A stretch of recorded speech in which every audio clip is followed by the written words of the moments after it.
Now listen to me, little bitch.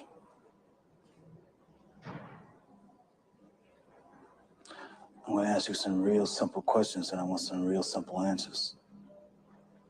You understand?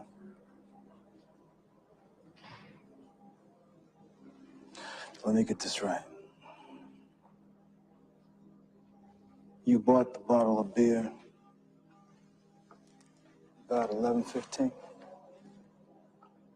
Yeah, I bought the beer and I accidentally dropped it. You bought the bottle of beer at 11:15? At 11, yeah, at 11:15, 11:15. Then why wasn't the bottle cleaned up? Why did we find it still there, spilled on the floor after the shoot? When I was, after we was leaving, after I left, other people was coming in. When we was leaving. But you don't remember what they. But they look. But you bought the bottle of beer definitely at 12:15. Yeah, it was 12:15. Exactly. If I'm not mistaken, it was. Now you see something. Now you see now. You done fucked up. You know that, don't you? I see what I'm saying? I thought. No, so you know what I'm saying? That you done fucked up now. You know that, don't you? The more questions that cop asks, the more I thought I wasn't gonna never see daylight again. And this time you said you bought the bottle of beer. I was just waiting for them to tell me they seen that damn videotape, but they hadn't. No, you done fucked up, don't you? No, don't you? No, you done fucked up. Without the tape, they had nothing.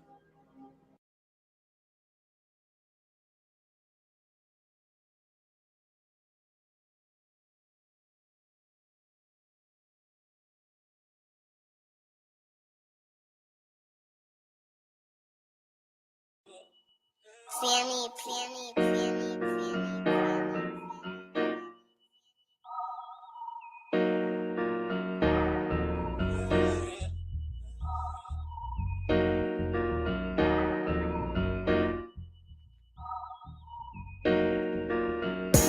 Dear God, please don't let me relapse and return to the evil that men do. Father God, I pray and ask that you help me to have mercy on others the same way I would want you to have mercy on me. Father God, I also ask that you help me to be quick to forgive and slow to get angry. Amen. These young dudes out here don't respect shit until you put the barrel in their ear and let the text spit. I just might catch a case on my next hit, remove their whole face on some special effect shit. So show respect, trick, or I'ma have a flashback. Digging through the dresser like fuck it, where my mask at? The mash back with the banger and damage shit and say fuck everything I learned in anger management. Hop back on some east side manage shit and push a nigga's top back when I let the cannon spit. Start planning shit, premeditation. I'm in love with the streets again, rededication. Casket or cremation when I shoot you down. I was built full of smoke like a hookah lounge. I keep big shit that sound like a bazooka sound, and I shoot quicker than ain't gotta be a hoop around.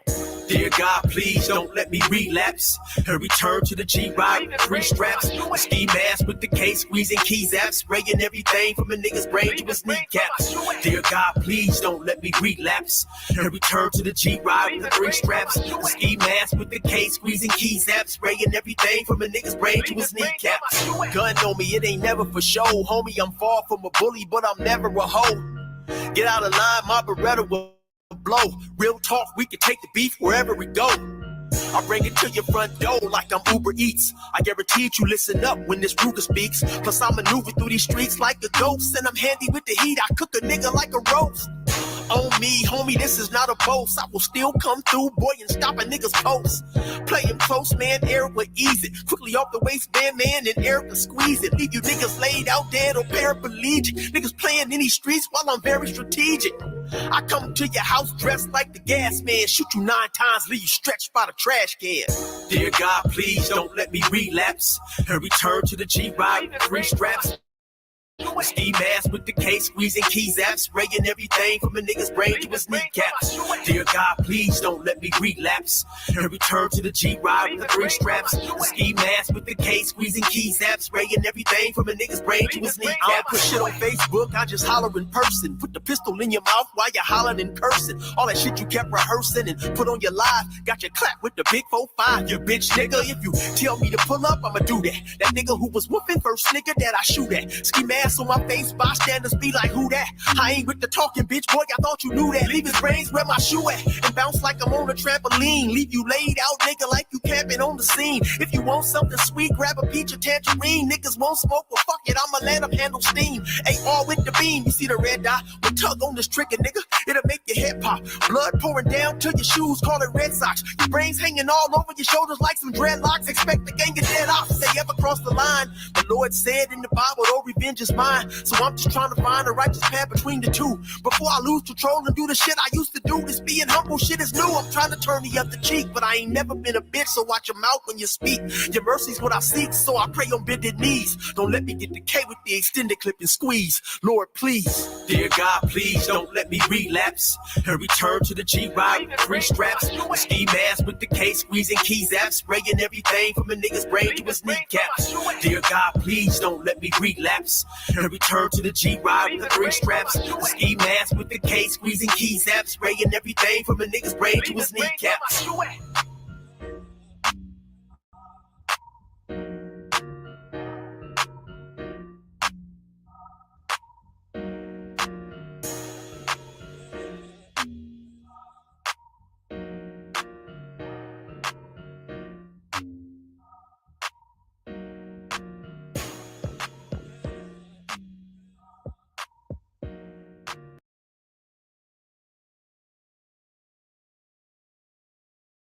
That's Brother Eric, better known as 16alife.com, 16alife rather.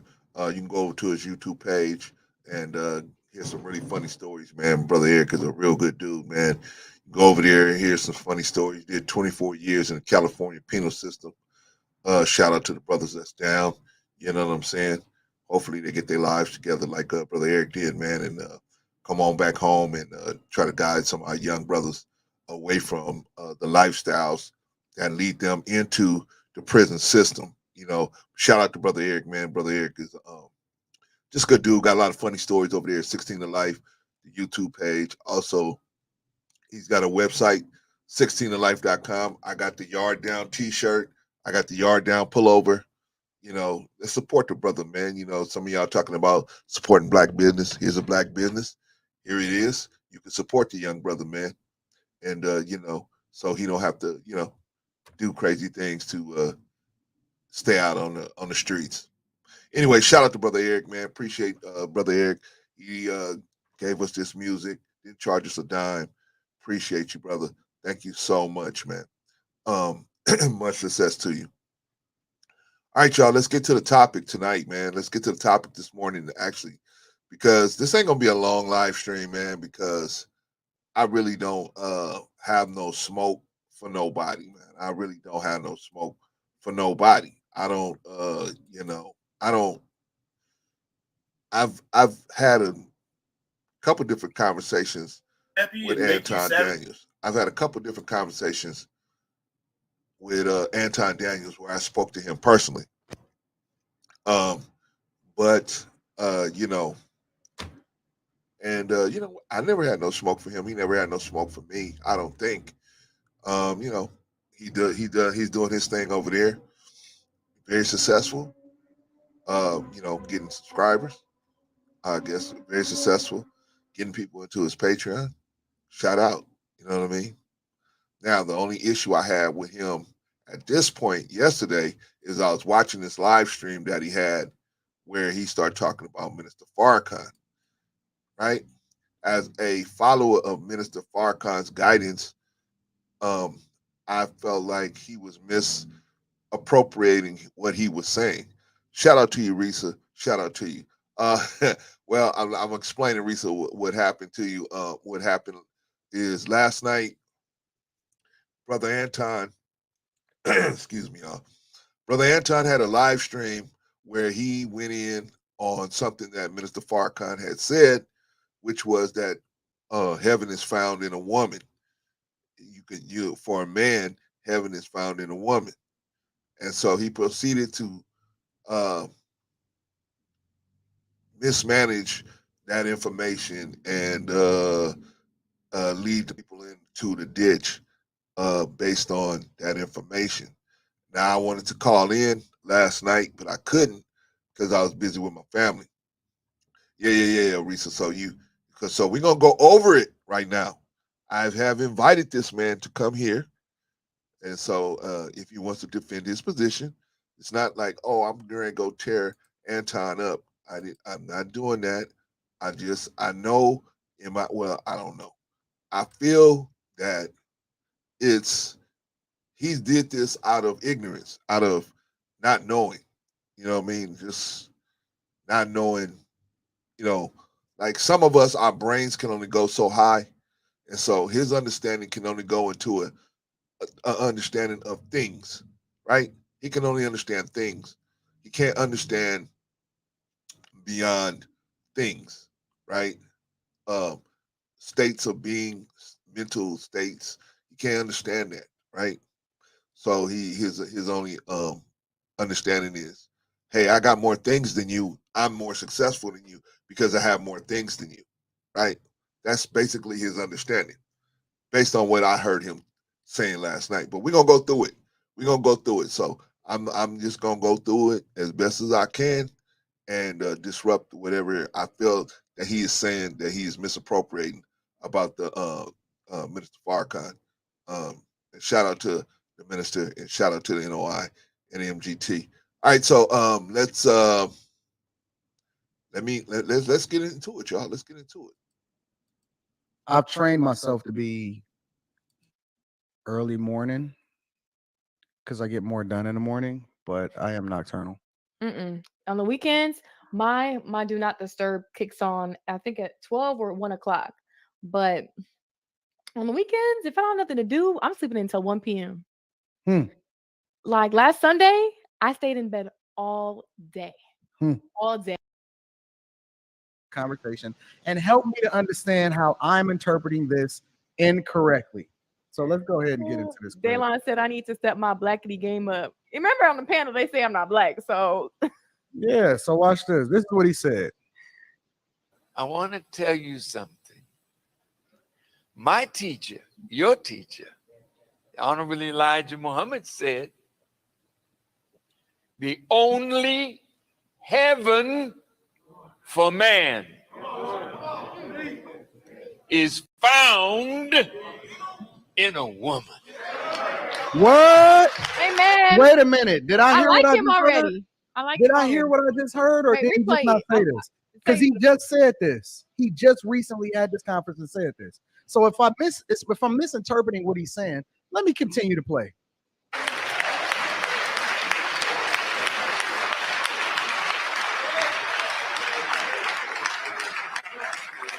Now you want to go to heaven, and you don't even have to die. You just got to find you a woman. So where did I misinterpret where he said something that I said was off? I'm getting some Derek Jackson vibes. Where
Thank you, Risa. Thank you, Risa. Unfortunately, these people are not understanding that this is a metaphysical definition. So we're defining heaven. So let me say it again because I was probably muted.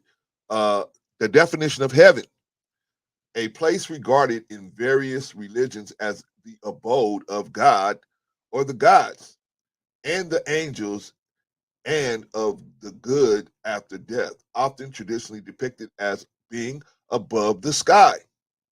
Literally, the sky, especially perceived as a vault in which the sun, moon, stars, and planets are situated. Shout out to Zen Master. Okay, so that's heaven, right? But heaven is also depicted as a place of tranquility where all your needs and wants will be able to be given to you and without um, a backlash, right? Here on earth, if you do something, you're whatever you do, there's going to be a backlash. There's going to be a sacrifice for what you want, right? In heaven, you won't typically you're not going to have to fight against the forces of evil to get the things that you want because you're going to have right desires, right? Okay, so he said that the woman was the only place for heaven in a man. Why is the woman the only place for heaven in a man? You can get things, right? I can get things. I can get money, things, sex. I can get whatever I want if I have the money to do it, right? But a woman a woman is going to bring out the manhood in you. A woman is going to either bring out the best in you as a man or the worst in you as a man. You got to get the right woman. You got to get the right woman in your life. See, a woman. He didn't say heaven is in a female. He didn't say heaven is in a girl. He said heaven is in a woman. What is a woman? Let's look up the word woman. Let's look up the word woman.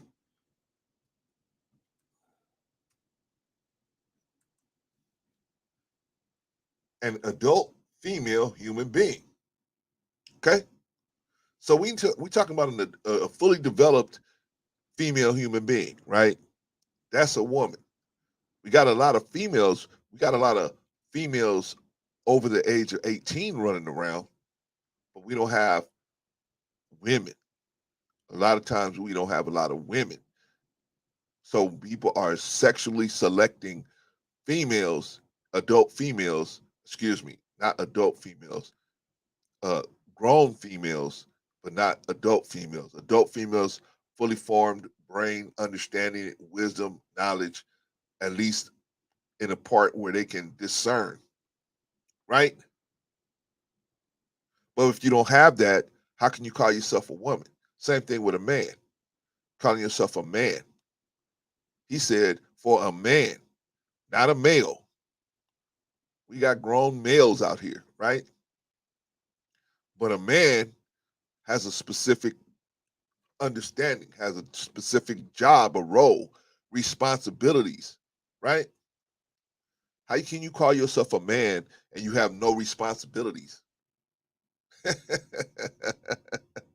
It's like YouTube, right? YouTube is the only place where you can go and you can find an expert in something that they've never accomplished, right? I'm a dating coach. I'm a marriage coach. I'm a this coach. I'm a life coach. And their life is in shambles, right? I'm a life coach. I'm a dating coach. I'm a femininity coach. I'm a masculinity coach, right? I mean, and their lives are in shambles. Shambles. It's a facade waiting to fall apart, right? Hey. Shout out to you, Zen Master, man. I'm glad that you own two companies, brother. Keep it running, man. Keep your eye on the prize, man. Keep doing what you're doing, man. Keep doing what you're doing. That brings you happiness, man. do what you're doing, man. You know, as long as you're not hurting no one else, do what you do. Is the woman an adult female, an adult, fully developed female, spiritually and mentally, is the heaven for an adult male who is a man who is spiritually and physically and spiritually and emotionally developed fully? Yes, yes. And that is what Minister Farrakhan was speaking on. Now, we're going to go through and watch all this shenanigans that these dudes was talking about, man, because I mean, you know, I could right, Zen Master, she can be she can be your heaven or your hell, right? She can be your heaven or your hell. You can find either one of them in her, depending on the type of person she is and the type of energy you give her, right? You give her a certain type of energy. I don't care how good a woman is, man. You give her a certain type of energy, she gonna give you hell, right? The only thing is, man, you know, it's difficult to turn somebody who is a woman that is not uh, on that understanding into heaven, but the right man can. The right man can. But that's a whole nother talk. Let's get back into these people and what they were saying about Mr. Farrakhan. Am I off? No, Minister Farrakhan need to apologize to men. We don't need to apologize to him. He need to apologize to us. Because if I misheard that, somebody interpret that for me different. He said the only heaven a man can find is in a woman. So y'all better chase women. So I'm curious, am I off, or is he really the king of simps? He's followed the puma. Yeah, you're definitely off. You are definitely off. And how could a simp, by definition, is looking for sexual encounters with women, by definition. Mr. Farrakhan is not looking for sexual encounters by different women, right? uh, Mr. Farrakhan is at a point where he's, wrapping up his work, right? He's not out here trying to, do more than was asked at this point. But what's so hard to understand, man, that a woman can give you heaven? Obviously, now I would have a question for Anton if he was to show up here. I would have a question for him. Is your wife not your heaven? And I guess not. Based on what you saying, I guess your woman is not heaven. She's just a coworker or a peasant or, I don't know, man. A slave, right? She's a slave based on your money is his heaven. You're right, Quantum. Money is his heaven. Because if you see him talk, we'll see later that he describes how he has heaven-like situation, but it's all based on trinkets. It's all based on pieces of silver, right?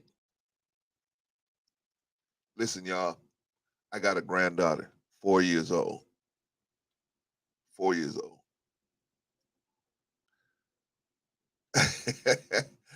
She was going to sleep in her bed last night. She said, "Pop, pop." That's why I couldn't get on. "Pop, pop. Am I gonna die?" And I had to tell her, yeah, baby, everybody's going to die, And she said, okay, okay. And because I could feel that that disturbed her because, she's so smart. She understands what death is. And so, and of course she has a fear of that, a natural fear of that, right? And she said, "Pop, pop, she was in her bed and I sat down on the bed to, talk to her, to comfort her. After I talked to her, she said, Pop, can you just sit here with me? Right? Can you sit here with me? I said, sure, baby, no problem. I'll sit here with you. So I'm sitting there on the bed. Well, I'm sitting on the other side of her bed. And while she's laying down on her bed, and I'm just looking at my phone or whatever, and I turn around and she's asleep. She's asleep. Brothers and sisters, let me tell you something. That moment when I knew that she felt comfortable enough to go to sleep, worth $10 billion. That was worth $10 billion.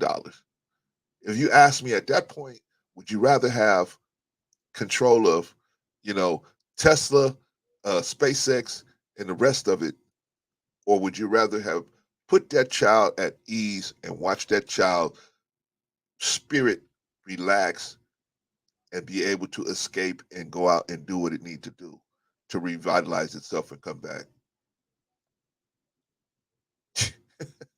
No way. You can keep your $1 million. You can keep your $10 million. You can keep your 20. You can keep your billions, because that's what's important to me. That's what has value to me.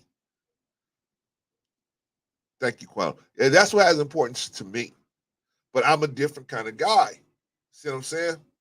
I was raised under the tutelage of the Honorable Elijah Muhammad, under Minister Farrakhan, and not saying that teaching is perfect. It's perfect for me. I'm not saying it's perfect for everyone, but that teaching was perfect for me, right? And we were taught that, yes, you need money to get things done in this world, but that the important thing is your family. Important thing is your family. Because shout out, one day, the sun is going to set on all of us. The sun is going to set on all of our powers, and it's going to sound us at a certain point. And then that's what's really going to be important. See, is who and the relationships you made in spirit as well as everything else. Is your relationships in spirit, right? Right?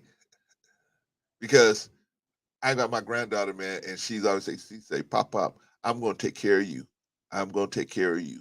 When I get big, I'm going to be a nurse. I'm going to be a doctor. I'm going to take care of you. I said, okay, baby. I'm going to take care of you and grandma. I said, okay, baby. We'll be here, right? She said, promise me you're going to listen to me when I tell you what to do. I said, okay. When you're a woman, I'll listen to you. And I'm old, I'll listen to you. She said, okay. It's part of the conversation I had with her last night, right? Just to relax her mind. But those are things we have to do, right? When we have children, that's what we have to do, right? I wanted to get on there and I wanted to go at Anton and give him some information, right? But I couldn't do that because I had that to do, right? Which one of these things was the most important? Right? But anyway, it depends on what's important to you. What's important to you? What's important to us? Now, I was taught that, you want to be spiritually, you want some spiritual investment in people, in time, and you can invest time into them, but in spiritually, you want to invest in them, right? Because answer me this: you keep talking about your wife as if she this coworker. I'm not me. You keep talking about your wife like she's this coworker, right? Like she's not even a business partner. She's a coworker, right? She's lucky that you got, and she accept that at this point. What happens when at some point she don't accept that? See? And you get to a point where the sun set, like I said, the sun is going to set on all of us. The sun is going to set on all of us. Any of these Patreon members going to wheel you around in your wheelchair? They're gonna wipe your mouth when you're drooling? What about your coworker? What if your coworker decides, I'm not doing that no more? Because you set the stage for her to not be an equal human being with equal value. You said her value is only because I have value. That's her only value.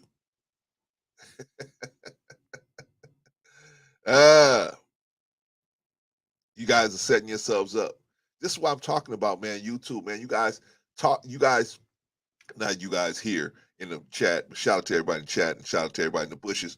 But we as a people, black people, are so easily fooled. We are, man, because we want to believe stuff. We want to believe it. Here you got a man telling you he's a millionaire. He don't have to prove it. He don't have to do nothing but just tell it to you. I saw him in a Mercedes Benz. Negroes go out here. They used to, for MTV Cribs, they rent the Benz, they rent the Ferraris, they rent the house, they rent all of that stuff just to be on MTV Cribs.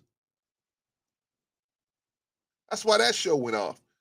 Because it just came out that they were just faking the whole thing, most of them. Do you think that this man who told you that you should fake it till you make it is above renting these trinkets to trick you into thinking that he's a millionaire? The man says he's a millionaire. Shout out to Von Bryant. The man says he's a millionaire. What proof have you got that he is a millionaire? Think over that. Well, he told us he was, Clarence. Oh, okay. I'm a trillionaire. I told you I'm a trillionaire. And I'm gonna go rent a boat, and I'm gonna go rent a plane, and if you see me standing on the boat and the plane, then I'm a millionaire. I'm a trillionaire. Yeah, just join my Patreon. I'll tell you how to do it.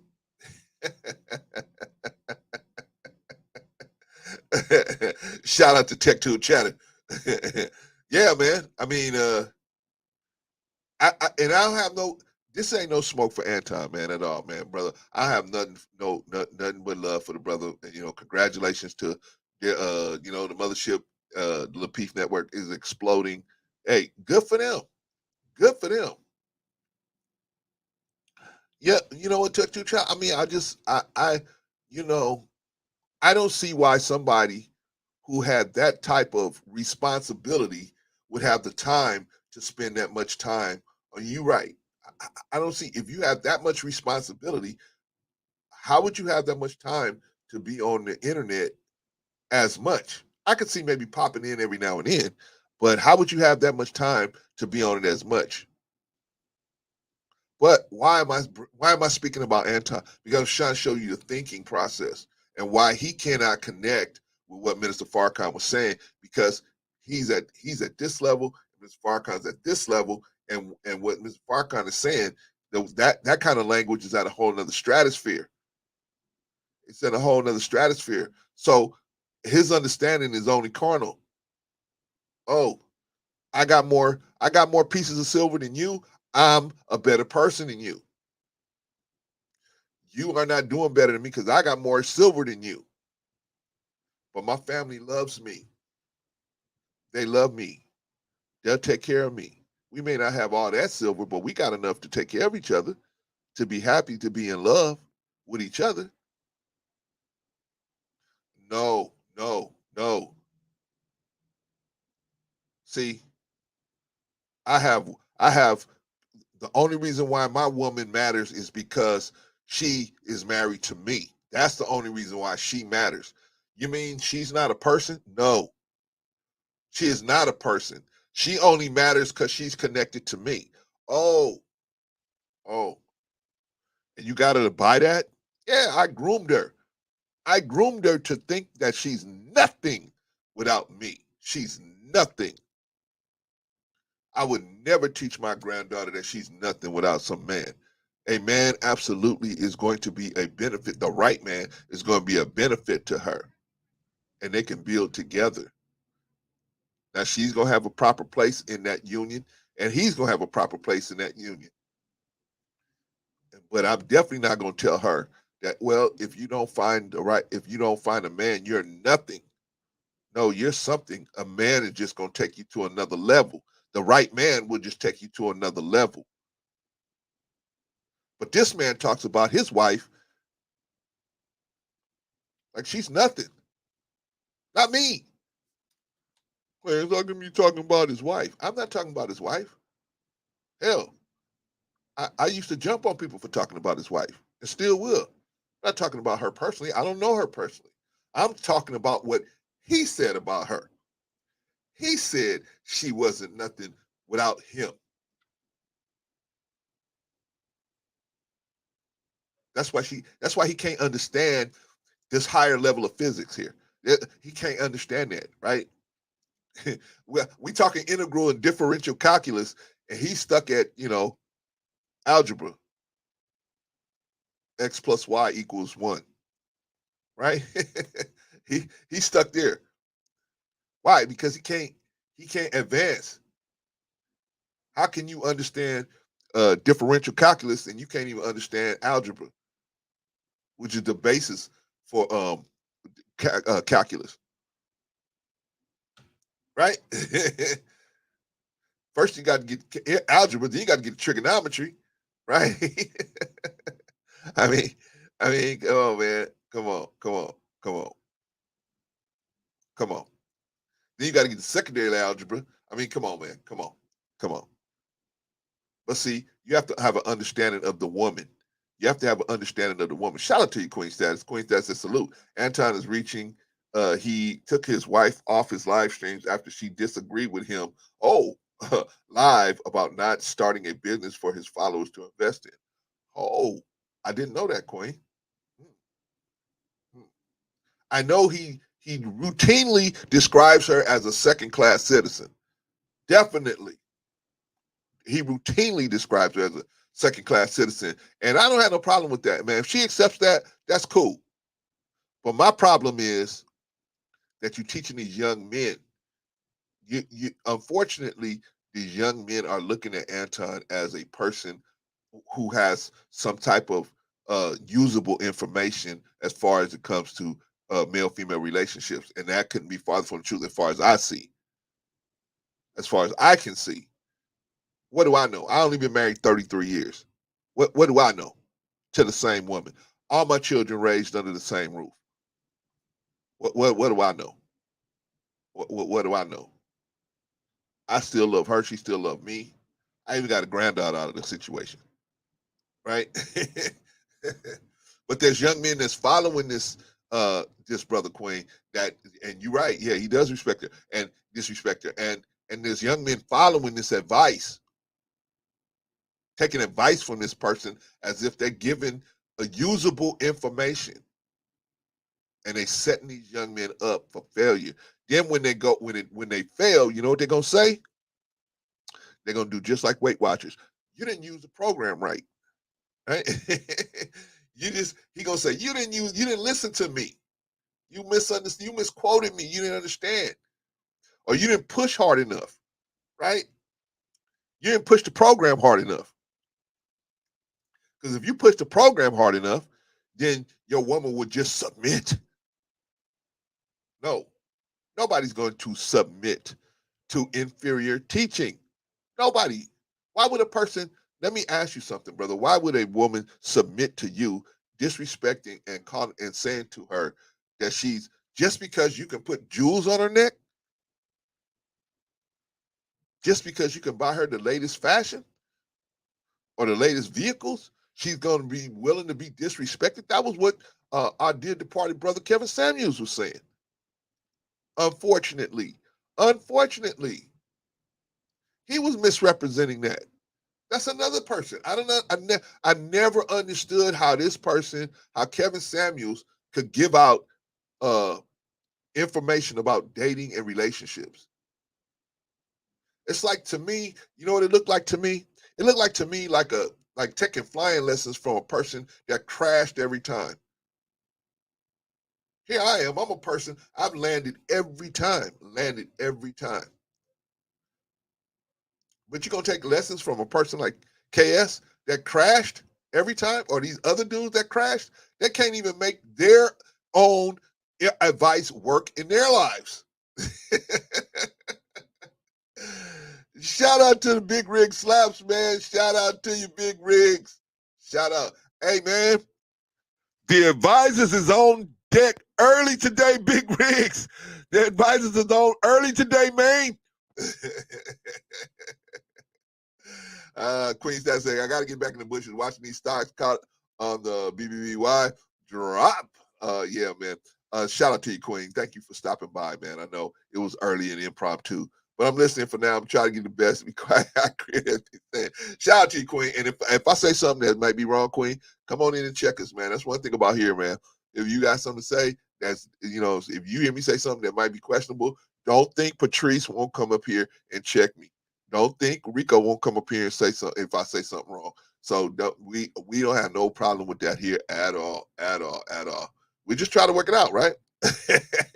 Big Rig say, yeah, I'm up with y'all. First unlock, man.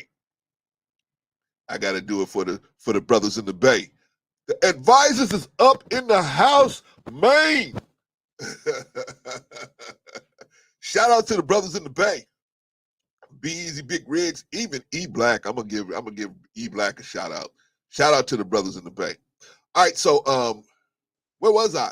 Oh yeah, let's get back to, cause oh man, it gets betterer and betterer. Come on. Poem, it will lead you to heaven. Can I sidetrack something? When I saw him first, he looked like Michael Jackson daddy. That's what I thought he. Right? All old people start to wrinkle like that.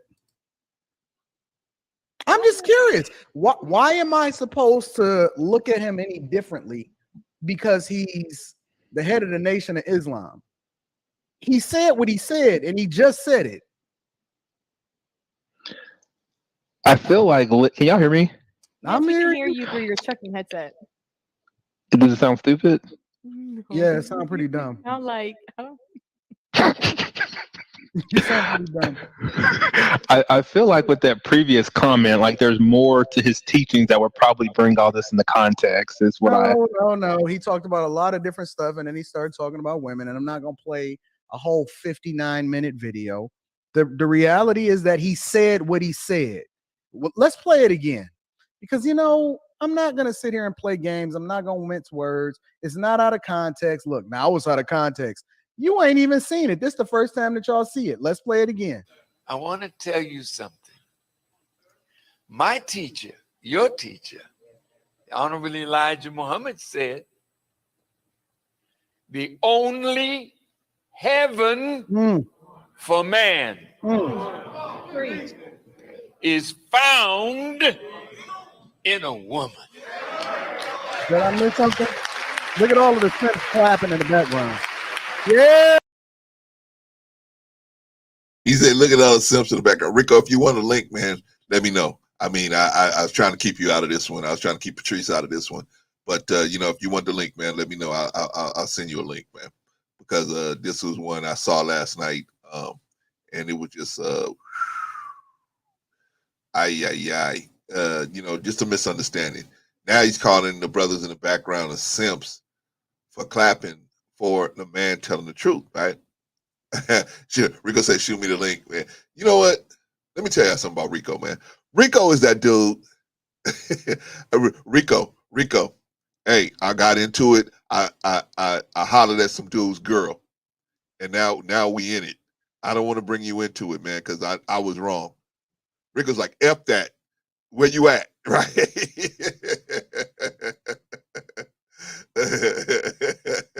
Rico's like, F that. We'll go over why you was wrong later. F that. Where you at? I'm getting the van right now, right? Shout out to Rico, man. Shout out to Rico.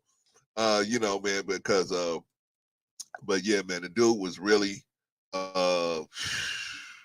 he was really really disrespectful. And you know, I felt like, well, you know what? Let me just give it to you right now, Rico. I don't even have to send it to you. This link is for this link is for Rico Young, man. This link is for Rico Young. Only Rico I want to come up right now. And then unless Anton. Only Rico and Anton. If you're Rico or Anton, come up here. If you're not Rico, don't come up here yet. Not yet. We're gonna open it up, but not yet. Shout out to producer Jesse, says that ninja that ninja has no idea about the context of what the minister is speaking on. Yeah, I feel the same way. And you know who defended the minister last night? I couldn't believe it. Your boy Chaotic Truth, Rico, came on and defended the minister last night, man. I couldn't believe it. Now, I don't know if it was, it was satire or not, but he didn't have to do that. He could have just stayed in his own little hole. You know what I mean? Don't give that nigga too much credit, because it could have been satire. You know what I mean? Because I don't know where it was coming from. His ass. I don't know where it was coming from. That's why I didn't know. It could have been satire. But, on that, man. I just came in and just because I had run out to my daughter's job, I just saw the little clip and I'm like, so what did he say that was wrong? The minister is what I'm saying is. So I'm like, is that the criticism because he said that a man's heaven is only through a woman? Correct. And I'm sitting and I got plenty of smoke for Anton, little fat lion ass.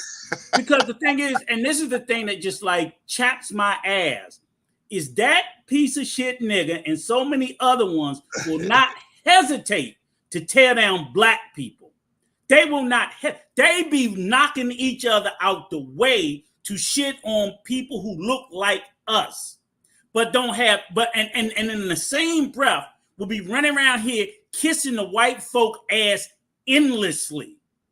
Let me be clear. I am not a supporter of the nation. I ain't a supporter of any religious organization, flat out. And I'm not one to say that maybe the minister hasn't said some things in the past that's been questionable or, people could have taken up for concern. But I am very careful about speaking down on black organizations and black leaders because it's too many people that speak down on us. It's not to say that none of them are unscathed. So if I see a black organization shitting on black people, okay, then you got to get the business too. But I just see these niggas, whether it be him, Chaotic, or whoever, they always got smoke for black people. They always got smoke for black people. And do nothing but run around kissing white people ass and them some punk motherfuckers to me who do shit like that. And again, like I said, I may not agree with what the nation says. I just fall back and be quiet because I don't need to pile on to them. If they say something really out of place, they gonna catch it anyway. So they don't need no extra niggas jumping on them when they already got the modern day white society that's going to condemn them. What do we need to condemn them for? Especially in this case where he didn't say nothing wrong. I mean, but that's all perspective, Rico, right? That's their perspective is, hey, you a simp if you say something like that. Yes, if you say anything that's in a positive manner about black women, you a simp. That's basically. So even I'm agreeing with Minister Farrakhan, and I might even be coming with it from a completely different point of view. Correct. But I really don't think we are. We're saying we honor and respect black women, as I said when the conversation we had. I see black women as equals. And they are. And I raised my daughter. Motherfuck these niggas. Period. They need to earn it. So all this old bullshit about femininity and masculinity, which both reside in us all. No woman is 100% feminine. She has masculinity traits as well. And no man is 100% masculine because every man has some feminine traits. Period. We may have men or tradition are more masculine and have some. Where the fuck do you think your empathy is? That's feminism or femininity. If you are empathetic towards another person, I'm like, it's just crazy. So it really pisses me off because they are so fucking uninformed in the first place. Then to sit there and try to talk down on this man. Minister's got to be what? Damn near approaching 70. I know he in his 60s. No, 90. Oh, Lord, have mercy. So he'd have been 80 years on this earth and been doing the work, whether he did it the way I want him to do it or not. But he has done great things for black people in all that time. May have done some things that I don't agree with, but he's done far more for black people than I ever have. So I can't beat him up for that. If I see him shitting on black people, okay, maybe we got to have a conversation and talk about that. But just because he sat there and said, man, any man on this face of it, his bitch ass, his heaven is in his wife. That's what I was talking about earlier. I don't know if you heard that. His is in his. So what the fuck is he talking about? But what is he saying about his own wife? What is he saying about his own wife? I mean, or his own daughter. His own daughter. It makes no sense. Right? I mean, what happens in their a dude? argument is so fucking stupid. And all of this is a hustle. It's a fucking hustle and it's a grip to continue to talk this. Don't do. And they're just leading all these motherfucking fools astray. And I don't know if it's true about what they was talking about, the rise of the single lonely man, because you listen to motherfuckers like this. Yes, exactly. This is why your dick dry ain't gonna stay dry. This is why you're gonna keep a dry dick and you're gonna end up sticking your dick in one of these boys' pussy. Because that's all that's gonna be available to you. They can't teach you how to get a woman or talk to a woman. They're trying to teach you how to fight women. Well, no, Rico, what they're trying to do, they really doing the same thing that the Passport Bros do. Right, but they're trying. No, the Passport Bros is buying pussy. No. But this dude is doing the same thing. He's saying, this nigga ain't even telling you to buy pussy. Even to buy pussy, you gotta be nice. I tricked in the past before I was married. You don't have to, Rico. No, if you're buying it, you don't have to. But see, here's the thing, because you can use leverage. Right, just like they do when they go to all these other countries, you can lose leverage. So that's basically what it's saying. The same thing here is I don't have to be nice to this person because she's a woman. I don't have to treat her right. I don't have to treat her good. She's a woman, so therefore I can leverage her insecurities against her and have her come to me. Even in a power dynamic where you have leverage, you can't be demeaning because you lose leverage. You can't be berating, or that leverage doesn't mean anything. Right. Period. So I can be insecure. I can be fat all day, but if you walk up to me and say, "You fat motherfucker, I want some pussy," I ain't giving you shit. I don't care if you got money. I'm fat and I don't need to hear that. So all I'm saying is, if the narrative, I'm not saying the narrative should be, well, because you have leverage, you have to be nice. I'm just saying whether you have leverage or not, you still need to approach people where they are and speak to them as if they're people. It's gonna be easier. Hold on, Rico. Let me do some shout outs real quick. Let me see. Zen Master said the balance between clans Rico is critical to the show. Rico, bring the fire, clans bring the ice. Shout out to you, Zen Master. Thank you, brother. Yeah, man, we happy to have you, man. Intellectual Soapbox. Shout out to Intellectual Soapbox. Says we at Knowledge and Relationship don't support any content creators attacking other content creators. Peace and love to everyone. Yeah, we're not attacking the brother. I'm not attacking the brother. I disagree with him, and so I told him. I invited him here, and so it's not like I'm not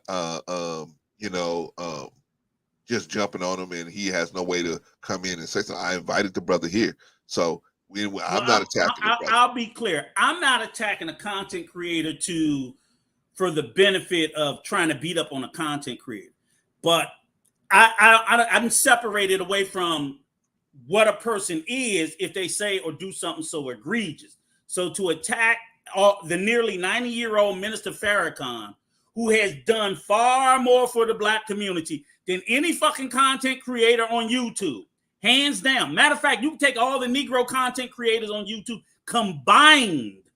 This man has done more for the black community. Yes. I think it is a highly reprehensible offense to sit there and he basically called the man a simp. Yes, he didn't basically. He did it. Right. So I'm like, I mean, they're just getting too reckless with this shit. Call me a simp. I'm fine. I'm okay. And again, I don't even support the nation, but I know what they've done. I've been around long enough to know what they've done. And I'm like, there are plenty of people out here. Somebody show me their body count of white people that they go after like this. Show me. They never fucking do. They never go after white people like this. It's always Rico. According to chaotic and according to chaotic in the mothership, white people don't say crazy stuff, right?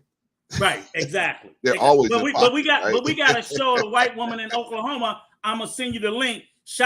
Got out of handcuffs, took the damn sheriff's AR-15, shot the deputy and a bystander, and barricaded for 5 fucking hours. And I'm trying to figure out why she's not dead. She's still alive? Yeah, she's still alive. Oh, man, holy. Why she's not dead? But then you got the girl who had a schizophrenic episode, and she did because they couldn't even secure her in the fucking car. Damn. But she's black. But they'll sit there and tell you, oh, race ain't got nothing to do with it. Man, miss me with this. You mean she's white, Rico? Yeah, she the one who did the shooting and trying to kill him is white, and she's still alive and going to jail. The black one's dead. Hold on. Shout out to your intellectual soapbox, man. No disrespect, man. None taken, man. Appreciate you, brother. Oh yeah. Nah. I totally understand what you said. But Mr. this is something that I had to clear up. I just was trying to explain how I look at it, and I'm like, I get it. People don't want, but I'm like, I'm just like, I you know, brother, you know, I fuck with you, I love you and everything. So, and you're right, that's a good position for you guys. Yeah. And I try my best. I try my damnedest to avoid these types of things, but it can't go, you know, it just like they'll say shit like that. And you know what's crazy? We'll get maybe 50 views. That nigga got like 1,000, 2,000. Yeah, got like 800 people at the time. And guess what? 99% of them are black. And guess what? Yeah. The majority of the comments will be co-signing that fuckery. Yeah. If you go and look in the comments, you have a bunch of niggas in there saying that exact shit. Yep. Minister Farrakhan a simp. Well, it's bigger than Minister Farrakhan. See, Rico, it's bigger than Minister Farrakhan. It's much bigger than him. But because I'm saying it's the ideology that if you say something good about black women, you're a simp.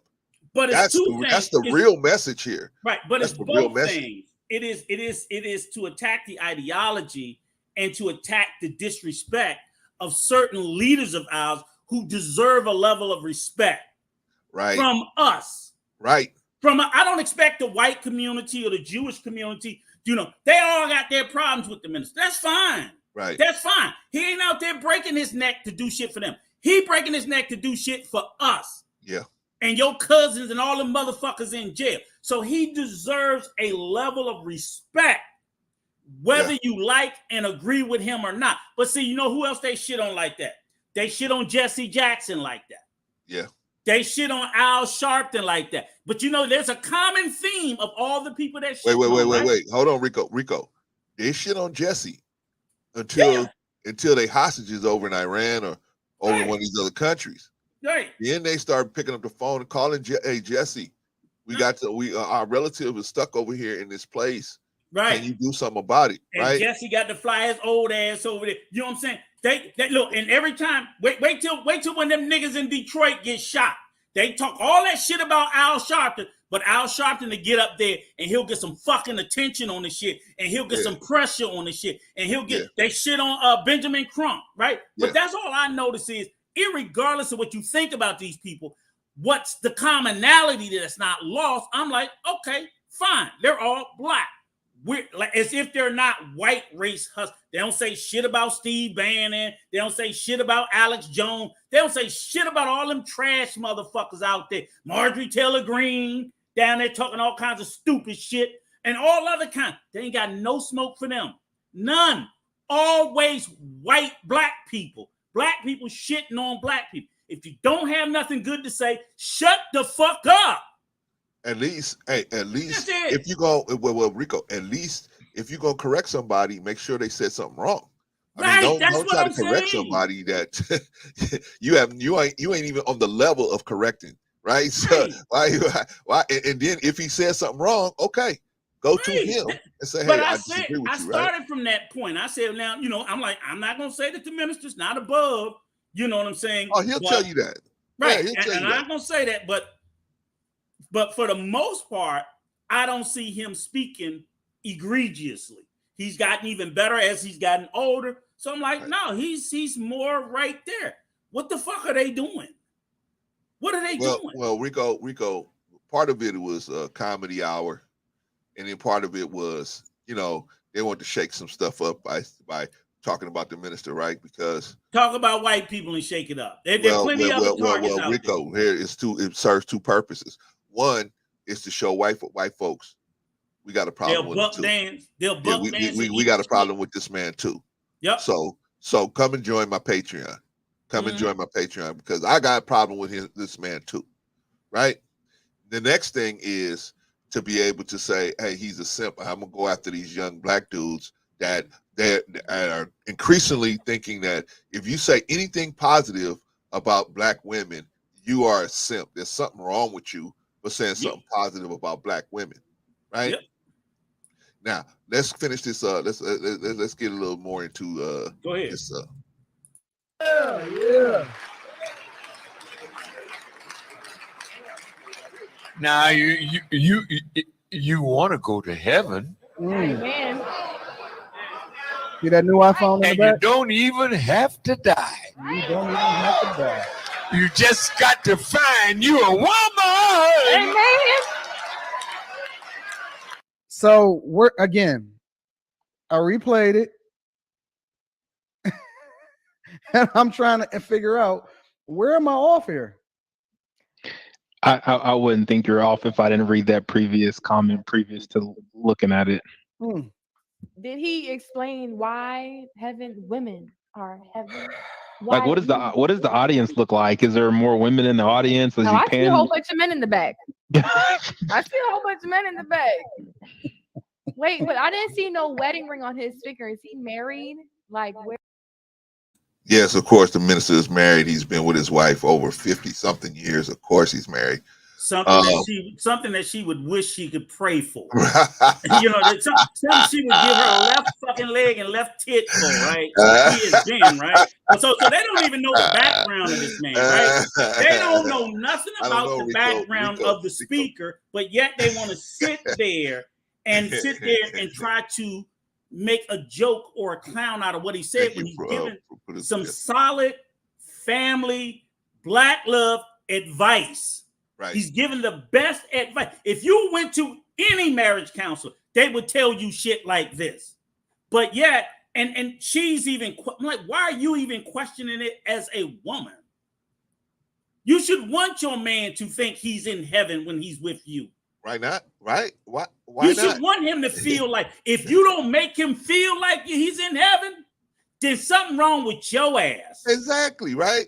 Something. Okay? When that man's with you, pouring himself into you, around you, he should be at peace. It should be heaven. She be one of the main ones talking about, that's what's wrong with women. They need to be more traditional and submissive. Okay, that's called heaven. That's called heaven. He come from a hard day at work, he come home, frustrated, whatever, and all of a sudden you make all his problems go away. That's fucking heaven. You should be fighting for this shit against this clown shit. Him telling people that makes the man a simp. Be like, because any man with me, I make his life feel like heaven. Rico, you took my words from me, man. You took my spiel from me, man. What the fuck is wrong with these people? Yeah, man. The woman's supposed to make you forget everything, right? Yes. Right. That's what they should be striving. But it's like she's agreeing with them, making a joke out of it. Right. And I'm like, and if that woman makes you feel that way, yes, as a man, my heaven is here on earth with her. I don't even want to die because I don't want to leave this woman. I so love her so much. Right. Hey, man. So that answers the question of why she's single, right? We don't have to look no further. Yeah. With her understanding, that lets us know why she's single. Right. She's got so much time to be on the internet. But she'll question Mr. 50-year marriage, but believe that this clown, this Rick Ross wannabe with 14 years of marriage is a fucking expert. They believe every word of shit that come out of his mouth as if it's flawless and can never be questioned. But a man with over 50 years of marriage, of wedded bliss, yes, they want to call a simp. been through ups and downs, been through everything, been through a whole bunch of different stuff, right? all by the FBI, the U.S. FBI government going through your house, right? Come on, house fire bombed. Come on, you know, people trying to kill you and everything else, right? Jews all around. Hey, Rico, not only threatened by the FBI, but threatened by the Muslim community. The Muslim community threatening them. Right. Don't teach this, right? So I mean, and still got 50 years of wedded bliss, and not only held his organization together, but held his marriage and his family together. Yeah. In the face of all that, when most of us would have, again, like I said, I don't agree with everything the minister said, but the things I don't agree with, I sit back, fall back, and shut the fuck up. Right. Because what he's done on the positive side of the ledger has so far outweighed the negative, because I've never seen him moving. He's had rhetoric that's been questioned. I've never seen him commit an act of violence or to inspire violence on behalf or against anybody. Never. Anybody. Yeah. Never. Not once have I ever seen him sit there and rile up the Muslim community to go out and do anything, even when they've been attacked. Yeah. But he stood up and speak truth to the government, to people, and they don't like the way he said, and they don't like the things he said. So what? Boo-hoo, cry me a fucking river. Yeah. But he's never been moved to violence or to inflict violence on anybody or anything. Okay, but see, there's a lot of stuff people don't know about Mr. Farrakhan and the kind of. I know that much, not being in the organization, and you don't have to. No, Jesse Jackson would go and get these hostages, bring them over, but Jesse Jackson didn't have relationships with these people. Not those Muslim countries, yeah. Guess who did? And he has a relationship with Minister Farrakhan. Yep. You know what I'm saying? So Minister Farrakhan was instrumental in a lot of that stuff, right? I'm talking about bringing white people home. Yeah, I know. Okay, so man, but that's a whole nother thing. Okay, so and I'm only saying that because, so the cop out, they can't have a cop out because I am not a member of the nation, never have been, and probably never will be. But you don't have to be a member of the nation if you've just been in the black community. You know the things they've done. Because everything that the nation does, they don't do just for Muslim. They do for black people, period, writ large. Right. So you don't have to be a Muslim. We consider all our people Muslims, even if they don't consider them Muslim, even if they don't consider themselves Muslim. Right. So when it comes to the crime in the neighborhoods for decades, the things that they've done to interact and come in between the prisons, feeding the kids, poor people, and everything else. I'm like, they've always done it. Yeah. So, and like, you don't have to be a Muslim to know that. So, and especially very big in Detroit. So this nigga from Detroit, so he better knock it the fuck off. He better knock it the fuck off. They've been in Detroit for 100 years. Yeah. Boss number 2. Yeah. Yeah, I just know that they've been deep there, New York, Detroit, places like, so if you're from any of those places, you know the history of the nation. You know about some of the bad stuff, because the white folk gonna tell you if he say something wrong, it's gonna be all over the news. But you still know, well, you know what? They fuck with us. I'm good with them, so I don't care. Well, Rico, let's get to the principles, because I don't want to. Because I know what he was trying to do. He's trying to start this ruckus with Minister Farrakhan. Start this ruckus between black people to draw this line. Either you with me or you with Farrakhan, right? He's trying to draw this line. So that's a complete fucking joke. Right. Well, some of his people are with the program, right? As we about to find out right now. Yeah. Let's find out right now. Can somebody else mute up? Yeah, mute if y'all not talking. There's something in the NOI, and I'm pretty sure Angry Man can also speak to this as well. But MGT classes, so which is Muslim girl training.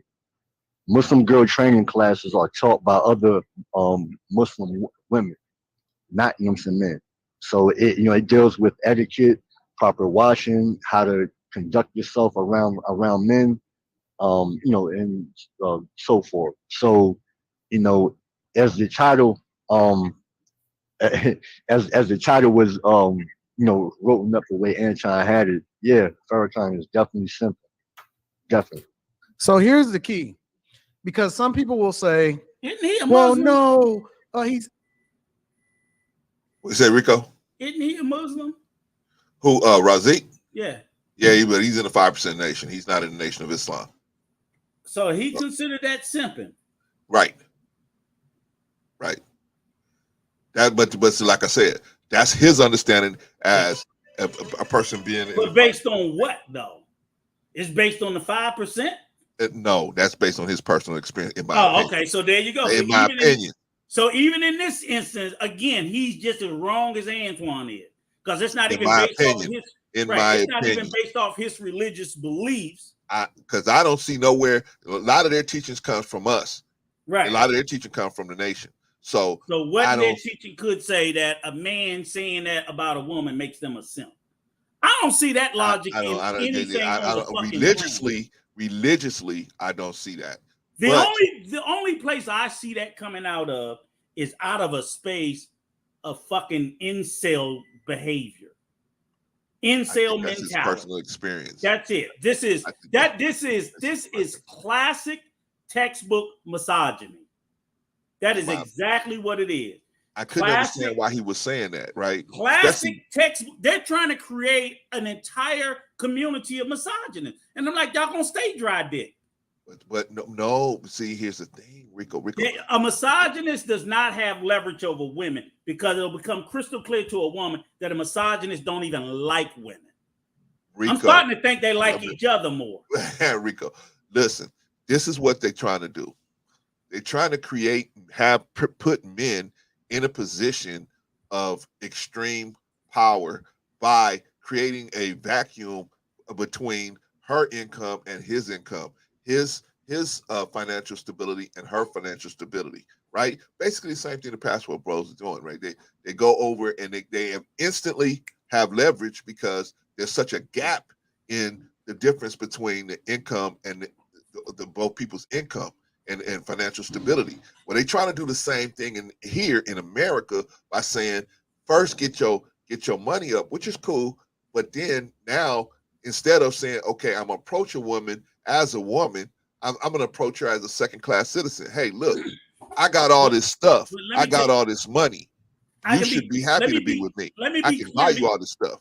Okay, let me be clear to you, even understanding the dynamics of a culture and a country of poverty, right? Okay. Even in countries where the culture of poverty exists, it does nothing to change it any much wildly different than it does here, because then what they're going to start to create is they're going to start to create a dynamic where women will obviously start to have relations with men, like you said, based off of the economic disparity. But you still don't get the ones you want. You only get the ones you can afford for the time that you can afford them. So it's like paying a ticket to the movie. When the movie's over, you got to get the fuck out. You don't get to stay. You can't purchase it for the long haul, because then here's the funny thing about it. I watched a stream about a passport. Well, not a passport. Well, he's not a passport bro that I think, but I'm not sure. So let me not say. But a gentleman, and they were talking about the DR, and they're literally complaining because the cost of tricking is gone up, right? Wow. So they're upset because where they used to get them for $40, now they got to pay $100, $150 because they say that the other tricks are coming in and they're paying more and they're fucking up the market, right? Wow. So see what I'm saying? So now you what they did it to themselves, Rico. They did it to themselves. Exactly. But see, here's this whole leverage shit where they'll create leverage and then lose leverage. Because in the very next breath, you can't keep market forces down. As the demand goes up, the prices start to go up. So now they're complaining because they can no longer afford it. And now they don't know how to talk to a woman because all they've ever done was use economics as leverage, which was always short term. Because what this man is teaching here. Anything that you pay for, it's only yours while you are paying. Well, the market is always going to fluctuate. Yes. Market is always going to and they're complaining now because I'm like, so y'all complaining because the hookers are using their free agency. But you told everybody to come down there. Right. So you flooded the market, right? So obviously enough simp, they're mad because simps didn't come down there, sending Western Unions, this, that, whatever. Right. So now the hookers are telling them, oh no, I ain't been with you for no $40, $50. You gotta give me some money. Oh, I ain't get. Well, they upset because simps back in the US is still sending their money to support them. I'm like, so what? They outbid your ass. So now you're upset. Here's the thing, Rico. They never told them to not be a simp. Right. They just said go over here and simp. Right. Exactly. The whole purpose of pushing the narrative for you to go overseas was to simp, to go over there and trick. That's what the whole thing is. So they flooded the market. Now the guys are upset because I'm like, if you kept your fucking mouth shut and you had been that only one, right, you would have been the king. But no, you wanted to let all them hood rats in and everything else. And now the market is saturated with people bringing in. They're doing the same thing in Mexico, where they're even pricing out the locals. But what happens is the dynamic turns. It only lasts for a short, brief period of time. So this whole narrative, and they'll do the same acknowledgement where they'll say, well, what's the difference? You got to pay in the U.S. I'm like, yeah, but in the U.S., because you're all more closer social economic, you're not going to get an economic disparity in the U.S. Because I already told you, we wanted a society of parity and equality for women. So no matter how much money you make, there's plenty of women that will make. Black men don't even barely out earn black women, barely.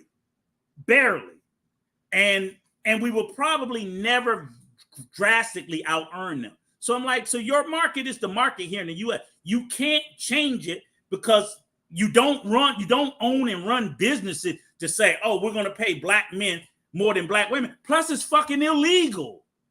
It's illegal to pay people based off of their sex. You can't even do that by sex, race, religion, orientation. It's fucking illegal. So once you set a pay scale, it's paid off of the job. Whatever the job is. You're already crying about black women are more educated than black men. So that means they're more qualified for the jobs with the higher pay because they have the degrees that y'all said is worthless. Right. See how all your rhetoric come back to smack you in the face? You don't hear white boys telling white women not to get a degree. Hold on. Shout out to We on Lock Nation. Shout out to We on Lock Nation. Shout out to We on Lock Nation. All of the stuff is completely beyond stupid. And then just to sit there and say, they may have, I agree that they don't have but here's the thing, Textual, the wrong degree versus no degree. Who's ahead? Yeah. Who's ahead? I come in there with that bullshit, liberal arts degree, and you have none. And we got the equal amount of experience. Who's ahead? Yeah, at least the person with a degree. That's just business 101. That's basic business 101. I've been in the law field. It's like, hey, shit. It's like, hey, he still got a degree. He's there. That person is still far more educated than the other person when they have the same level of experience. That's more able to earn a living. Absolutely. That's it. Okay, Rico, we got to get through this, man. We got to get through this. Come on, because this dude's gonna say a bunch of different stupid, and a lot of people on the panel gonna say a lot of stupid stuff. All right. It's 85, or oh no, you got to take it with a grain of sand, or no, research the other stuff that he was saying. Ignore this one. Okay, so cool. As y'all leader, how do you pick and choose what to follow from him and what not? Do you not listen to everything that he says and say, okay, I'm rocking? Let me answer that. Wait a minute, pause for a second. See, so does he apply that same like logic he's to not. Okay, what'd you say, Rico? Does he apply that same logic to himself? Who? Anton? Yeah. No. Right, because we know he's done said a bunch of just abject trash shit. Right. Just the black culture is trash. Right. That alone. So then everybody should just throw this nigga away, right? If that logic holds up. Hey, just giving Chaotic a show. That his ass out, in itself. right? That in itself. I'm just them his words. You know, so he wants people to take everything, like he said, like the guy said, and I agree with 90% or 95% of what the minister said. It's great. That 5%, but he wants us to say to include the 5% as justification to throw him out as a simp. Then that can apply to everybody on that panel, and all you niggas need to go away. That's all I wanted to catch. Because when he says something like that, he needs to understand. Apply that to yourself. Does it fit? Wait, hold on. True Arts, we're not hating on people that get the black men to get a passport. I think every black man should have a passport. Absolutely. Even the minister said that. I don't think that we're not hating on brothers that get the passports and go. Well, the issue that I have is that they're saying that the women are going to be better. And I think Rico has explained that over and over again. You're not getting like a regular woman. No, he said the women are going to be better over there, but mostly you're getting women that are working, right? And then I'll let you explain it, Rico. Go ahead. Let me just talk about what I'm talking about. I'm talking about when I say the passport bros, I mean most of them, if you listen to what they're saying, if you just listen, break down what they're saying, most of the time it's that your success is based on the leverage you have because of the economic disparity. And so I'm saying that shouldn't be the basis of a relationship, in my opinion. It shouldn't be the basis. Okay, sometimes you're gonna be with a woman and she's not doing well, or she caught a bad break. Okay, whatever, but that shouldn't be like, okay, I'm only gonna deal with you because I'm in a position of economic power superiority over you, and that's gonna force you to listen to me, as opposed to you finding me and understanding me as a man and then saying it's best for me to move with you. Those are two different things, Stuart. So I ain't hating on the brothers getting the passports. I'm just saying the economic disparity shouldn't be like, that's the reason why you should be in a relationship with me, because I got more money than you. That's the same thing this man Anton Daniels was saying. Okay, Rick, I'm sorry. And here's the reality is I'm gonna show you two a good YouTuber who just did a stream on this just the other day, got like 5,000-6,000 views on it, and I'm pretty sure it hurt the passport bros, but hurt because he's like part of that community. But the thing is, the way he told the truth in the story, it was like he wasn't even trying to dog him. He just was saying, hey, like he said, I'm in the DR. I know that Dominicans are nationalists. They'd always rather be with a fucking Dominican. And at the end of the day, it's always transactional. These relationships, short-term, long-term, whatever, they're transactional. It's based on finances only. That is absolutely fine. I have nothing wrong with that. Have a great fucking time with that. The problem is you cannot then compare a transactional relationship overseas, which is purely they're with you because of your money, to a US-based cultural relationship where you know black women because you were raised in these communities, you know their culture, their traditions, their habits. You don't know that when you go overseas. Whether you take your ass to Thailand, the DR, Colombia, Mexico, you don't know the culture. They go over there leading with their wallets. And I'm like, fine, if that's what you want to do, that's what you do. Fine. But I always tell the people this. The hookers here will be submissive. You just got to pay. You just got to pay. So ultimately, they're going overseas because it's cheaper. If there was $40 tricks here in the U.S., they keep their black asses in the U.S. But it's $40 tricks overseas. So that's more appealing. That's all. That's just be honest about it. But this guy, he did a good couple of hour stream. Yeah, and that's a big thing. A huge we unlock. They don't know the country laws. They don't know the right. They're going to get themselves fucked. It's just a matter of time. A couple of them been drugged and robbed in Colombia because they're over there being Pookie and Ray Ray. So again, and the crazy is they got this one YouTuber. I'm like, this guy's 23 and a barber and been there once. And I'm sorry, my 23-year-old son didn't know shit. Ain't a 23-year-old alive that I'm listening to. Not a lot. You cannot be 23 years old, a barber, been overseas one time and come back and charge a Patreon for $20 a month? For fucking what? That's insane. But I don't want to knock nobody hustle. But I know, but it is a hustle. Oh man. Sometimes a hustle is working hard, and sometimes a hustle is a bunch of bullshit. You better know what hustle you get.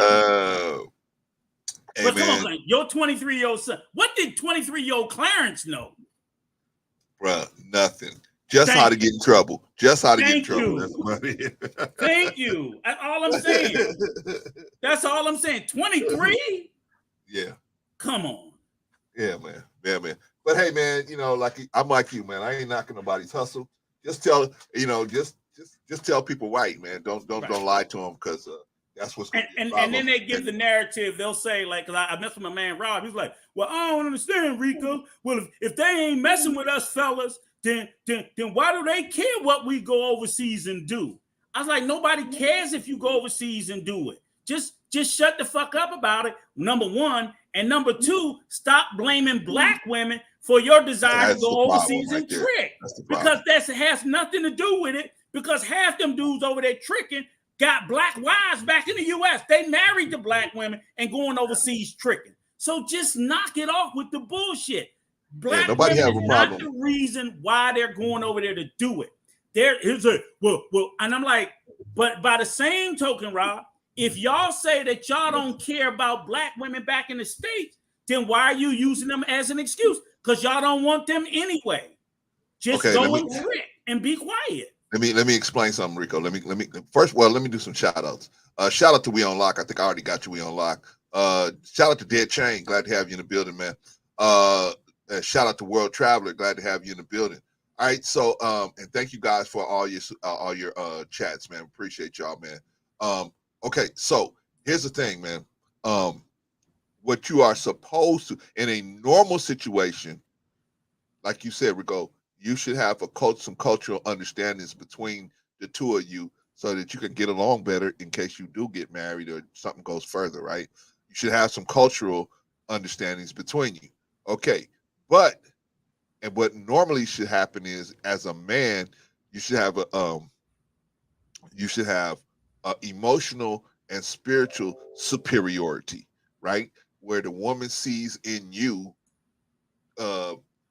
what she wants in a man, the superiority in a man, and she submits to that superiority, not your physical strength, not your finances, but your deeper ability to, because she knows she's emotional and she may not be able to adhere to the discipline of the teachings and the spirituality all the time because of her emotional position. But she see in you that you got that discipline. You got a superior ability to discipline yourself spiritually. And so that's what they're supposed to submit to. But these guys have flipped that and said, instead of us having women submit to our superior spiritual and emotional discipline, we're going to have them submit to our financial positions.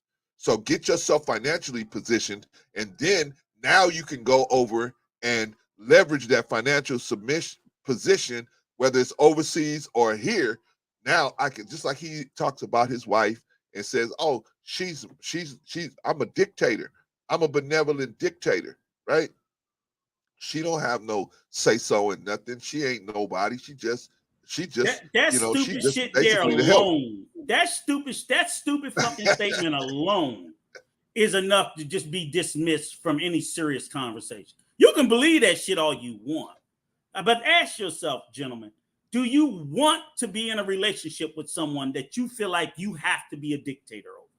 Well, evidently he don't know the fucking definition of the word dictator, because dictators are some nasty, mean, vile, wicked motherfucker. That's saying that you don't even care. A dictator doesn't even have any care or concern for a person or the people that they lord over. They couldn't give a fuck less if you're miserable, if you're lousy, if you want to kill yourself. That's what a dictator is. That's what a dictator is. So they don't even, I keep telling them, they need to say some of the stupid shit that they about to say out their mouth. I'm like, they must didn't say that in their head. Because if they had in their head, it should have stopped them from saying it out their mouth. So I'm a benevolent dictator? No, those two words don't even go together. He had us all food producers. Those words, that's an oxymoron. There's no such thing as a benevolent dictator. There's a benevolent leader, benevolent dictator, but not dictator. Rico. It's bullshit. Benevolent dictator. It's utter bullshit. They don't even go together. They don't even go together. So Rico, is it okay? I'm not saying that you shouldn't get a passport. Are you saying that people should not get a passport? Fuck no, I got a passport. I'm being a DR next week. What are you talking about? So we're not saying that you shouldn't get a passport. I'm we're not saying that enough you shouldn't black. travel. Here's the thing: enough of us don't travel. That's the problem. I believe. I don't know this to be a fact. I believe. This is just a guess, and this is from my world travels. While I do see a lot of black people travel, I do. Compared to other races, we got a lot of catching up to do. Let me put it that way. Correct. We'll go out of state. We'll go to regular little things. But my thing is, I want us to travel the world because we need to see the world. I think as much as we cried about integration and then like, oh, they integrate. But I'm like, so we reversed ourselves into this space of segregation. I don't think it's healthy to always spend the totality of your life only around people who look like you. That might be your place of comfort, but it's a global world. So you need to get out there and get to know other people and their experiences and their cultures and their languages and their food. Oh, Dave, thank you, World Cup. I didn't know it. 17% of Black Americans travel. That's fucking sad. That sounds That's sad. And that sounds high, actually. That really sounds high.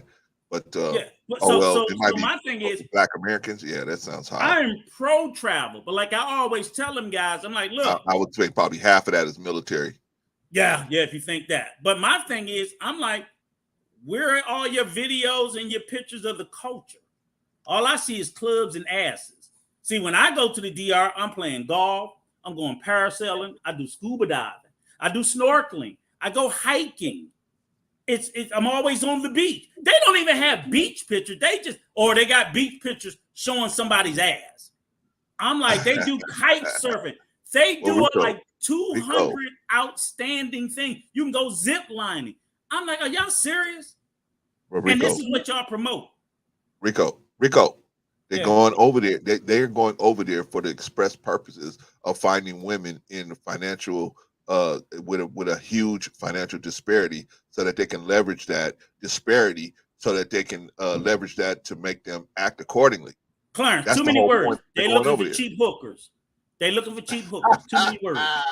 Because you make that shit sound. That's another way to put it. All sweeter and this. I'm like, okay. That's another way of putting it. But which is, and even that's nothing wrong with it because it's legal. So I try to tell people here back in the U.S., I'm like, let me explain this to you. It is not illegal overseas like it is in the U.S. So it is a perfectly legal. Now, marijuana is illegal. So I'm like, how you gonna knock them for their hookers? We got weed. They don't let us smoke weed over it. So again, it's a legal activity. It's a lawful, as long as you're not doing it with anyone underage, that is fine. That is huge. It's huge in all the tourist areas. So all the tourists, white, black, Asian, they're all partying and getting down. Men and women. There's nothing wrong with it. I don't even have a problem with people going over there doing that. But then what's your issue, Rico? What's your issue with the passport? The issue is you don't get to say, one, they're more submissive because they're not. Okay. They are, but there's a reason for it. I'll tell them, and I'll tell them this. Do you tell people the reason why overseas women are more submissive than Western women? Because they're second-class citizens. Y'all won't admit that. Y'all won't admit they live in a culture of high rates of domestic violence. Y'all won't admit that they have just as many children out of wedlock. You won't admit that they have just as many teen pregnancies. You won't. These niggas will cry about the stepmother here, but will go over there and wife up a stepmother. Because I'm like, most of the ones over there already have kids. This is not even to be a slander. It's just the truth. And I'm not saying it's 100%, but then you don't get to take that reality and come back to the There U.S. you go, and smack producer women Jeffy. here There in you the go. face and There you say, "Oh, well, y'all need to be like them." Are you fucking serious? American women were like them 50 and 60 years ago. Rico, calm down. Rico, But 50 and 60 years ago in America, that's what we had. We gave women rights so they didn't have to be thrown out on the street with their children when the dude decided to leave and take all the fucking money. Rico, you're right. But I don't want to make this about the passport. But let me see what We On Lock got to say. Sorry about We On Lock. I'm just so tired of this shit. But go ahead, sir. You on mute, We On Lock. Yeah, you're on mute, bro. Still on mute. I don't know, man. Hello. There you go. Hello. What's going on, big brother? Welcome to the party. We still on this same old bullshit. Hey. Well, let's see. We're talking about passport. We're talking about Louis Farrakhan's self. Well, what I'm talking about is what he was saying, what Anton Daniels and the conflict in his teachings, his personal teachings, and what he says about his own wife, and then what he's saying about what Minister Farrakhan actually said, and then him spreading this this vitriol about black women. Like, if you say something good about black women, as you may have already experienced, We On Lock. If you say good things about black women, man, you a simp. Bricks are coming, right? You a simp. So we're trying to break down the simp ideology. Right. And why other women in other countries are submissive. And if a man is like, no, they're not more submissive, and people aren't simps. Because the mere fact that you go overseas and you pay, so all passport bros that's over there dealing with them working girls, y'all all simps. You did something nice for them. Well, they never said Well, let me ask you something. Do Africans treat their women like the Chinese do? Do the Africans treat their women like the European, Sweden, British people do overseas? Ouch, Zen Master. Ouch. Just asking. I'm just asking a question. There's a reason why black women, Africans, period, whether you're a man or a woman, are the most strongest, most experienced, most trained, most delicate people, and how the average person wants to experiment on melanin, and how today's people, which is sad enough, our people talk down on a black woman, how strong she is, how courageous she is, how educated. No one likes an educated black woman. Oh, no. You are to what your boy prefers to cook and clean and shut the fuck up. What the Louis Minister Farrakhan. Now, I'm not a real big fan of his, but I do respect the minister. I do respect the minister of his work. Do I see him as a simp? He's 90 years old. 90 years old, lived a full life. And you're sitting up here with your 44-year-old ass questioning a minister who has millions of people behind him. Millions of people, and questioning his logic.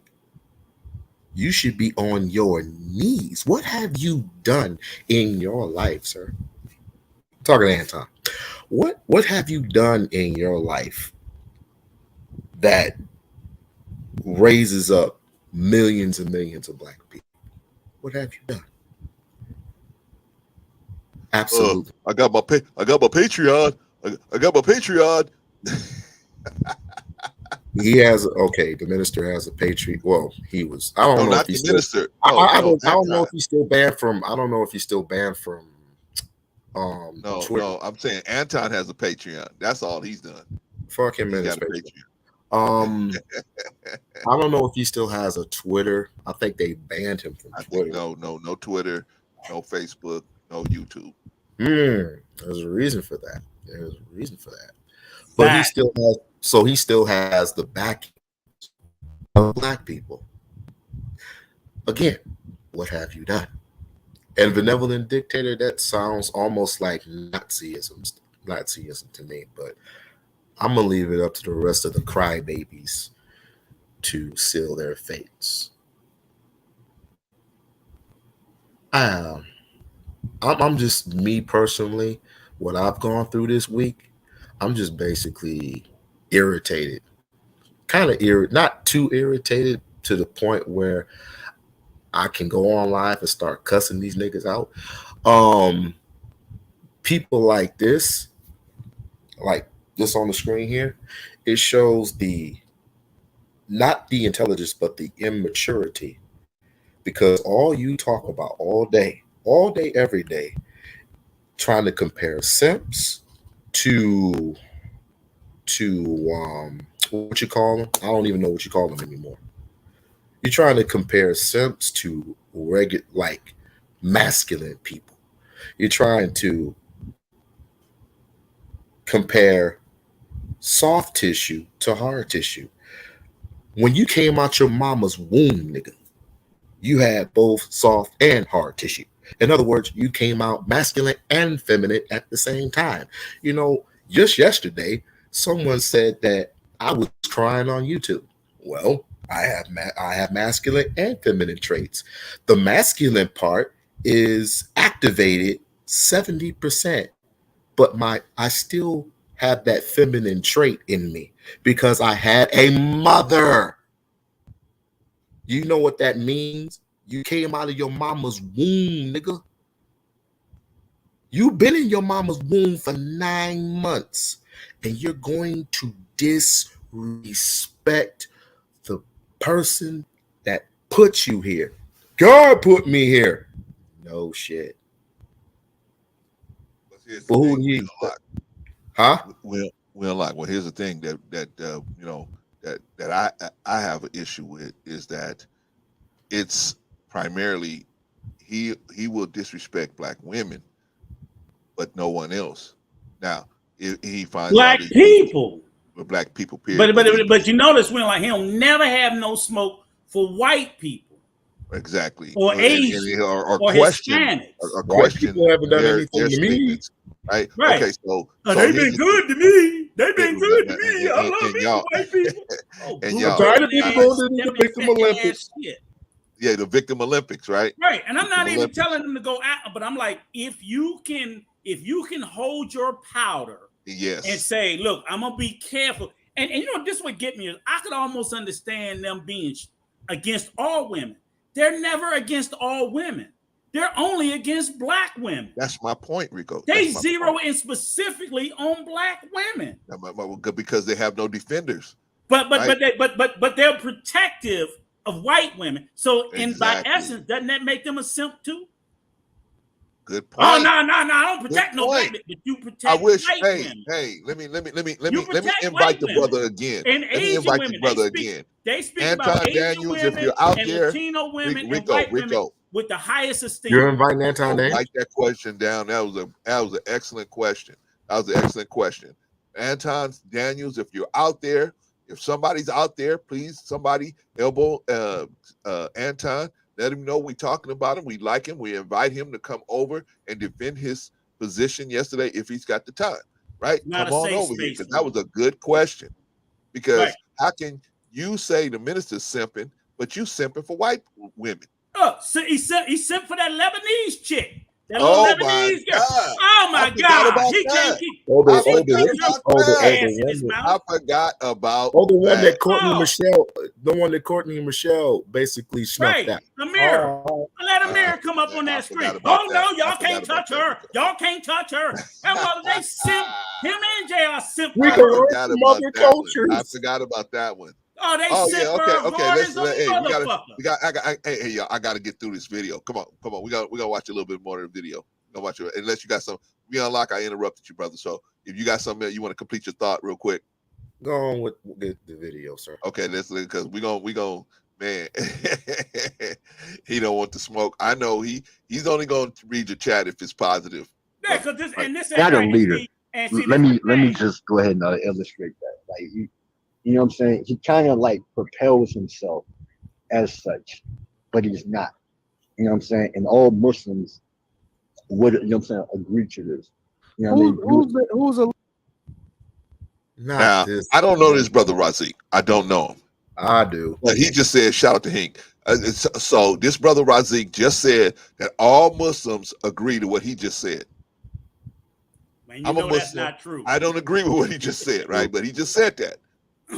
We got it right here on tape. He just said that. That Minister Farrakhan propelled himself into leadership. It's an idiotic statement.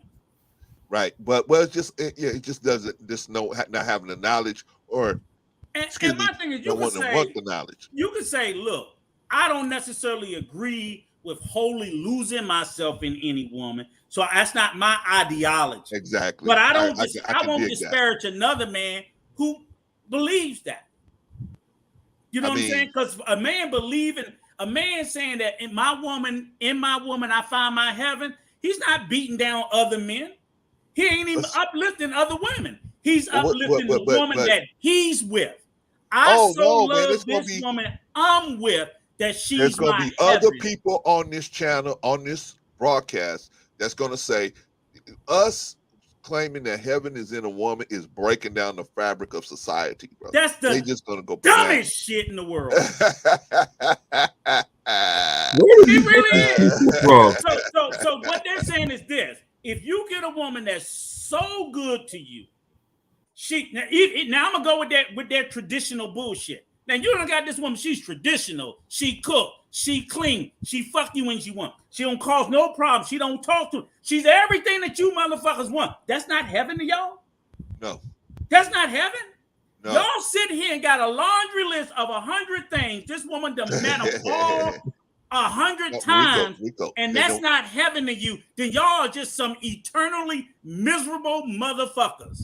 Because if I can find everything that I've ever wanted in a woman, you goddamn right I'm in heaven. Well, Rico, their point, their perspective is things are heaven. Money is heaven. Being able to spend a whole bunch of money, that's heaven. The dumbest the woman shit in the ain't world. nothing. Right? Who the people that tried to take the money with them to heaven? But that was good. The Egyptians tried to take the money to heaven. Nice try. And we found it in the dirt, right? And the Egyptians tried to take everything to heaven. I mean, hey, when the servants was like, oh no, when the king died and the servants, they're like, oh no, you a servant, get your butt in there. Right. and we found it all in the dirt. They tried to take everything with them, right? Yep. The cat, the dog, the bird, the cats, the dogs, everything, the right? kids, everybody. If I gotta go, all you niggas going. Yeah. You can serve no other. All right, y'all. Let's finish up. Leader? Who's the leader in the religion? Now, well, in that, you know what I'm saying, religion, you have a law. So Muslims follow a law. Well, they worship a law. They follow the ways of Prophet Muhammad. That's it. So you have a thing in Al-Islam, which means or you know what I'm saying, the ways when you read hadiths. So you have hadiths, you know what I'm saying, which are like a conglomerate of books and stories that go highly in depth about like the way he taught, you know what I'm saying, like the way he taught, the things that he taught, the way he moved, how he prayed, how he did ablution, how he washed himself.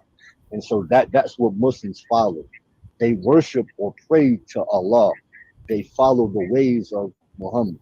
Similar to how in Christianity, you know what I'm saying, with the word, you know, with the doctrine states that you worship God, but you follow the ways of Christ. You know what I'm saying? So I hope that was able to kind of simplify. So he's not a leader then. Is that what you're saying? Yes, 100%. So what is he?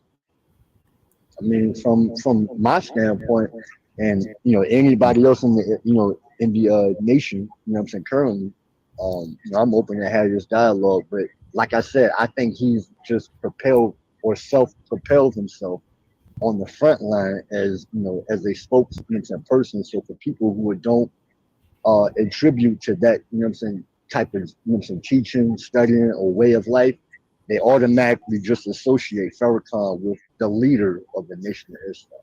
And no, he isn't. Okay, so also anybody in the chat that is in the Nation of Islam, the link is in the chat. And Okay, let me clear up something. Don't from just him. type hard. Let me see send some from him. He never said he is the leader of the Nation of Islam. He makes clearly that the Honorable Elijah Muhammad is the leader of the Nation of Islam. He is a student minister of the Honorable Elijah Muhammad. He is his chief student, and he is in the Honorable Elijah Muhammad stayed since he's no longer with us. He is teaching us on his behalf. He is leading us on his behalf as the Nation of Islam. But he never said, "I'm the leader." People call him the leader because that's just how we feel about him. As you know, we feel like he's leading us in the right way. But if he speaks to, we were to speak to him in person, then he would tell us that he's just leading the people, but he's not the leader himself. Correct. He would say, "I'm sitting in this man's seat. He's the leader. He's just not here right now. I'm just sitting in his seat. I'm a student. I'm a student of his." And so being his student, being his chief student, I'm the one sitting in his seat right now. But if he was to come back, I'd have to get out of his seat, right? But basically, I'm not the leader. I'm leading the people that's here trying to follow him. I'm leading those people. I'm not a leader of myself. I'm leading those people to try to get a better understanding of what he taught to get us closer to understanding a better practice in this religion. Okay. I hope I made that clear, because the brother kind of made it in a convoluted way. Kind of said that everybody agrees with him. I don't know why he keeps doing that, but he says everybody agrees that but that's not actually factually based. But that's my opinion. Okay, so I want to get off of him in particular because I want to move on down the line. Okay, so here's what actually was said. We don't like. I don't know did you see it last night? No, I didn't, because I was too busy being the fact. Right. So, all right. So here's what was actually said. He said Elijah Muhammad. He literally said, "This is what Elijah Muhammad said." Here, let me replay it. Let me replay it for you. I don't want to be no words misconstrued. Do you know who I want to make sure that we quoting this exactly. Listen to what he said in the very beginning. I want to tell you something. My teacher, your teacher, the Honorable Elijah Muhammad said. Is that what he said? Yeah. Okay, let's finish what he said. What he said.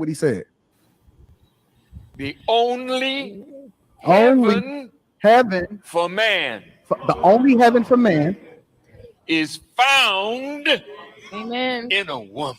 Yes, Lord. Okay, now where did I miss it? Bullshit. Where did I miss it? No. Triple Black wanted to insert his opinion again and said Elijah Muhammad. So I said what he said.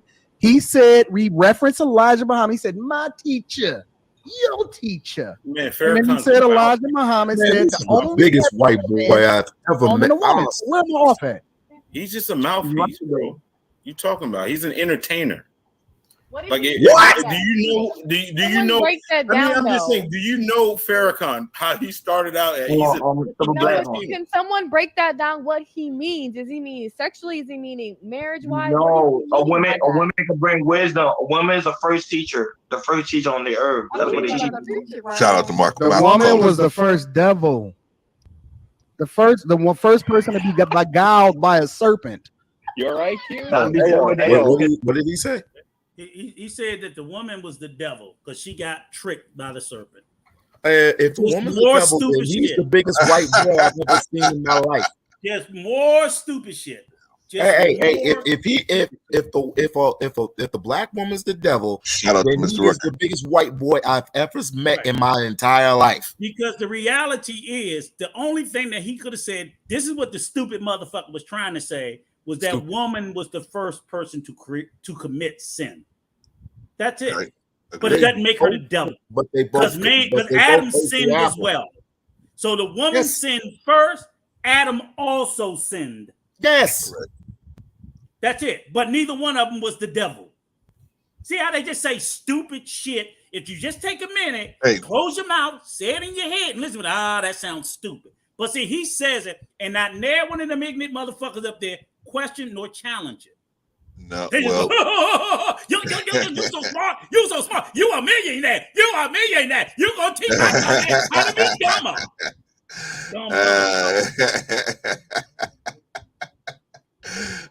Well, here's the thing, Rico. So, the bad part is he's got those kids. He's got those Kevin Samuels wings where you can just pull stuff out your behind and nobody question it. You know what I'm saying? I can just say whatever and nobody's gonna question it, right? There's a guy up here that's really a thumper and he's not even gonna question it, right? Why? Because if he question it, then he's gonna be on the wrong side of Anton, right? So he can't question anything. And that's the thing. His devotion to this man who's giving out bad information is based on what? Why should you should be devoted to the truth, right? I mean, that's how we're supposed to be, right? Mm-hmm. What you think we don't like? I think that this dude is the biggest white boy I've ever seen in my life. I concur. Just a white boy in a black man's body. Yeah, he tell them old fake stories about I wasn't supposed to get to 18, like he was all in the street. He wasn't. He wasn't. Right. Ain't no street nigga. No street nigga grows up like that. Because the bottom line, even when you come up out the motherfucking mud, you still, when a nigga come up out the mud is still in him. You know what I'm saying? I can come up out the mud, but the mud is still in me. So there's just certain thought processes and ways. I know that these white folks can take this shit anytime that they want. So I'm careful about how I move, and I'm careful about how far I'm going to trust them. I'm careful. They didn't gave it to me, but I'm careful about how much to trust them. So when you're all in on white supremacy, when you believe in it wholeheartedly, as we on Locke said, biggest white boy I never seen. That's it. That's who's all in on white supremacy. His thing is he's trying to get acceptance into the pop culture, man, so that he can expand his. It's a business move, absolutely, for him to try to expand his reach on his. What's the business Patreon. move? What's the business move when you are speaking to the most unintelligent of us? Think about it. Look at this. Well, see, if you look at the panel, right. Unfortunately, right. Unfortunately, Look at the panel. Okay, unfortunately, look at the panel, and you show me the intellectual integrity there. I can't argue that. What I can say is he will load the panel up with people that are he feels like will embrace him no matter what he say. Right. So he screened his callers like their godmother used to.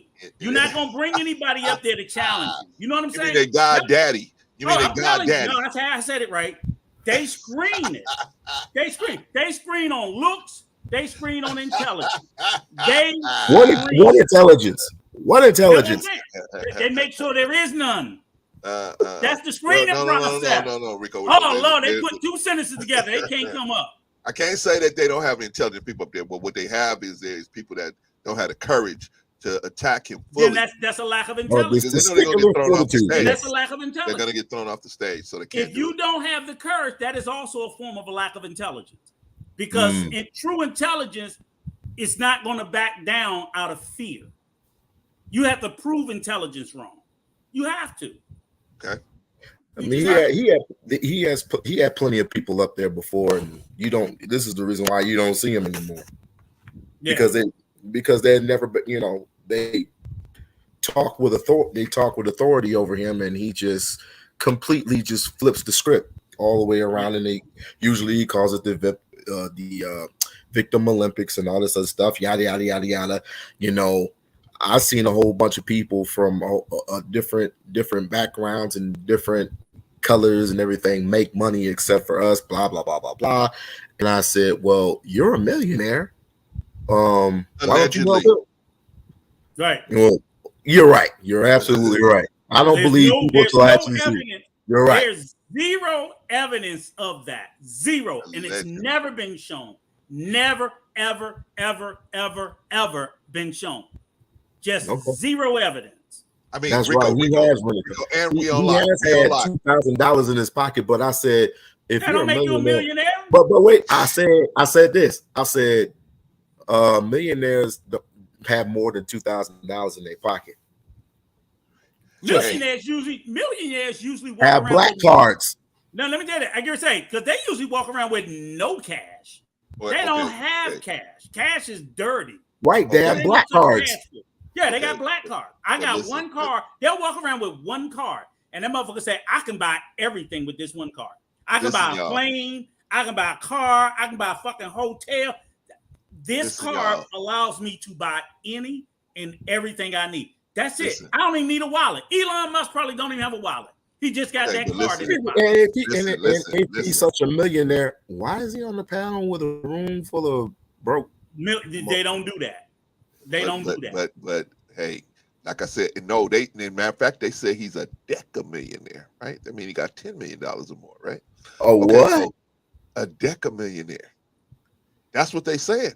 All right. So, but let me ask you two. We all know that's a lie, but go ahead. Yeah. Let me ask you two a question. Can you go out and rent cars? We got places out in LA. You can rent. You can rent Maseratis. You can rent. You got rappers that do want. that shit. People who are real millionaires, they don't buy those. They'll lease them or rent them. That's it. They don't buy them. But what I'm saying is, can you rent them for? I'm going to shoot this. Yeah, they do it all the time. Right? They do it all the time. They do it in the hood here. Being in this kind of car, right? Yeah, they do it here in the hood. These little local rappers do that. The little exactly local right, and that's why there was a show. There was a show. I don't know if you guys remember this. There used to be a show on MTV called MTV Cribs, right? Yeah, where they would go to the rappers' houses and see how the rappers were living. Where they would rent these places up here in Hollywood Hills. They would rent the house. They would rent the cars. They would rent everything, and finally, it came out that all that stuff was rented, and that's how come the show went down, right? Yeah. I think that somebody said they did that to the dude, Mr. Organic. When they busted him for all his shit, all the cars and all the houses that he claimed was his was rented. Okay, well, rented and leased. See, here's the thing. I think JT showed that out, exposed it, just went to because then people fail to realize there's public records on that real estate. Right. You just need you put the address up, okay, pull up the public. Nigga don't even own that shit. Right. Okay, so my point is, you can fool people. You can fool people because you got, I got this car. And they see you sitting in this luxury car, and they say, oh, well, that's yours. You must got money because you able to buy this car, or it's parked in your spot in your apartment building, right? And so you must got money because you got, but we don't see no other evidence other than you, your mouthpiece, other than you talking. We don't really see no evidence of you being this millionaire that you keep saying you are. And I'm not saying you aren't. I'm just saying it's alleged because we haven't seen nothing to substantiate that, right? Oh, well, if you don't believe it, then you just a hater. Check. I'm not a hater. You can check my record books. All right, y'all. Let's look at it a little bit more. to anybody. Fuck you, Because JB. We don't need no advice. Hey, We don't need your therapy. We don't need your therapy. Fuck that. No. We need. You know why we need to have these conversations, JB? You know why we need to have these. You know why we know. No, you don't. There's a lesson learned. A lot of times, no, JB, no. A lot of times what happens is we need to have these conversations so that we can get all the way down to the root cause of the issue and reality. And some of these people need to be shown who they are in the mirror. And the problem with us is that nobody has kept it real with us. And this is why I said our G's of yesteryear failed us. And so many people are suffering in silence.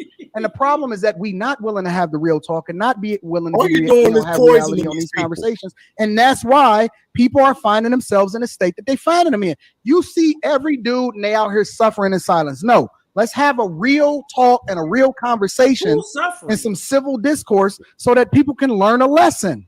I'd rather me tell you what the truth is than you sit there and suffer in silence in an echo chamber and everybody telling you what you want to hear and you still finding yourself in the same situation on a regular basis. Who's suffering? No. Good question. Because my thing is, see, you know what they do? Here's the setup, Clarence. The setup is this. I'm talking to you and we on lock, and I'm gonna tell you y'all got a problem. You be like, what problem? No, we on lock. I told you got a problem. I'm gonna tell you how to fix your problem. You be like, what problem, Rico? But I'm going to give you a problem and then give you the solution. Yes. And welcome to American business. That's how American business works. You have no problem. So he keeps saying these dudes are suffering in silence. Who's sitting there calling this clown, telling him, I just don't know what to do. Millions of people following him. Millions. Right. Men and women alike. What the? Go ahead, Rico. Yeah, go ahead. I'm sorry. No. I can't stand people like this. It's like, again, Nazis. Nazis did the same shit. Yeah, they did. And gentlemen, see, here's the thing. When you have a situation like this where this man is undisputed, right? Even the people that do dispute him are not going to dispute him that hard because why? They don't want to get thrown off the panel. I'm on Anton Daniels' show. Oh no, I can't dispute him. I can't run that hard at him because he's gonna throw me off the panel. Right? Oh, he ripped into a dude, man. He tore a dude behind. He gave Trump a blast. I've seen. Was he light skinned?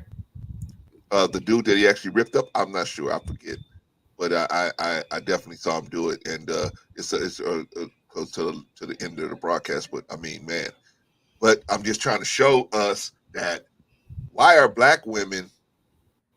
Well, let me ask you guys a question. Why are black women such easy targets? Because they're weak, according to most of these people. They're weak. They're, men are strong. And,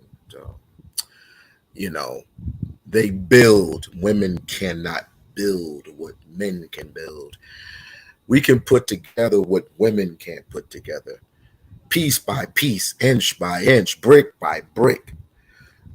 And yet there are still pharmacists, there's still doctors, lawyers, there's still MMA fighters, there's still judges, Supreme Court judges, there's VPs, the vice president. Of course, we don't count that because most of us never voted for whatchamacallit. I'm not going to mention any names.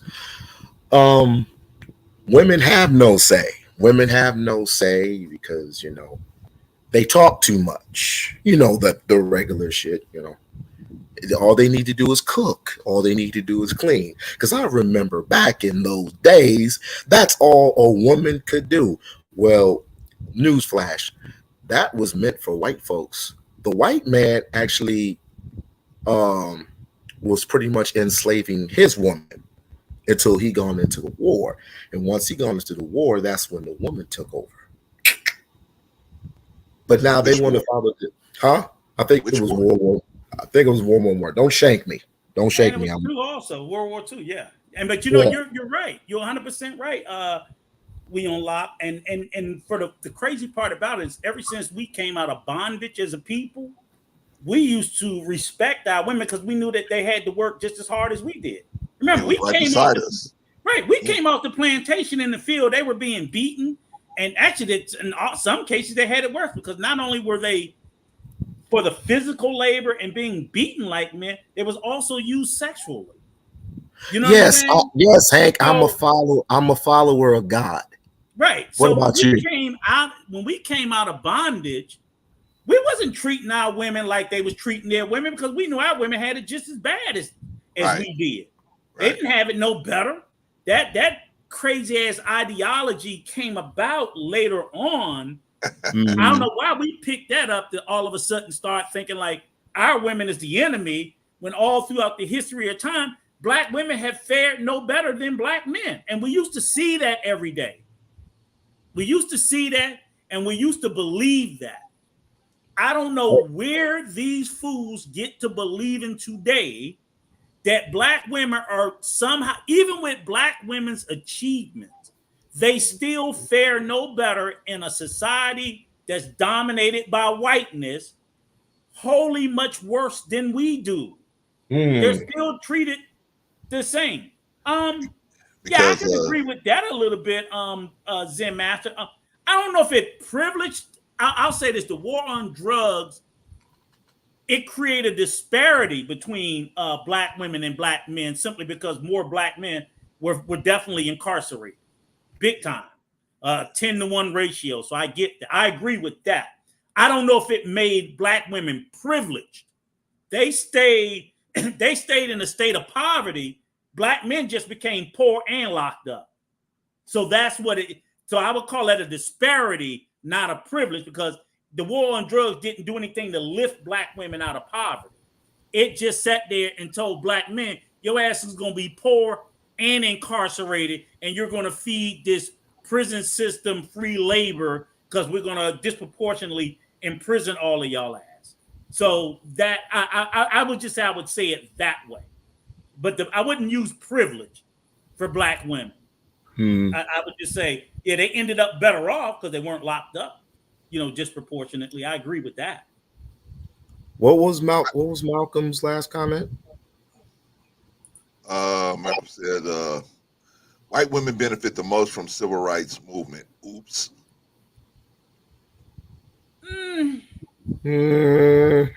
Oh, white women. I'm sorry. I thought you said black women. I'm sorry. Yeah, White women, I agree with that. That sounds about right. Yeah, I agree with that. I thought you said black women for a second, Malcolm. No. Right. White women, yes, absolutely, they did. But see, here's the thing. Though, and I try to tell people too. It's not like we did civil rights for white women. We still did it for ourselves. It's just the fact that other people benefited more since we've been coming to this country. Our labor has always been to it, which is why I don't even understand other minorities talking shit about us. Because I always tell them, you motherfuckers wouldn't even be here if it wasn't for black people. See, Black people have paved the way for everything in this country but white people, and even built it for white people through bondage. We just have. So yes, white women benefited off of the civil rights movement big time. Right. But I mean, I'm not going to say that we shouldn't have did it because they benefited, because we would have been worse off. No. But See, that's why, Rico, that's why, that's where the theory of you got to have people at the table that look like you. Because, okay, so say we screaming for stuff, but then we don't have people at the table writing this legislation up. But obviously they're gonna slip stuff in for their own gain as well, right? And they're gonna slip this in, right? Absolutely. And so slip that in, slip this in, and then the language is not going to be specifically for, like, when you see Native American things for them, it specifically says Native American. People, handicapped people, it specifically says handicapped people. Yeah. But when it comes to us, people of color, and minorities, or they replace it with minorities. What they call it, underserved communities, right? Right. So, so they replace it with African American, with people of color, let me answer, or minorities, which include women. Go ahead. Let me answer this person's question. The reason why in 2022 that black men aren't marrying black women is because black women are black men, excuse me, are crybabies. Now go ahead. Black men are crybabies. What is But, you got to explain that But one. to be honest, let me ask you this though, Hank. Serious, this is a serious question. Yeah, hit the link, Hank. Come on up here. But this is a serious question I got for you, Hank. And I see what you're saying. I hear that argument, and I'm like, okay, so black men are not marrying black women, but black men are not marrying anybody. Why aren't they marrying white women? Did I say all? Why aren't they marrying Latin women? Why are they not marrying anybody? So if it's all a black woman thing, then show me that 50% of black men are married to white women or Asian women, because it's still only like a small percentage. I think we reached the point where we're teaching selfishness, because I got sons that they don't want to do nothing but sleep with black women, but they don't want to marry nobody. Hey, Rico, and I don't even know where that concept came from. Yeah, and they kind of look like that to me. They do. I be like, y'all the cryingest motherfuckers I've ever seen. But I just think, which I find kind of crazy, they just talk about they don't want to get married. Nope. So they want to do is fuck all the hoes. If three of my sons were ever to get married, without a doubt, it would be black women. But I don't think they ever gonna get married. So that's just three off the block. Let me throw in. And one of them got 3 kids, so he fucking them. Right. Well, he okay. So Hank, you say in 2022, why aren't black men and why aren't marrying black women? Because there's guys like this guy right here that are out there telling them to not do that. Right. And they're simp, and they're preaching that marriage is a law.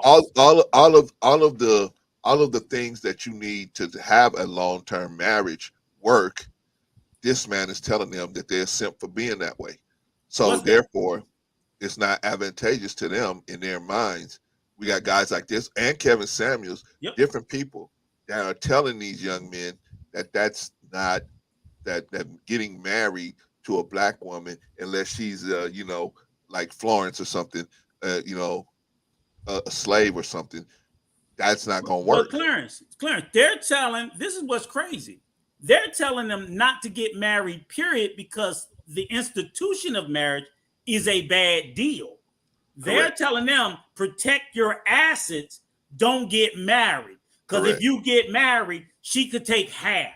So if that's the narrative that's being pushed, they're not going to get married, period. If that's the case, but my point is, Rico, that's part of it. But what they're really saying is, don't marry black women. They culturally just are not fit to be married. Well, that's what they're pushing. I don't know. I mean, but I hear them say, lean into it to the point, 100%. I do know they're talking about black women, because they do say they're not marriageable. But then they also go even further and say, protect yourself, because even if you marry a white woman, she's going to take half your shit. You marry an Asian woman, she's going to take half your shit. So if that's the narrative being pushed, it ain't just black women. Like I said, they're not going to marry anybody because they're afraid of half their stuff. Even though they ain't got shit, they worried about half of their nothing being took. You can't take half of my nothing. Listen, you marry a black woman out of purity. You're marrying a black woman out of purity, out of the sheer fact that you have had rapport for years. You've been together for years, out of friendship, out of development, and out of trust. If you can't trust your own species, your own Homo sapiens, then who do you trust? You can't trust a white woman, because you don't want to end up in that trap. Because what happens if you harm that white woman? I'll rest my case. If you go overseas and messing with Chinese and Asian women, what happens to you then? I'll rest my case. And they don't want to tell none of your stories. They don't want to tell they don't want to tell about Black history. They don't give a damn about none of your sobby ass stories. The only person that is in lockstep with you when it comes to your history, when it comes to your pain, when it comes to your anguish, is a Black woman. Period. Facts. I bet you this: when your black ass get locked up, ain't nobody else gonna be out there marching for you. I bet you that. There ain't gonna nobody else gonna be out there marching for you. And they'll be the most loyal. So I tell them like this: just don't go to jail, because ain't nobody else coming to see your ass. You better believe that. So don't be if popping you know, that. Don't be popping that black shit when you get over there. yeah, that's just a fact. Because that is a fact we unlock. When we are in our struggles, the very first person that's up there catching them bullets on our black ass, on our black behinds, is black women. They don't even got to know you. They ain't even got to know you. They Most of the just hear time. about. Most of the time. It be shit that I see like, oh, this nigga got shot up and 4, 5, 6 houses and this, that, whatever. I'm like, I ain't speaking on that shit, but the black sisters do. Yeah. And there's a difference between the racism over here and the racism over there. White women, white dudes can smile in your face, shake your hand. How you doing, buddy? And once you turn your back, oh, that nigger. But once you go overseas, at least they're constant. They're constant overseas. They'll tell you straight to your face that they don't like you, and they will call you for who you really are. Well, gentlemen, because I want to get back to the simping argument. Okay, is it simping to say something, or why is it simping to say something good about black women in particular? Why is it simping? Why is that simping? It's if I not. say, huh?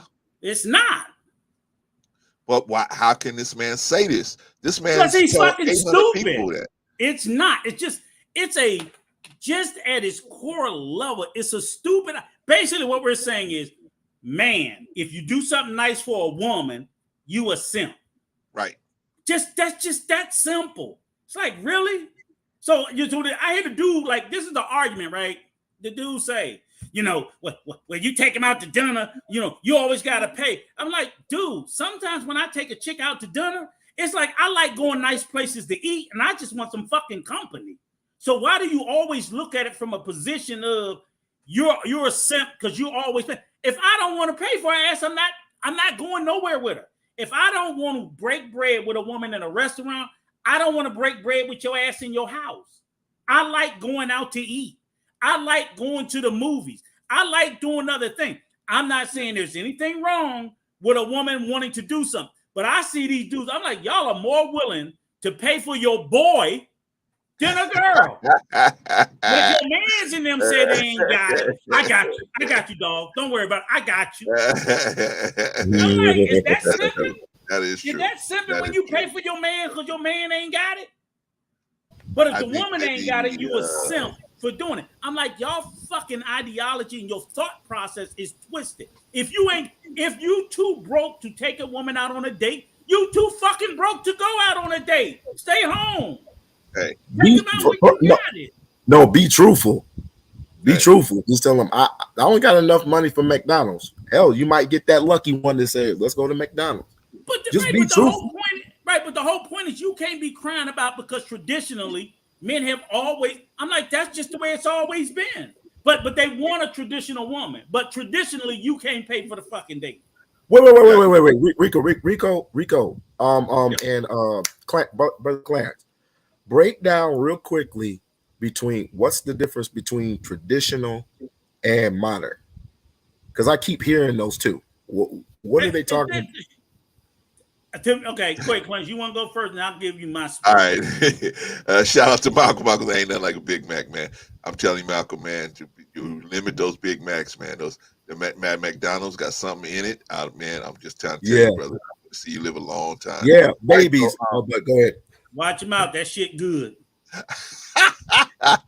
we gonna slowly wean Rico off of. All right. So anyway, what now you say, brother? What's the difference between modern and traditional? Traditional. I think traditional, in my opinion, traditional. A traditional woman is a woman that accepts traditional male-female roles in a household, as far as who's probably going to be the major breadwinner, who's probably going to be cooking most of the meals, who's probably going to be you know, rearing the children most of the time, so on and so forth. I think that is that is what most people consider traditional, and modern is where the ambiguity, there's a lot of ambiguity in it as far as who, you know, anybody could be the major breadwinner, anybody could be the one spending the time with the children, anybody could be that. And now,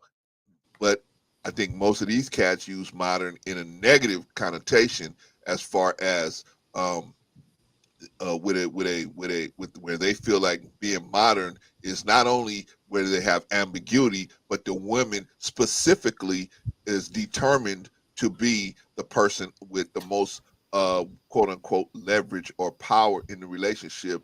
Power meaning that they have the ability to have the veto say in whatever's going on. That's my in a traditional situation, the man is understood to have that power, but in the modern situation, most of these guys feel like the woman is constantly fighting to have that ability. Does that make sense? What? Where do these new Negroes crawl out of? What the hell is wrong with a modern woman? Well, that's their understanding. Me and my wife were modern. Well, see, it depends on who you ask, right? And we on lock. Let me give you because Clarence give you that old long-winded leverage bullshit, right? But in a nutshell, and this is my understanding of what first of all, now understand this. Let's start from the premise. Ain't none of these Negroes live during traditional times, so they don't know what the fuck they talking about. They basically they speak from a place of they're not even reading books or taking classes on traditional womanhood or feminism or modern women. They're not doing any of that. They're just shit that they believe. They believe that, and for the most part, they may be correct in what a traditional woman was at the time. So I'm not saying that they're wrong about it, but what this was also during a time where women were in America were far more submissive out of the same reasoning and needs that women are submissive overseas, because women in America used to be second-class citizens. They really did. Remember, they didn't get the right to vote until just this 1910, something like that. You know, 1960. So women were second-class citizens in America. They were considered property. They couldn't own a bank account. They couldn't own a credit card. You know, they wouldn't be on the deeds. So there were forces. 1919, women, June 4th, 1919, women. So barely 100 years. Barely 100 years. Okay. So women were fully second-class citizens and even property. They were probably second-class citizens. They got the right to vote in 1919. They were second-class citizens probably up to the 1950s. So women, I'm not gonna say they believed in gender roles. They had to live the roles dictated by society writ large. Modern women are women who have been given freedoms and agency through society. We as a society, especially as you said, around World War II, we realized, oh shit, we really need these goddamn women when all the men are gone to war and all the male labor must be performed by women. And we realized that's a good fucking thing. Right. That is a good thing to have women educated, smart, talented, gifted, on par with their male counterparts, not less than. Women have to be able to do something other than cook, clean, and lay on their back to keep a functioning society. So when they sit there and they try to separate the two, yeah, you're right. Thank you, Malcolm, because they did have child brides. Oh, blacks was doing it too, not just white men. But yeah, you had child bride. I think maybe even a little bit later in some states, because that's a state by state. Some state they were having 14-year-old brides up until the 1950s, 60s, 70s, and 80s. They were still having them. So they're living in a modern time looking for women. And it wasn't that these women were any more feminine, because you had female trailblazers back then. You had female pilots. You had female ship captains. You always had women who was you had women who went to school to become a lawyer but couldn't practice law because they just wouldn't let them. So we've always had women, white and black. They would allow them, the only profession they would allow them to be is maybe a teacher.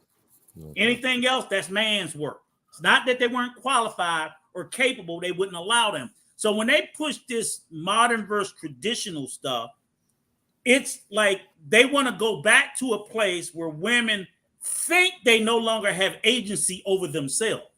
In their mind, even though they know I have all the freedom to come and go and I have full autonomy over my life and not this man, they want her to somehow delude herself into believing that, oh, I must be under the control of this man, because they believe women back then did so out of love. No, they did so out of necessity, out of survival. So traditional women They served men with gladness. Did what the hell they had to do. If those women could have been doctors, been lawyers, ran for the government, remember, if they could have, they would have.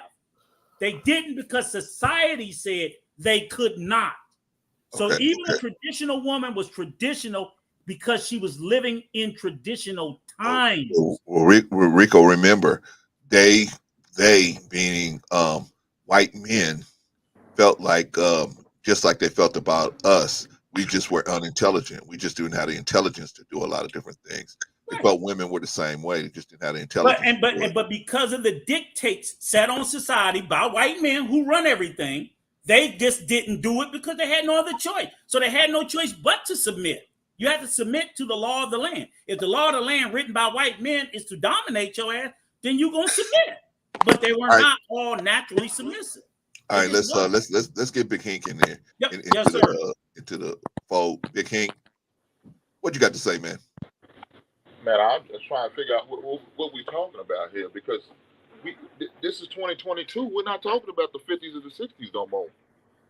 Title IX that came through and cleaned all that shit up. They not dealing with the same issues they are no more. No, but William Locke was asking what was the difference between the quote unquote in the conversation traditional and modern. Well, the problem is these modern women are some of the reasons why they're not attractive enough to look to get married to. That's why you said your sons. Yeah. Okay, your son's not married them black chicks because of reasons. Because they're what you consider modern women. Who wants that? I don't want that drama. I wouldn't want these women are asking. I think it started with the kids. I remember just me being a substitute teacher and just watching how masculine these little girls was. And how let me ask you a question, Hank. Then if they're not marriageable, then why procreate with them? Because that doesn't they're not discouraged from procreating. Hold on, y'all. Let me do a shout out real quick. Shout out to Mr. He said, glad to have you in the building, brother.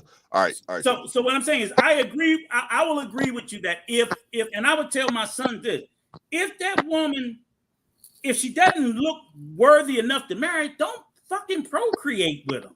That's a character flaw. Huh? That's a character flaw then. Yeah. So I'm saying a lot of these dudes, are procreating, knowing from the jump street that they don't want to marry the chick. And I'm like, then you don't want to have 18, even longer than that of life, that you're still going to be tethered to this woman some sort of way because you got a kid together. So you stuck with that person in your life, whether you want them or not. That's a character flaw in that person. And they shouldn't be, they made bad decisions. So it's a lot of dudes that do that, you agree? You understand that, but there's also who allow it to happen. Do you understand what I'm saying? It I understand that part too. Yeah. Yes. Did I drop the seed in her? Yeah. But there's a lot of women out here deleting these babies. Now, why aren't we talking about that? What's so? Yeah, that's gone. That's off the books now. That's off the book. The deletion. No, not all states. Not all states. Not all states, but a lot of them is coming off the books. Brother, I'm telling you, they're not gonna allow it to happen. I thought y'all was celebrating it. Huh? I thought y'all was celebrating it. So I was like, shit, I thought they won that, whether I agree with it or not. So I thought the deletion thing was done. No, it's not. But I know it's not every state, but But when they use it as a form of birth control, that is sad. I agree with that. I don't disagree with that. Women, that is our women. Imagine if we didn't delete them babies. Imagine how much stronger the black society could have possibly be if we did not do those things. How more populated the United States would be, and possibly us taking over, not being a minority, but being a majority, because we have the numbers. Well, we're not doing that. That's not what we're doing. Okay, so let me ask you this: do you agree with the narrative of minister? I'm sure you know a little bit about the nation, right? Yes. Nation of Islam. Okay, so do you agree with Minister Farrakhan making a statement that, and I wish Clarence can go back a little bit to play it to you so you can see it in the context that he said it. Him simply saying that a man finds heaven on earth in a woman, that makes him a simp. Well, I don't know about making him a simp, but using those words, saying heaven on earth, I don't believe in that. Well, okay, so I don't believe in that.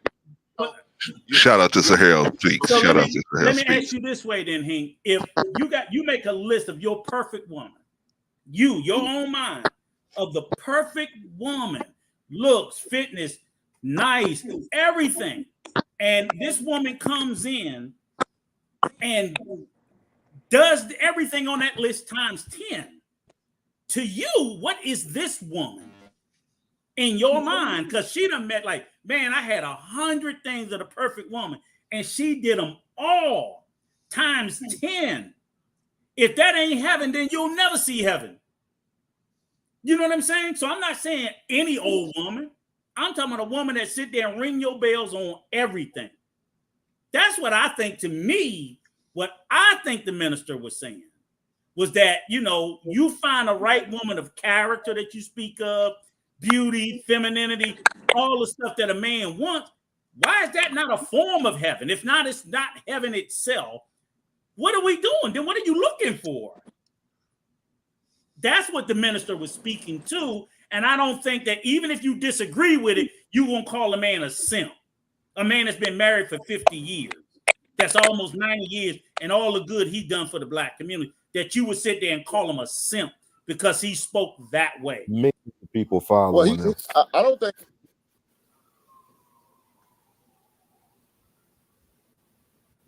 Oh man, Hink, you freezing, Hink. Froze up, Hink. Hink, get out Starbucks, Hink. Hink, get out Starbucks. Hink, can't hear you. Can't hear you. We can't hear you. We can't hear you, brother. We can't hear you. You muted. Nah. Nope. It's God. God is striking down your audio, brother. God is striking down your audio, Hink. God. I think honestly, shout out to Queen Anifa. Maybe he could pop out and pop back in, man, so his audio will fix up. Shout out to Queen Anifa. Shout out to Sir Harold Speaks. Shout out to everybody. Is doing good for a woman a simp? Are you a simp? No. Just that No. You need to be asking me that question because I'm the number one simp, obviously. Oh, ask simp we on lock. Yeah. Yes. Okay. Is it? What was the question again? So I can doing something nice for a woman. Yes. Makes you a simp. Let me make it more pragmatic. I have a wife. It's her birthday. Now on her birthday. No. Don't make it someone. Wait. I like this one. No, I like this one. I like this one. No. Okay. Wife is too much obligation. Okay, let's say a girlfriend. Somebody you really care about. Female you really care about. Okay. It's her birthday. Or you like her. And you don't even like care her, whatever, about it. right? Just like you decide, and you know that she likes IHOP pancakes, for example. You decide, hey, I don't really eat there, but I'll take her there. I'll take her there because I know she likes that. Am I a simp for doing that? No, that's too easy. No. Well, See, let me add it. Let me add on to that. You got to add to it. You bought her some perfume. You bought her a birthday gift, some perfume. You say, bought her some hey, I'm gonna get her perfume, some nice perfume. flowers. I know and some flowers because it's her candy. birthday. Right. There you go. Okay. Do some simp shit. You ain't. That's how a simp. I know simps. Open the door for her. And open the car door for her. Right. Oh, now you're going too far. Open the door. Now you're going too far. We on lock. Now you're and going you- too far, man. And when you showed up, you said, "Happy birthday, beautiful." Oh, now That's you right. Rico. And it's nothing I don't know wrong with which is giving the her a biggest kiss on the simp, cheek. you or you will. Ain't nothing wrong with and giving gave her her a big on the kiss cheek. on the cheek. That's right. Okay, Yeah, are you a simp? Are you a simp? No, there's nothing simp. This has been happening for years. This has been happening. I'm an 80s baby. I can't. I have to ask y'all because y'all my elders. I mean, how was it back then? Because all I know is growing up, that's all I saw. This is all I saw. You just treated ladies nice. Exactly. Okay, so what's the problem? Okay, Rico, what's the problem? We unlock. What's the problem? That's why it's crazy to me. This new generation Why is is this full such an of issue? crybabies. Why is it such an issue? If I'm going to be with a woman and that woman is going to, I need her personality is going to be a big influence on the rest of my life. Shouldn't I try to make it so that her personality is in its best form by trying to treat her right, Clarence, so then she will be here's the reality. treat me right as well? But Clarence, right, everybody can say you did things like that. Simply one, you wanted to. You did nice things to let a girl know or a female know I like you. I'm interested in you. That's a form of courting. So even in dating, it's like you did nice things because I want to say, hey, Keisha, I like you. Doesn't mean that, and I'm hoping that you will like me back in return. If we've already started a friendship that you're hoping to go forward, you do nice things in hopes that they would do nice things in return. It's normal. Sometimes, and once you grow into a more mature adult, you learn that you do nice things for women that you don't even have a romantic interest in because it's a good thing to do. It's a good person and they deserve it. Nothing more than that. It's okay to send someone flowers. Maybe, a coworker and her mom died, or she's not been feeling well. People do nice shit for people all the time. Doesn't make you a simp. That's just called being an empathetic human being. Thank you. Well, let's ask Hank what a simp is. Hank, you there? Yeah, I'm here. Can you hear me? We can hear you, brother. Okay. Well, see, that's what I'm trying to figure out. What y'all definition of a simp is. Because if I'm doing certain things for the attention, the gratification of a woman that I have no chance or intentions of getting with her, to me, that's what I would consider a simp. I mean, that's one thing you doing, like what my man just explained, doing something nice. There's nothing wrong with doing something nice for like a coworker because your intentions are not trying to get with the woman. Okay. Right. You got pure intentions. But if you're trying to get with her, she's just blowing your ass off. And yet you still caping for her. You a goddamn simp. She's just using and abusing your ass. Well, that I will even accept that premise because, like I say, everybody can be a fool. Don't be a fool. But just doing something nice to someone, and we haven't even gotten to the point where she done blew you off. Hey, she's being nice to you in return. You being nice to her.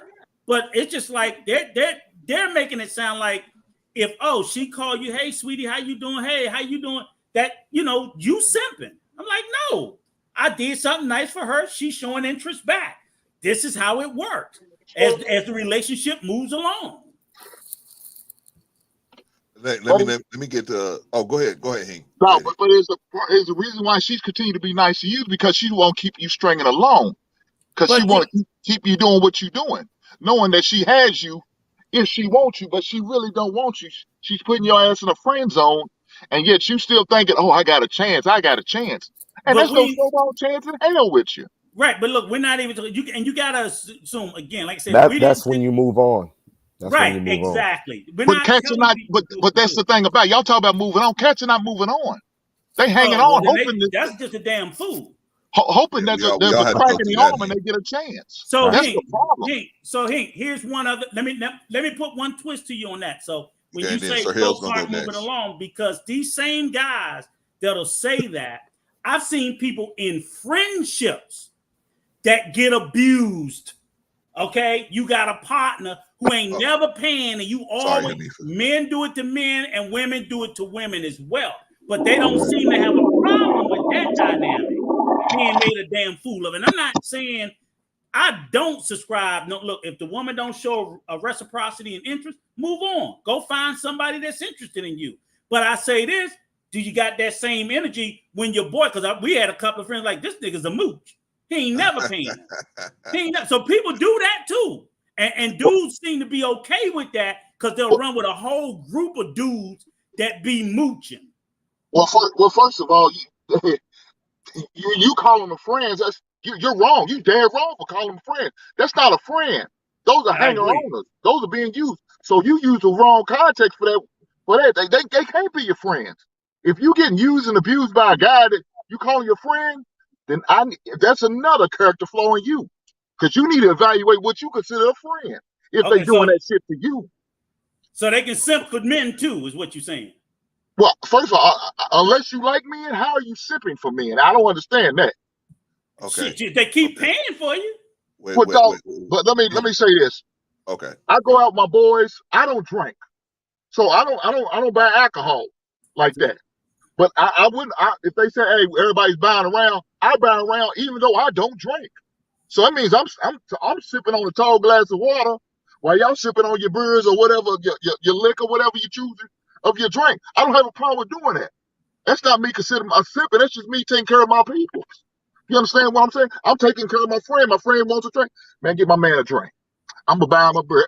That's not me sipping because guess what? I know it's going to come back. Now, for that woman, it's not going to come back. Not until you're in a relationship with her. You can take a woman out to dinner. She'll never buy you a dinner. You'll never get a dinner from her. You'll never get a shot of ass. You won't get anything but maybe a kiss on the cheek or maybe a pat on your goddamn head. But if you're in a relationship, it's hold okay. on, Rico. I got to get to some of the other people on the panel, and then we go come back around. Let's put a pin in this one because I got a little pushback for you, Hank. But let me have. I'm all for the pushback. All right. Let me get Sahel and then Hanifa. All right, brother Sahel, what's going on with you, brother? Brother Clarence, how are you, sir? Good to see you.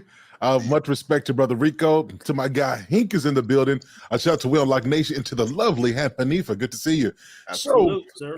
I had to come up here. So a simp, I think it is way overused. It is overused, and we say it, and there's so many moving definitions. A simp, when we talk about this, is a man. The key thing is the pedestalization of the woman.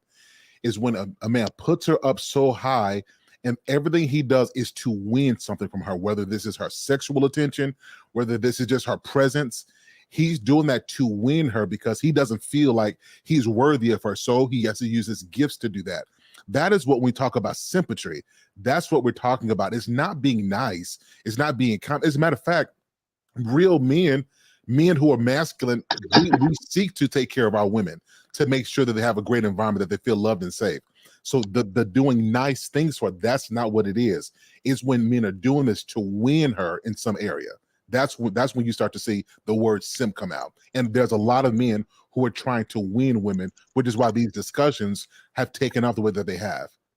Holy so do you agree with the statement that if a man finding a woman, and I'm sure it was more context of what Minister said, a man finding a woman, I'm assuming he means in a relationship, a wife, or in love, is to find heaven on earth. That would make you a simp to believe that. I don't think it's just that statement, though. I think it's the whole idea that, like, because that the same person, and again, this is not me agreeing or disagreeing, this is me stating what has been said, is the same man who said this also said that you can't be a man without a woman.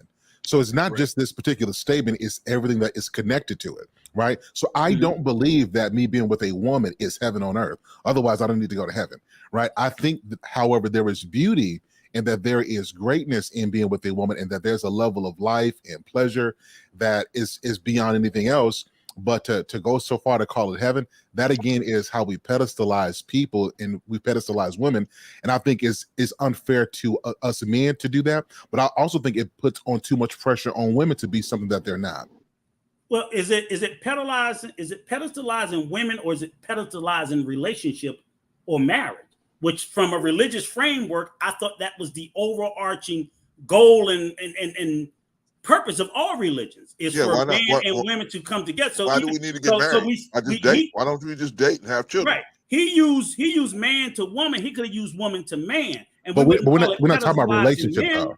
But we're not talking about the relationship. We're talking about what this is like. So if you're just saying relationship, that's one thing. But if you say this is heaven on earth, then we just the context is different now. The same. He used man. He said, "As a man finds a woman that that I guess meets everything, that's heaven on earth." So if he had said simply changed it from man to woman to man, we wouldn't have deemed it pedestalizing men. We would have been like, "Oh, that's perfectly." And I'm like, but it doesn't matter which way it goes. It's about relationships, is what I disagree on that point. from it. And I think I see too many people in this space. They get triggered about any niceties around the feminine sex. So anytime anything is, and I get some of it is just hyperbolic and just crazy over the top crap. I get that. We can sit there and we can say, look, now y'all just going too far.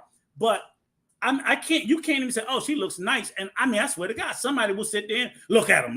I'm like, God damn, we can't even say nothing nice about women. Well, let me say it this. seems to be skewing that way, is what I'm getting at. Can I make one more point and then I'll be done? Yeah. So I'm a married man, 15 years to a wife. That's my love. If you guys ever watch my show, you're gonna always hear me say, "What's going on, baby? How you?" Like you're gonna hear me say something because that's my girl. That's not simping. That's how a man honors his woman. And I think what we've mixed up is us honoring and respecting and loving and really valuing each other with going overboard to try to win something. And I think that's where a lot of these men fall into that trap. They're not trying to value. A lot of them are trying to either get the sex, or she seems like she's out of her league, or he simply doesn't know who he is. And he's getting her as a form of validation. So he really can't appreciate her because he doesn't even appreciate himself. And so this is when we start talking about the word simp. And I think that's when we hear what the honorable minister said. I don't think it's the statement that people are really concerned about. It's the stuff attached to that. Okay. So this is what I would say to most men. I also been married 33 years to the same woman, all children under the same roof, everything, right? And my wife, my heaven was in her. Also was in her was my hell, right? I mean, but it all reflected from the energy I gave her and the state of being that she is in. Now, I consider my wife my heaven on earth, right? This is not heaven, the heaven of that the gods is supposedly quote unquote living in, right? This is just a version of that on earth. You follow? I don't think it was ever intended to be like, oh, well, this is that heaven, that this woman has that heaven in her. No, it's a version of that. For those who understand, a version of that. How God has his heaven, you can have your heaven if you pick the right woman with the right temperament and so on and so forth, and you give her the right energy. Just like if you give her a seed, if you give her a live germ, she'll put it with a seed and give you yourself. She'll give you immortality. She'll give you yourself back to you, right? Well, the same thing. If you give her good energy and she has the right mentality, she'll give you what God, the love that God intended for her to give you in its fullest form. Brother Clarence. He who loves his wife loves himself. But what we're doing is we're conflating all kind of things in what we're saying. Like we just conflated a whole lot. So if she might have, but if you give it the energy, she can give it to you back. But it's like, no, that's what I'm saying. We call our black women our goddesses, our queens, heaven on earth. And what I'm saying is, instead of allowing our women to just be women, to be human, and to allow what God put in them to shine out, we make it a lot more than it should be. And I'm telling you that's added pressure on them. And then And then what it does for us is men, we don't have the capacity. We don't deserve that. Like none of us, if we're saying that none of us deserve a decent woman, right? There's nothing you could do, right? But if we can all be human, and she comes with her problems, willing to work those out, you come with yours, willing to work them out, and both of you are both seeking God, not calling each other that, but seeking Him, then I think we can have better relationships.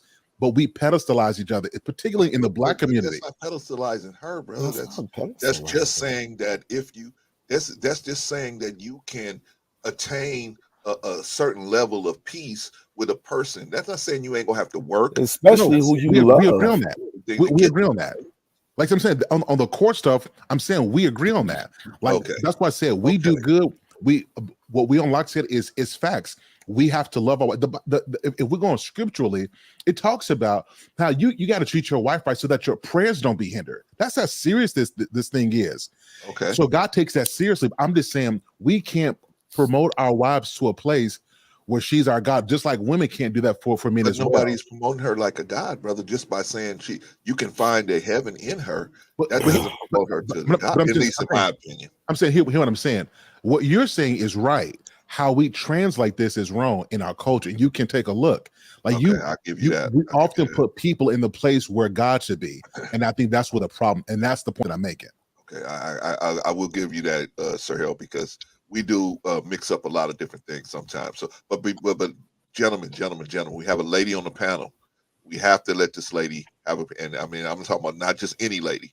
This lady is very smart, very knowledgeable lady, man. Outside of being a very beautiful lady. Just to piss off Sir Hale, we have a goddess. So we're gonna let we're gonna let the queen speak. Come on in, Queen Anifa, please. Give us some words of wisdom here. That was so unnecessary. Can you guys hear me? Yes, ma'am. Yes. Okay, hi to all the brothers, the beautiful, beautiful brothers on the panel. I was just listening in, and I just wanted to say, so the conversation shifted from when I came up. Well, when I was coming up to like now. So the piece I wanted to speak to first is the pedestalization piece. I actually don't think Black men and Black women pedestalize each other enough, honestly. And I see nothing wrong with it because it simply means to hold one in high esteem. There is nothing wrong with doing that. I don't necessarily see it as usurping the position of God at all. I just literally think that we can do a better job at holding each other in high esteem. I think that if we do that, then the respect, the mutual respect and the reciprocity between both parties will flow a lot more easier. So that's one. I actually don't see anything wrong with us pedestalizing each other, not just requiring that the man pedestalize the woman, but also the woman pedestalize the man. And just so we know, in this space, a lot of what they're talking about that they are requiring for women to do, that they are upset that Black women don't do enough, is a form of pedestalization of the Black man. When you are requiring submission and all of these other things, you are saying that I am a bit superior to you. And when you put yourself in that position, right? Think of what a pedestal is. It's always above ground, right? Usually. So when you say, this is what a woman should do for a man, it is a form of pedestalization, whether we want to call it that or not. And I just don't see what's wrong with reciprocating that same energy to your woman. We are treading our, like, I am listening to a lot of these conversations, and we are playing a very dangerous game. We really are, because they are young, impressionable minds that are listening to this and that cannot compartmentalize this information the way that they need to, nor be able to differentiate. We are about to create a bunch of young minds that have no respect and regards for each other. And I'm talking about young women and young men who are tapping in, who are tuning into these spaces. So how we talk about what we talk about is also very important. My second point is the heaven piece. Usually when you ask a man, okay, they talk about, they want, they're looking for peace. I mean, for me, that right there is heaven in itself. At least you know, the way that heaven is described biblically and so forth is really no war. It's a time of peace. There is no light. I mean, it's day throughout the year. The streets are paved with gold. You got mansions and shit up there. I mean, that's a place of peace. So when you talk about you're looking for a woman that can provide that environment, whether it's in the home or her presence, that's really, we're playing semantics, okay? This man is talking allegorically, and we want to take it to the extreme. Why? Because the people who are saying this already have their own issues with that part of the so-called black community. That's what the issue is. And my thing to that, and to Anton or whoever, and I would say this to his face too, okay? Go call the pastors simps. They are some of the biggest simps out there. If we're using your definition of that, most of Yep. them are catering to black women 24/7, not correcting them, telling them leave their behavior and their bad behaviors. Don't change it. Leave it up to God to change it. Those are the biggest simps around if we want to talk about simps. We lack respect. And listen, I am not a Muslim, nor am I a Christian. I do not subscribe to any Abrahamic religion or any religion that puts me, okay, as a second-class citizen. Are you Period. spiritual? I don't even want to call myself that, because that's taking on a whole a whole other thing as well. However, I am not My atheist. apologize. No, you're fine. You're fine. I'm okay with that. But I'm not atheist. But I'm just saying that I don't subscribe to any of them. But I respect black men who have tried to do good work amongst our people. It doesn't mean that they're blameless. It doesn't mean that if I see something wrong, I can't point it out. It just means that there's a level of respect, and there's just some shit that I just won't say. That's uncalled for. He's a simp because he said that. He said to hold your woman in high regard. My thing is, like, I think black women and black men need to do a better job at holding each other in high regards. And whether we realize it or not, we are asking black women every day in these spaces and on these platforms to pedestalize black men. Listen to some of the talking points. Listen to what they're asking. It is a form of pedestalization. And my thing is, what is wrong with reciprocity? What is wrong with us loving each other? What is wrong with Can I that? respond to that? Sure. Go ahead, Go ahead. I'll mute myself, sweetie. Go ahead. I just want to respond to what you're saying. So what you're saying, I agree with what you're saying. The one of the issues, though, when we talk about pedestalizing anybody, is not just looking at them in high regard, but is being able to be critical as well. And one of the things that we see is, maybe this is not for you or for women who may be watching this particular stream, but men are pedestalized, but we're also criticized. So go on anybody's platform, go on any stream, and you're going to hear both men and women talk about how weak men are. Men are always crying, and men need to step up, and men need to lead, and men. So we're pedestalized. You're correct, but we're also criticized.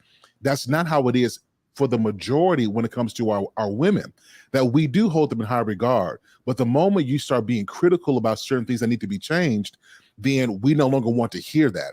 And that's when it becomes a problem. So what you're saying in terms of what we should do is correct. We should uphold each other. We should lift each other up. But the ability to be critical when necessary so that we can correct behavior and even get better, we don't see that even. It's not balanced in our community.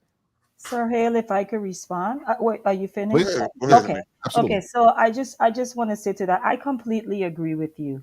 I am one of those who actually I fight against this idea of the matriarch in our community being infallible and untouchable.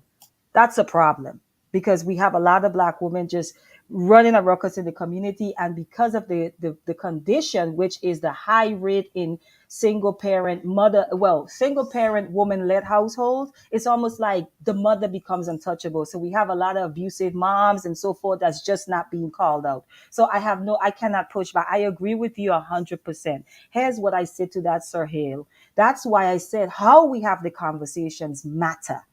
Right? So if you're saying, yes, we should hold each other in high regard. Okay. We agree on that part. So then the second part you said is, what we're seeing is oftentimes it's almost like women want to be above critique and men. I agree with you 100%, but I say to this, then speak to that.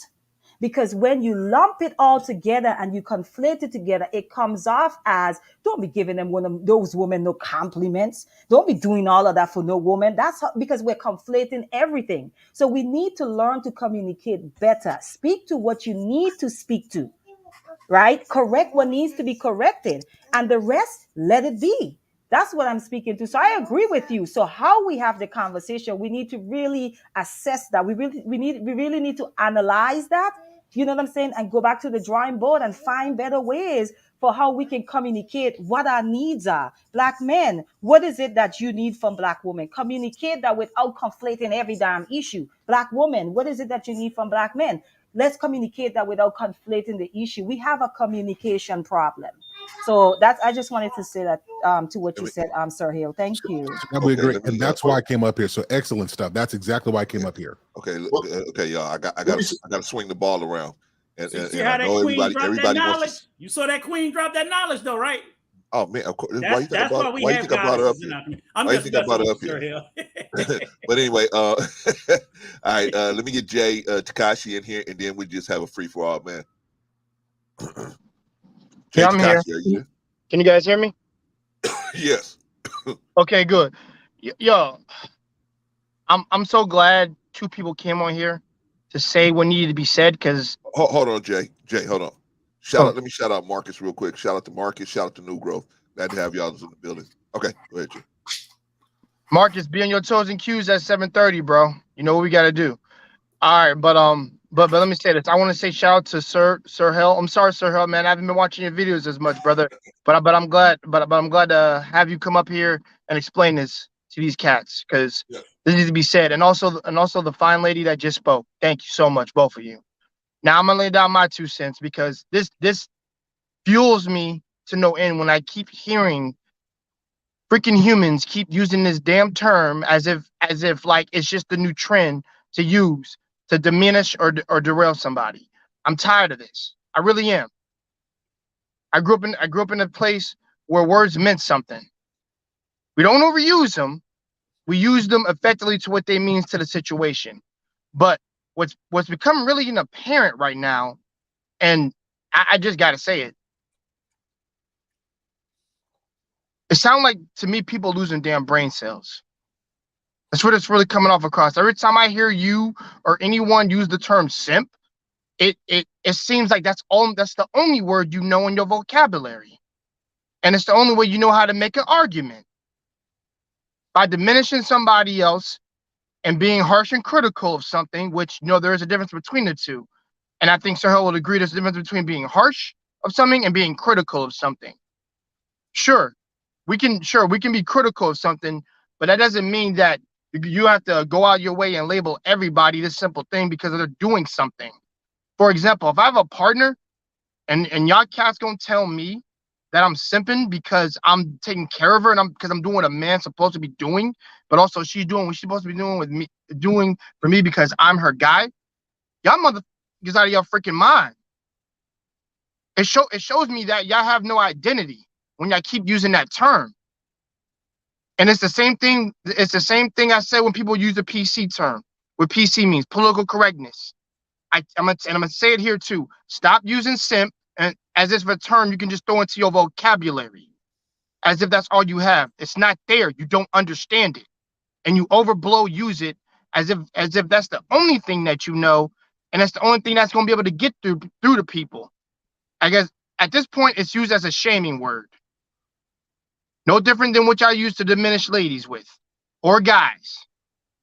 So at this point, I'm about done with this because I've said this before. Any cat that comes up to me using that term, I walk away.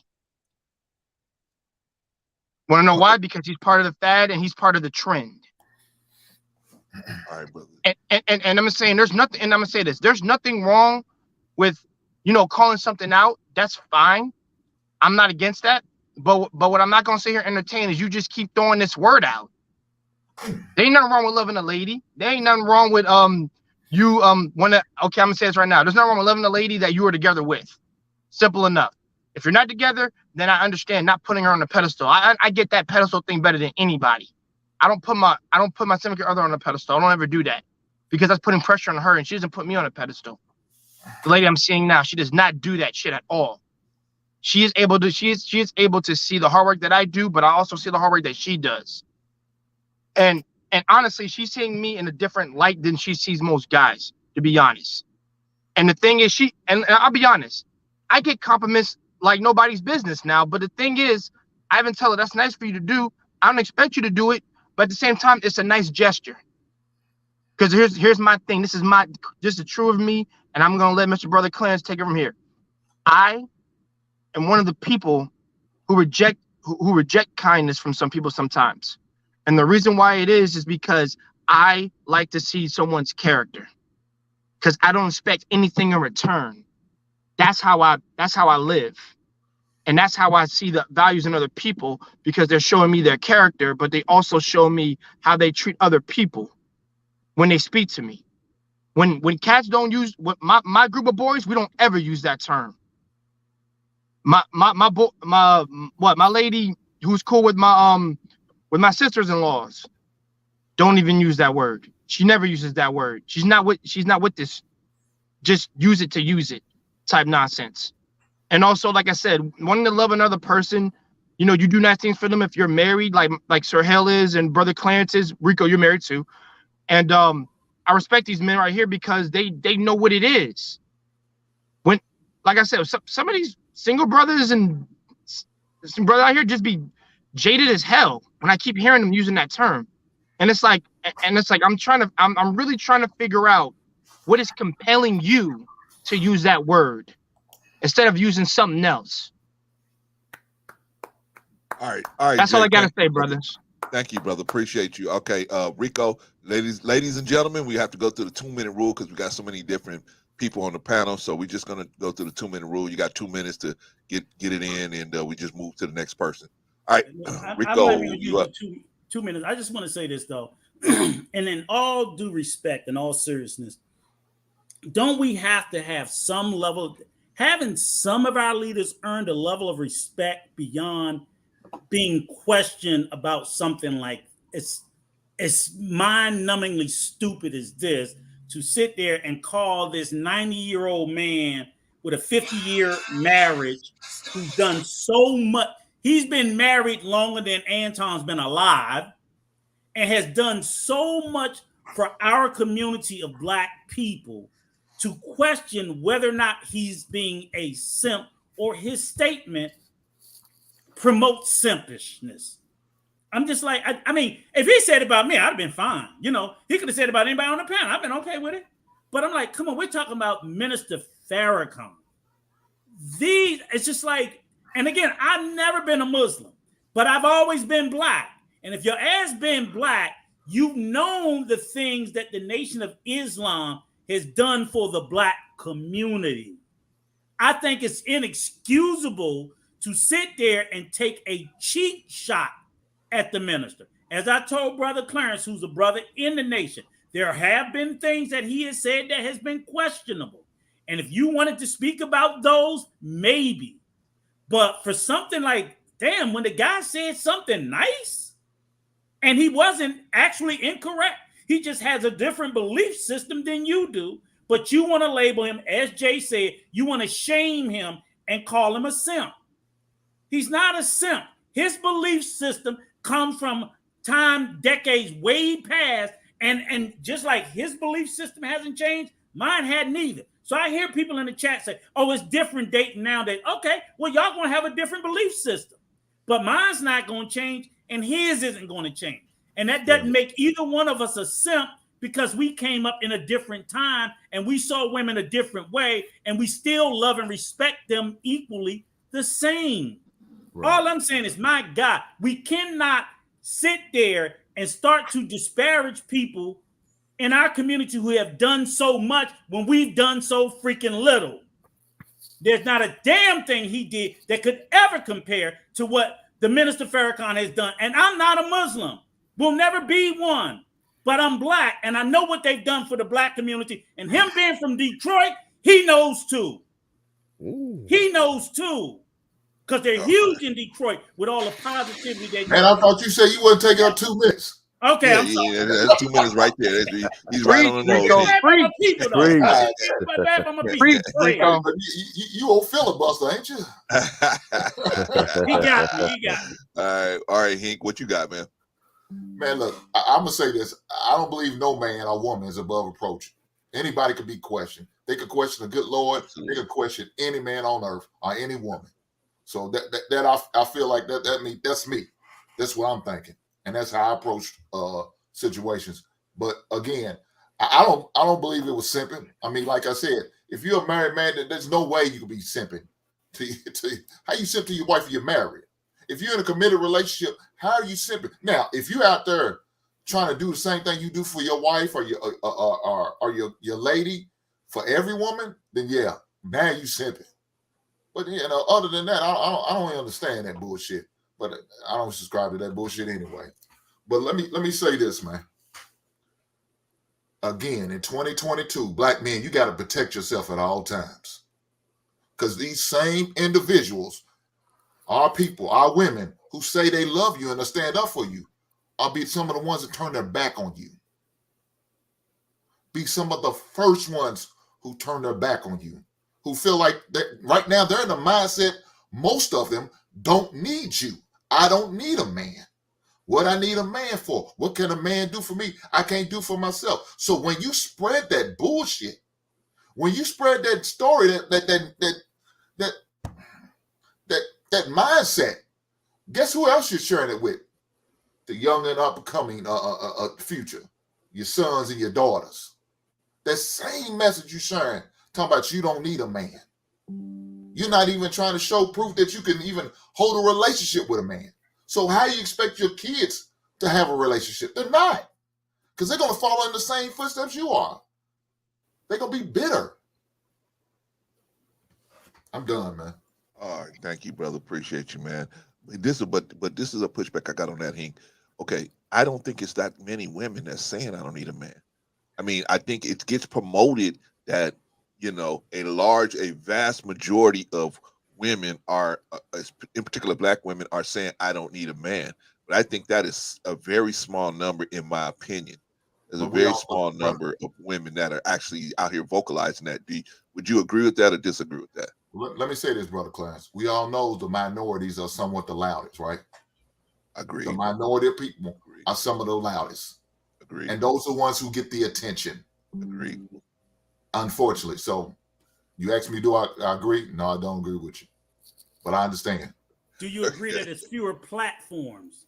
So, I think a lot of women say it in individual relationships. So if a woman throw it up in my face, that's one woman to one man. But platforms, I don't see a lot of saying it. That's what I'm.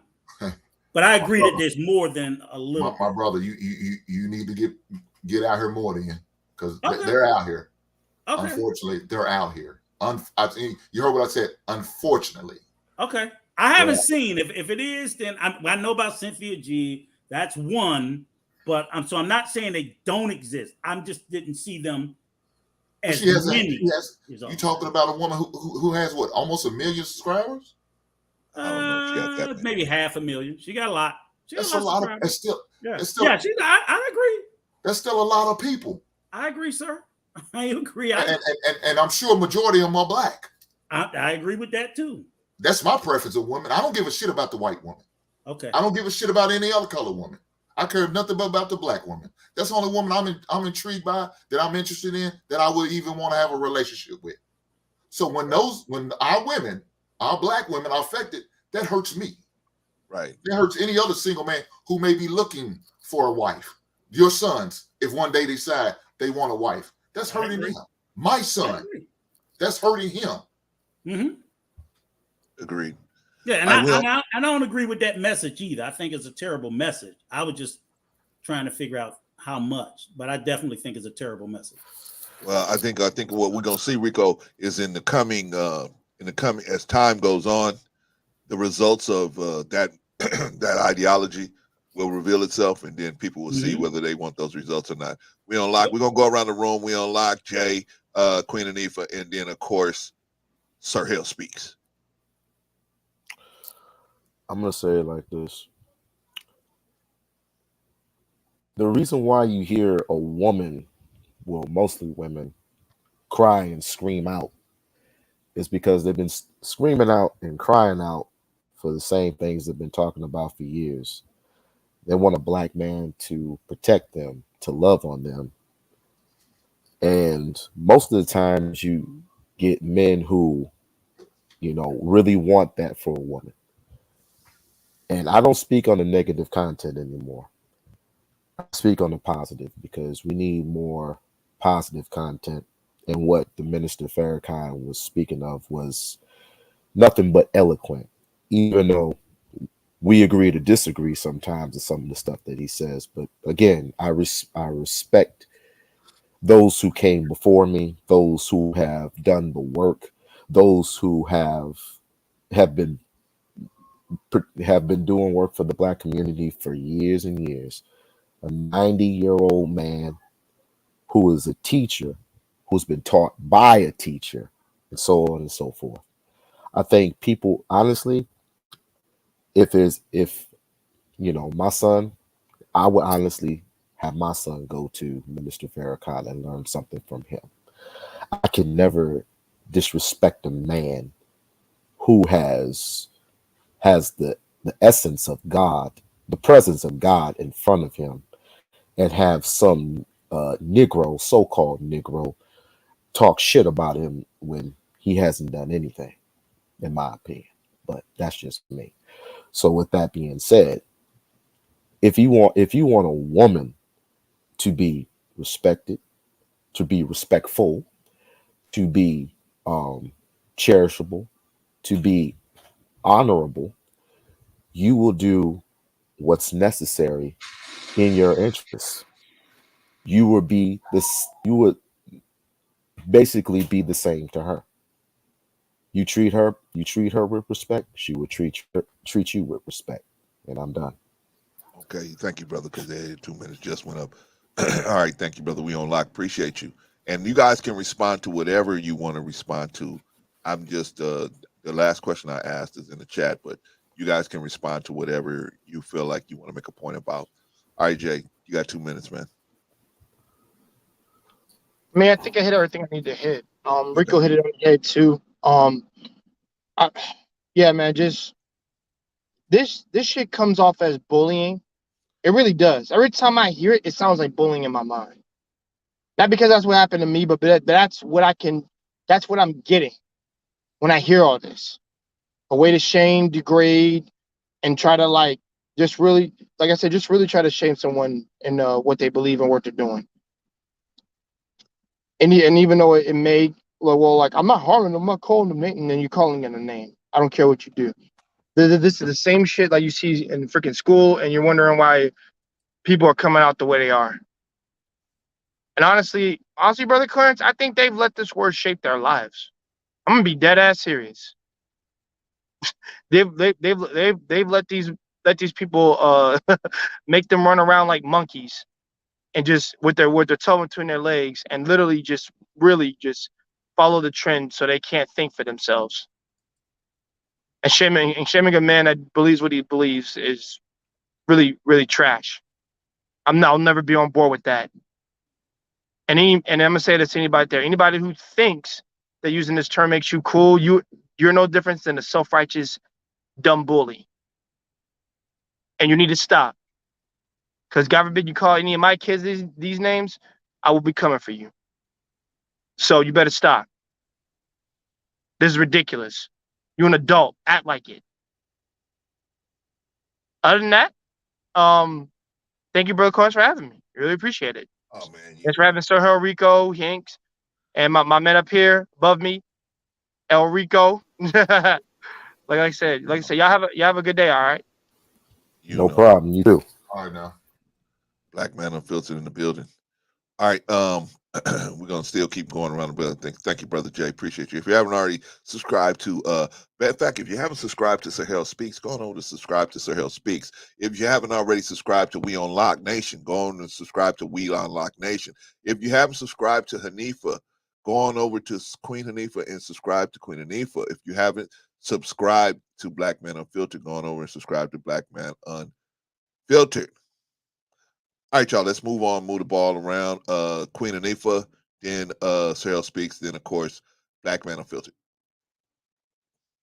Okay, so I'm gonna say this and then I'm gonna leave. Okay. Yes, ma'am. But I saw your question in the back, so thank you for that because I was gonna ask the question that Sir Hill said. I was like, is there a question or a topic on the table? So thank you for that, Brother Clarence.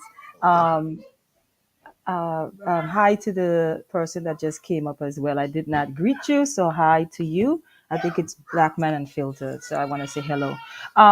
But I just wanted to just say before I leave that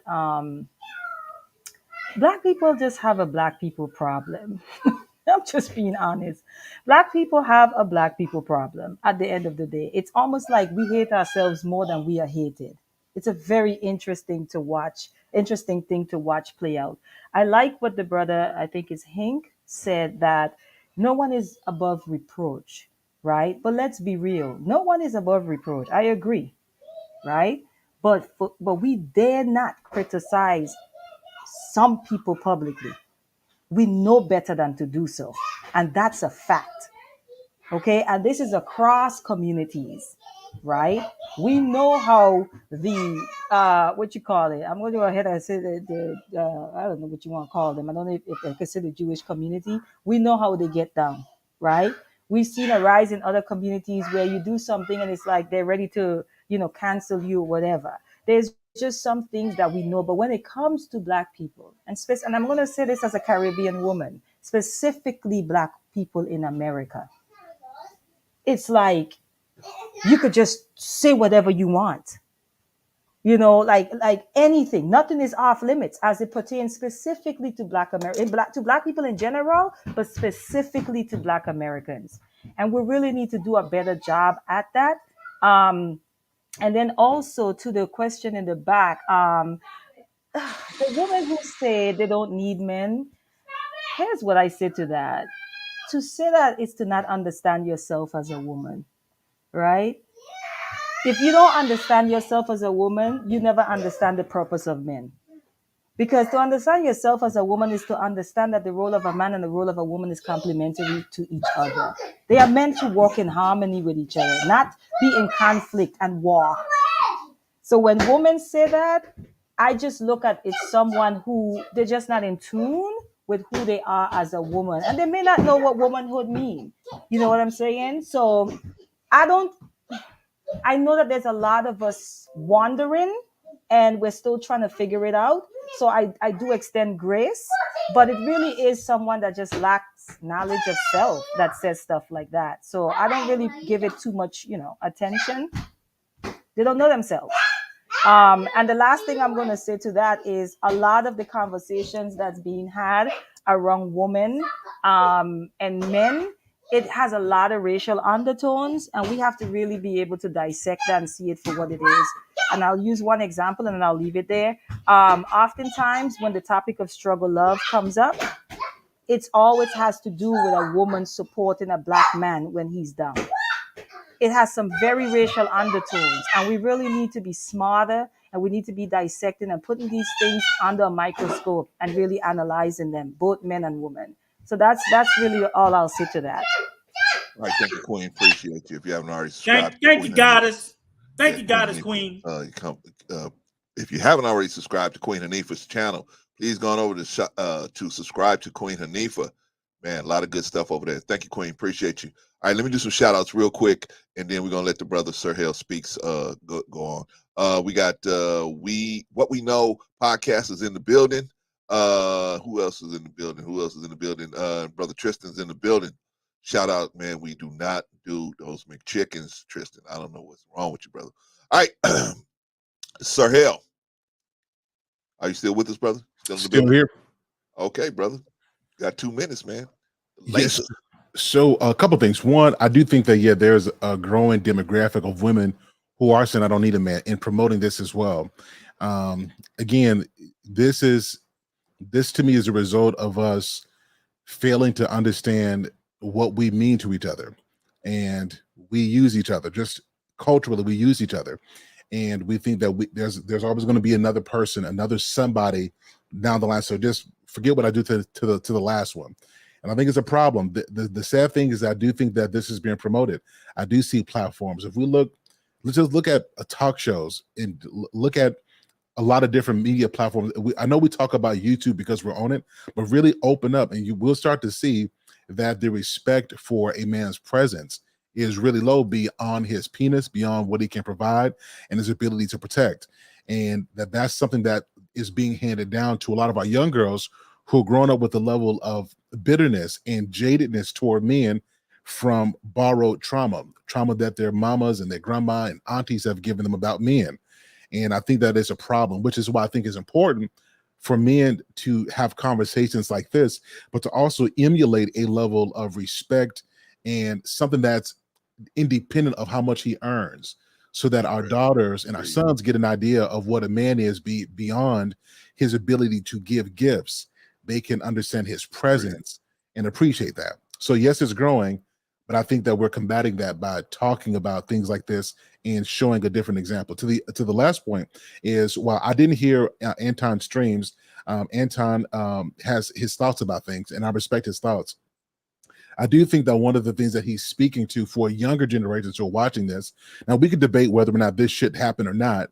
I think what he's doing is trying to make sure that this mentality where in the 90s and before, where women are great, the sugar spice, everything nice, don't question Big Mom because she's the matriarch, don't question your mama. I think that mentality, I think he's combating that. And I think that maybe the approach could be refined or even different. But I don't think that there's maliciousness in addressing that. Now, of course, using that term simp, I get it. But I think that there's a greater purpose for why that kind of mentality is being attacked rather than the person. And it is so that younger men who are growing up don't find themselves jaded and brokenhearted and bitter at women in their 40s because they didn't have the skills to see women as human beings. They chose to see them as something other than that. I appreciate you, brother. Thank you. All right, now we're going to go to the newest member of the panel, brother Black Man Unfiltered. Brother, you with us? Black Man Unfiltered. He's always working with the kids, man. So he might. I don't know if he's all right. You want me to take his 2 minutes? Yeah. Go ahead. Filibuster. Go ahead, filibuster. Can y'all hear me? He's there. Can y'all hear me? Hey, he must not want you speaking for him at all. At all. Yeah, can y'all hear me? I don't blame him. Yes, can you hear me? Yes, sir. We can hear you. All right. We can hear you. All right. So listen, I just want to call in real quick on the matter of simp. Hey, listen, I don't think the word is overused.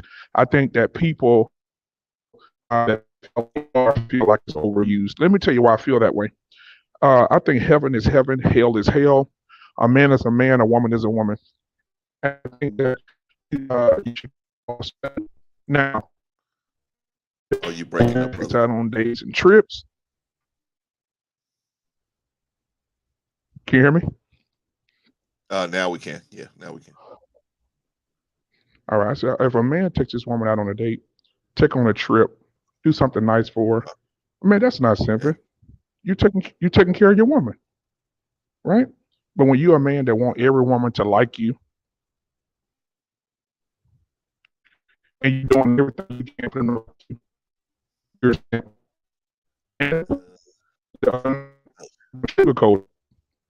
the other night, I saw a grown man with a hair tie around his head having a pajama party online with a whole bunch of women. Okay. That's a simp. Why? That is a simp. That's what a simp looks like. Wouldn't you agree? Well, why? Brother Clarence, would you have a show and invite a whole bunch of women and put a hair tie around your head? I would never do and that. And act feminine for women to like you? I would never. Because you're a man. You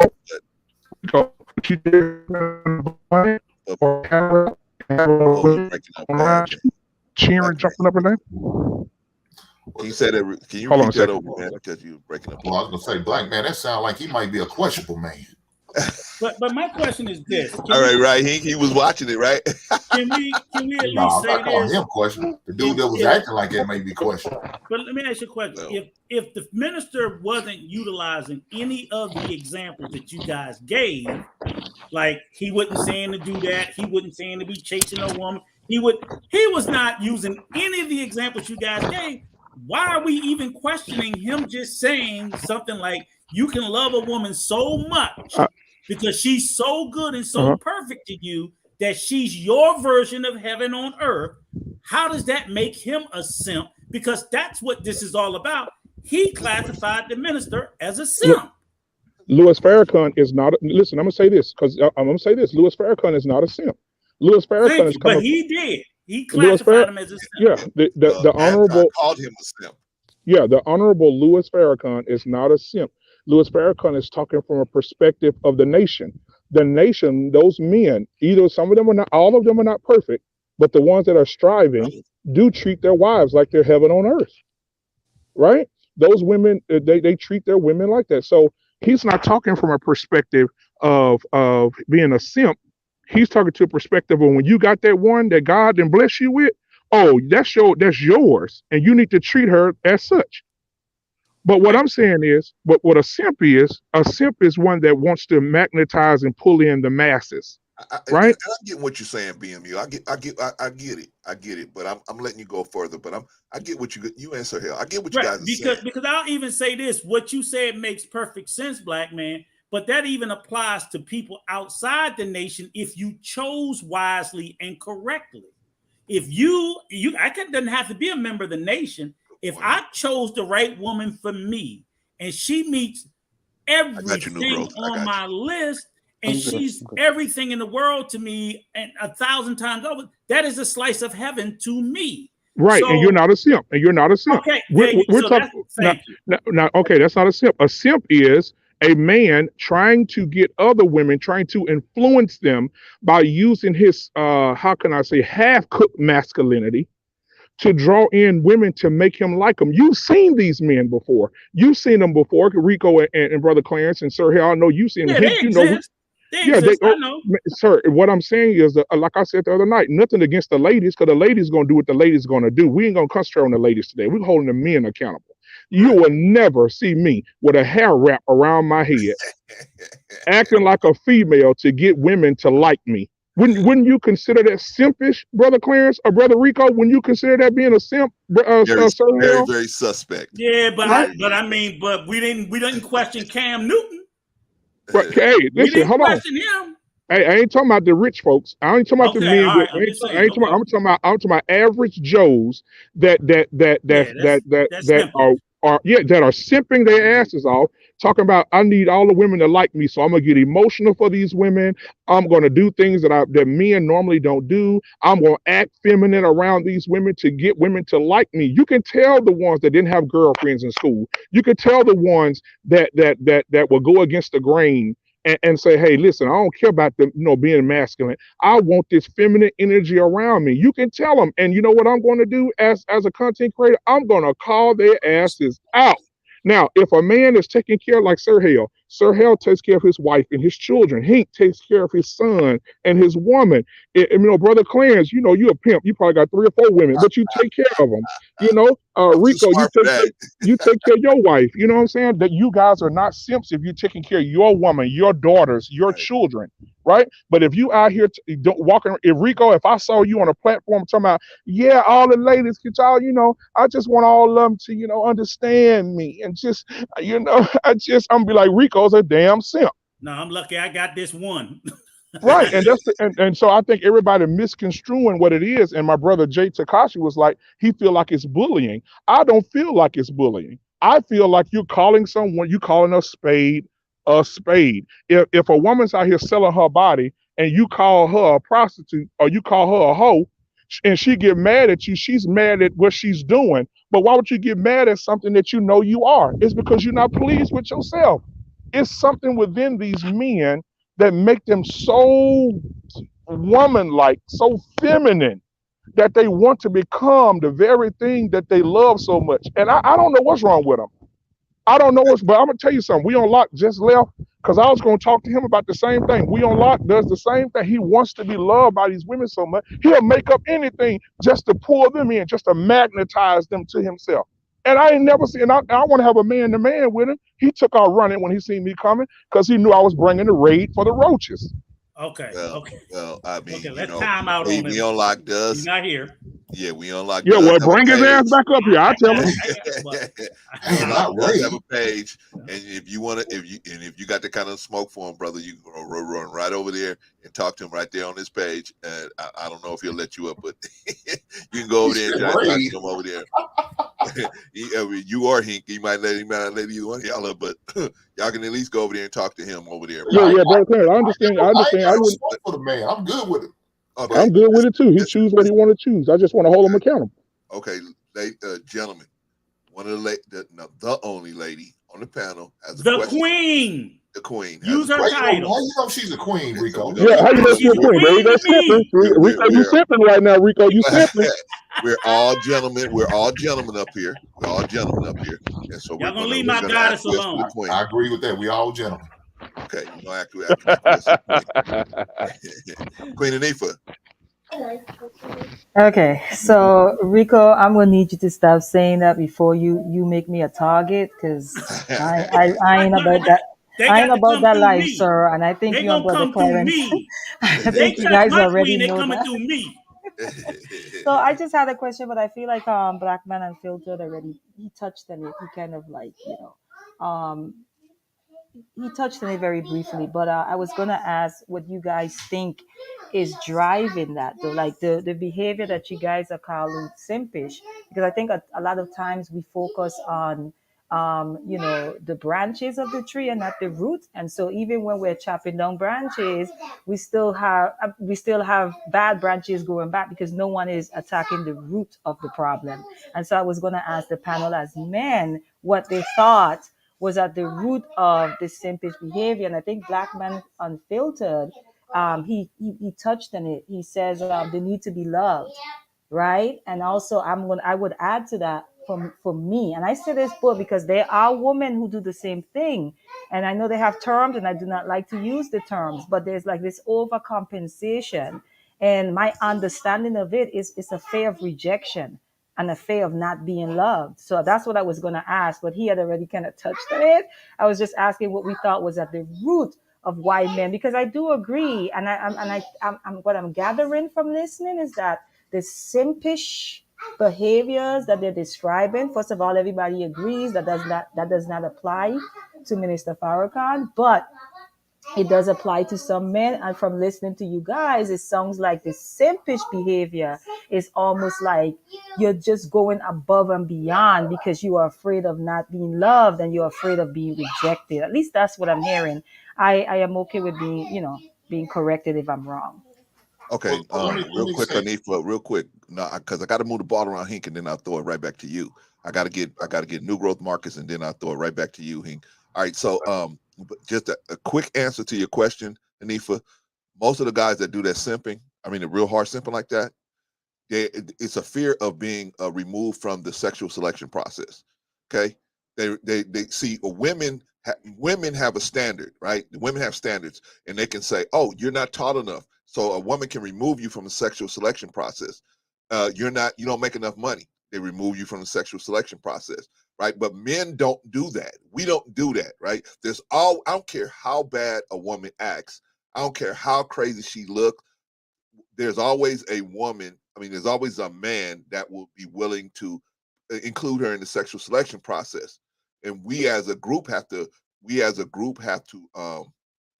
get have a standard as a group, because women as a group have a standard, right? This is too much. I'm not going to do that, right? This is too much. So that, in my opinion, why they do that is because for a fear of being removed from the sexual selection process. Now, y'all, I got to get Marcus and New Growth in, and then we just have the melee. We just go around the room. All right. So New Growth has been waiting, and then Marcus, and then we just do it. All right. You got 3 minutes. You can let Marcus go. Okay, Marcus. Yeah, what's up, everybody? How's everybody doing? What's going on, man? Shout out to everybody in the panel. Y'all are having a great conversation. I'm gonna just say this. I think sometimes And these and these kind of like platforms, people will do a way where they will sell out by simping, or simp to sell out to make the money to like Hanifa was saying it pretty good too, but also what Brother Clarence was saying too. And I also liked what Hank and Sir Hill said. So people will do that, and they will. The way I look at that being a simp is you kissing ass just because a certain somebody enters the room, and specifically when it's the opposite gender. When you're saying something opposite, and then they come in the room, they come on the panel, and then you switch your stance, and then you sell yourself short, and then you sell yourself out, and then you don't stand on your principles and your morals and your values. And just say it with your nuts. Stand on what you say and keep that, regardless of a person's pretty, or regardless of a person with a pair of tits or an ass comes in. And then just because they have money or cash apps. So, you don't have to simp and do that. But if you choose that route and you say it proudly, at least we know I can see the enemy real directly, or I can see that person that's right there in front of me saying, hey, I admit I'm a simp, I admit I'm a sellout, and I'm doing it for the money. And that way I can at least know, hey, at least I know where you stand. So, but that's about it. I'm going to cut it short. All right, right on. Thank you, Brother Marcus. Appreciate you. New Growth, you ready to step in there now? Yeah. What up, fellas? And females. I just find it odd, and I'm gonna be honest. I haven't heard the actually Mr. Anton say that Farrakhan was a simp, but I'm going to accept that. Take my Yeah, word for right. it. So it just boggles me, because I remember one time on his show he was having this thing. I think it was B. Simone, and she was going in on Martin Luther King, right? And he just went off like, there's certain men you can't touch, this, that, and this. These people have done things. I mean, Farrakhan, you forget the Million Man March, all of these things. He's at a certain level, 90 years old. So where's that order when it comes to this? See, it's when people contradict people who are in positions of power and influence that contradict what you are pushing. That's messing with your bottom line, your dollar, right? And it just amazes me that, you know what I'm saying? And I have respect for all these dudes up here, but it amazes me how all of them can say Farrakhan is not a simp, but not condemn the man who called him a simp. But you condemn men on their platform for supposedly being simp.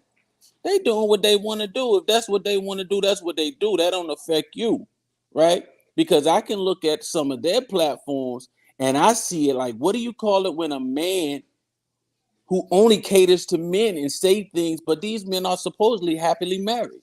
But this is all they talk about is the men problems. And how can't you push anything into the conversation about why your relationship is doing so wonderful, why you're married and your kids are doing so well? There has to be something, a treasure that you have figured out, something that you figured out, and it has to be, wow, what was in your woman? But it seems like everybody trying to make money, right? So if everybody trying to make money, don't get mad at the man over here because he catering to the ladies.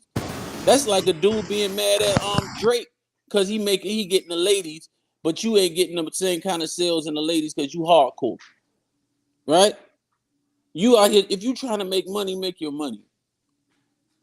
But at the same time, it's like hold your whole group accountable. Hold your leaders accountable. See, you're letting me know that there's certain things going on. If you can say, I don't believe Farrakhan is a simp, but you can't say, I think Anton was wrong for calling Farrakhan a simp, that lets me know that you're what? I'm going to leave it at that. Shout out. This is a great point, man. Good point. All right, y'all. So that everybody has had a chance to kind of speak. So let's just go around the room, man, and whoever wants to address anything in particular that was said. Black Man Unfiltered. Oh, go ahead, Rico. I just want to say one thing because Hanifa brought up something real good, and I wanted to say it while she was here, which is a very solid point that I think I want to make sure that it didn't go by. We do seem to have a high level of disdain for male simps. And I get what y'all saying, guy going over and beyond and blabbering and doing your hair and doing all this extra stuff. But we got to admit, there are a lot, by that definition, this space is flooded with female simps as well. But we don't call them simps. We got other terms for them They may call them pick-me's. They may call them mammies or whatever else. But I see a lot of women who will just as Hanifa said, will eat it all up, hook, line, and sinker. Man can't do no wrong. I don't care what a man does. He just being a man. You women need to be quiet and be better. And we seem to will pedestalize them because they speak those flowery words that make us as men feel better. But if you see a man do it to a woman, there's a lot of shot. Everybody in line to see who's gonna take the first shot. Where is these women at, man? I was about to ask the same question. I'm just saying there are women in this space. I don't want to call, huh? Don't call them out. I need to know because I want to go there. I need to hear this. It's a lot. I want to experience this. I want to witness this. It's a lot of men. I want to send them a cash app and I want to support. So you're doing exactly what we said, Hank. You'll beat up the male simp, but you'll promote the female simp. You know why I'm gonna beat up the male simp? Because I'm a man, and a man's supposed to address other men. You come to a man like a man. Let me tell you what I don't do. Let me tell you what I don't do. Go ahead. I talk about men issues, men problems, men situations. I don't give a damn about the women because the women gonna be there when I need them to be there. I can get a woman. I have a lady. I'm not the one of those dudes out there struggling, fighting, and calling to try to simp and do all that for. I don't have to do that. Right. But that's what I'm saying. When I'm telling you, I'm offering my last name to a woman, she's gonna come to the table. I'm the goddamn prize. So when I get on these men, I want to see these men get to the point where my mindset is, you are the prize as well.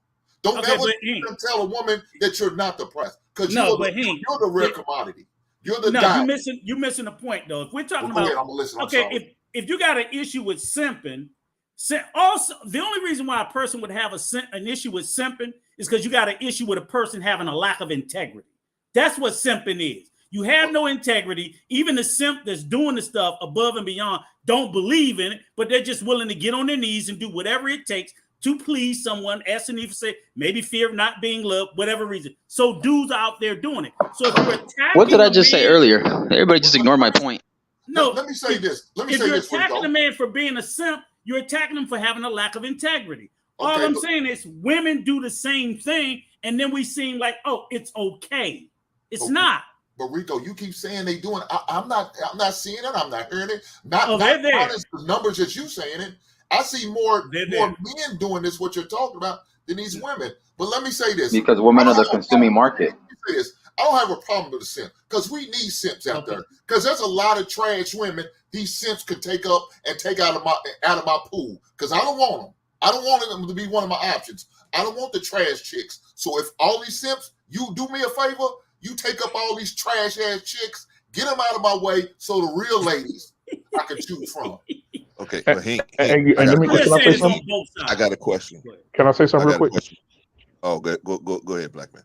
So a few minutes ago, when I was trying to hold, and like we unlock, I love him to death as a person, but the behavior is what I don't like because we're talking about men here. And so when I tried to address him, y'all said go on his channel and talk to him, and if you want to hold him accountable, go over there. You got that kind of smoke for him, go over there. And I just heard my boy also say the same thing here when he came on talking about different platforms and who says and who's saying what or whatever. That's fine, but the thing I want to say is we're talking about Anton right now, and he ain't here. You see what I'm saying? That's a good point. That's a good point, Black Man. And hold on. And if we got smoke for Anton, why we not emailing Anton, getting them over here? Wait, Black Man. Before you go further, he was invited. He was invited to come over here. He didn't show up, so he was definitely invited. And I invited We On Lock. I asked to come back on this panel, and he didn't show up either. So he fair game. Okay. So my thing with you was because you were saying, well, he left. And I'm saying, okay, well, I can't force him to stay here and listen to what you got to say, right? I can't force him to stay here. If he wants to leave, if you come up and he wants to leave, he's going to leave, right? So my thing is, if you want to catch him, the best place to catch him is that knocking on his front door. And that's what I was talking about. So I'm not talking about Anton in particular personally. I'm talking about his stance on Minister Farrakhan, which I know personally was wrong, but That's what, and so it spread out into this whole thing out here. I don't think you can say we talk about him personally or his No, family or I anything wasn't like saying that. personally. I'm talking about and even with We Unlock, I just said I love him to death as a person, but it's the behavior. So I'm not talking about him personally either. But I'm just Right. saying, So, like, it's but a can I certain. force him? Can I force him to stay here? No. Or he It's has not. to stay. Can I force him to stay here? No, it's not about you, Brother Clarence. What I'm saying is All right. that Hank just made a great point. Hank said we need to start holding men accountable. Forget the women. Men need to hold men accountable, right? And remember, you even told me that, Brother Clarence. You said, hey, we Yeah, can of start holding men course. accountable. Remember, you told me I that. agree. And okay, so we're not talking about the women today. You see, I ain't All right, saying not one thing about a woman today. But we're just saying, so it's not simping, it's just men simping. Because I'm just saying, in the space, women do it too. I'm just saying, But I ain't we worried about only the care women. about I ain't men worried about the simping. women. We don't care about women simping because they do. Rico. But I Rico, think we're many times, conflating two things. Yeah, many times, Rico, you have said yourself, we need to stop complaining about these women and what they're doing and concentrate on these damn men. Okay, today Yeah, I let's agree with concentrate on that. them. Yeah. These I'm men, just saying that these that's men, what we're doing, and it's okay. I just wanted clarity. yeah, these men. Yeah, Right, we're and not Rico, holding I women need accountable. you We're and not brother. holding women accountable today. We're not Right, holding women I need accountable. Brother Clarence. I want Brother Clarence and Rico to join the Avengers, and we're gonna go and get these Sympticons, and we got to get them out of here. We got to get these Sympticons. We gotta get them all, out though. of here. We gotta get them all. Hey, can I Yeah, ask a quick I'll question? start We with got the to men. get We'll start all with the the men. male. We gotta get all the male simping. Can I just want to ask a quick question. So I want to go after New Growth too. Can I? all of us up here. So you think the biggest problem affecting our community, relationship wise, is simps? No. I mean, what do you think? They're like No, that's number not. one, I don't number think it's two, That's not. simping at number all. three. No, I mean, No. What I'm saying. Well, the only reason we're talking about simping right now is because that's the subject of the matter right now. Right. It's the subject of the matter. But you're trying to answer my question before I answer it. You're trying to understand what I'm talking about. All I was saying that was why it's like, if it's not the biggest issue, what is it on the list? Because it's a lot of simp talk. Like, that's the subject of the matter. It's like you calling the Honorable Louis Farrakhan a simp. Like, it's becoming a real big thing. And I'm trying to see, is it really such a big thing where we need to nail it in so much? Because that seems to be a lot of the conversation. We're worried about what other men are doing, right? And then it's how can we fix it? Is that the biggest issue? Simping? Okay, well, I'm not saying that's the biggest issue. Again, we're only talking about this in this moment because of it's the subject matter of the show today. The second thing is, yes, it is important to teach men how to be men and not have our sons, because I have 3. I don't know if you have any, but I have 3. Mm-hmm. And I don't want my sons in the world, they see daddy being back home, the world. I want my son to be out in this world, no matter what I teach him. Influence is powerful, ladies and gentlemen. You're right. So when you get out of the world, I want my son to understand that pandering. Oh, black man, you got to He's saying, you know what? Hey, black man, you're breaking up, bro. Can y'all hear me better now? Repeat that real quick? Yeah, we can hear you. Yeah. I said I don't want my son. Yeah, I don't want my son to be out in this world and looking at other men pander. I mean, my son pandering, learning from a man to pander to a woman that don't want him, or trying to make women like him, or and all this other stuff. No, I'm gonna teach him what I teach him at home. But when he got out to the world, I need my son to know this is what a man look like that you don't want to emulate. You don't want to emulate a man that's out here pandering to women that don't want him, don't care about him, and as soon as he falls, none of them are gonna have his back. I think we all agreed on that. I don't think any of us are disagreeing with that. And I think you would be the best example for them out of anybody outside of the world, because you don't do that, right? Absolutely not. That's what I just said. I teach my sons a different thing. However, that world is a very cruel place. And it's a very cruel place, and there's more men out here doing more pandering than standing up. And we all know that that men, masculine men, are not standing up no more. You're right. Can I ask you this last question? Just one question. So Yeah, go your ahead. sons, let's say your sons heard Mr. Anton say, "Hey, Minister Farrakhan is a simp," right? In that situation, Mm-hmm. would you could agree with that? Would you say, hey, how would you hold that situation in the hand? Because he's the same guy. He's a guy out there who has a lot of influence in the world, and he's calling a guy who did great things for our community a simp because of a difference of opinion or even no record of it. Well, when it comes to my sons, right? I have daughters too, but when Mhm. it comes to we talk about my sons. When it comes to Yes, sir. if my son came to me today and say, "Daddy, I saw Anton Daniels on YouTube calling Minister Farrakhan a simp," I thought you said Minister Farrakhan was a man of great nobility, a man of great power. I said, you know what, son, you're absolutely right. Let's take this as a learning moment, and I'm going to take you over. And I'm going to show you what a simp. I'm going to explain to him what a simp is, and then I'm going to show him videos, and I'm going to show him the Million Man March, and I'm going to show him speeches by the most powerful and honorable, Louis Farrakhan, and then let him see and learn on his own. I'm going to say, now, that's Anton's opinion of him. Now, what do you think of him? Because it's Right. not about what Anton says. Anton has his own mind and what he believes. But after you've seen everything that Mr. Farrakhan has done over the last 80, 60 years, 70 years of his life, what do you think it should be? What do you think about this man? Because I want my son to have his own mind and what he Right. thinks, not what Anton thinks. I got you. But but what if he said, "Well, Daddy, I see you and Anton cool." Why would he say that about Farrakhan? Well, son, I'm cool with a lot of people. That doesn't mean I'm cool with Sir Hale. That's my brother. It doesn't Right. mean that me and Sir Hale are not going to bump heads, and I'm going to disagree with him. Right. I'm I not got going to you. disagree with him. You see what I'm I saying? So got I may you. I disagree got with you. Anton, but it does not mean I should go into a hate. I should hate this man for his opinion. No hate. Yeah, you're right. I got you. Okay, let me let Marcus get It's in one here. of those Marcus. things. I was gonna say it's one of those things. You don't agree with everything what everybody says, right? I mean, that's just a given. But it doesn't mean you don't love the person, you don't respect them, just because you don't agree with them. I mean, there's some things that I heard certain people say in these spaces I don't always agree with, but I respect it and I respect their opinion. No, you don't. I don't agree with them. Don't mean I don't respect them. And we don't always have to agree. We can agree to disagree, and there's No, you nothing wrong don't. with it.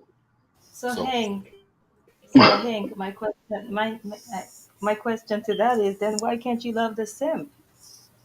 Ma'am, I sit there and said, I don't have no problem with the got simps. We need the simps. The simps need to be here for the trash women.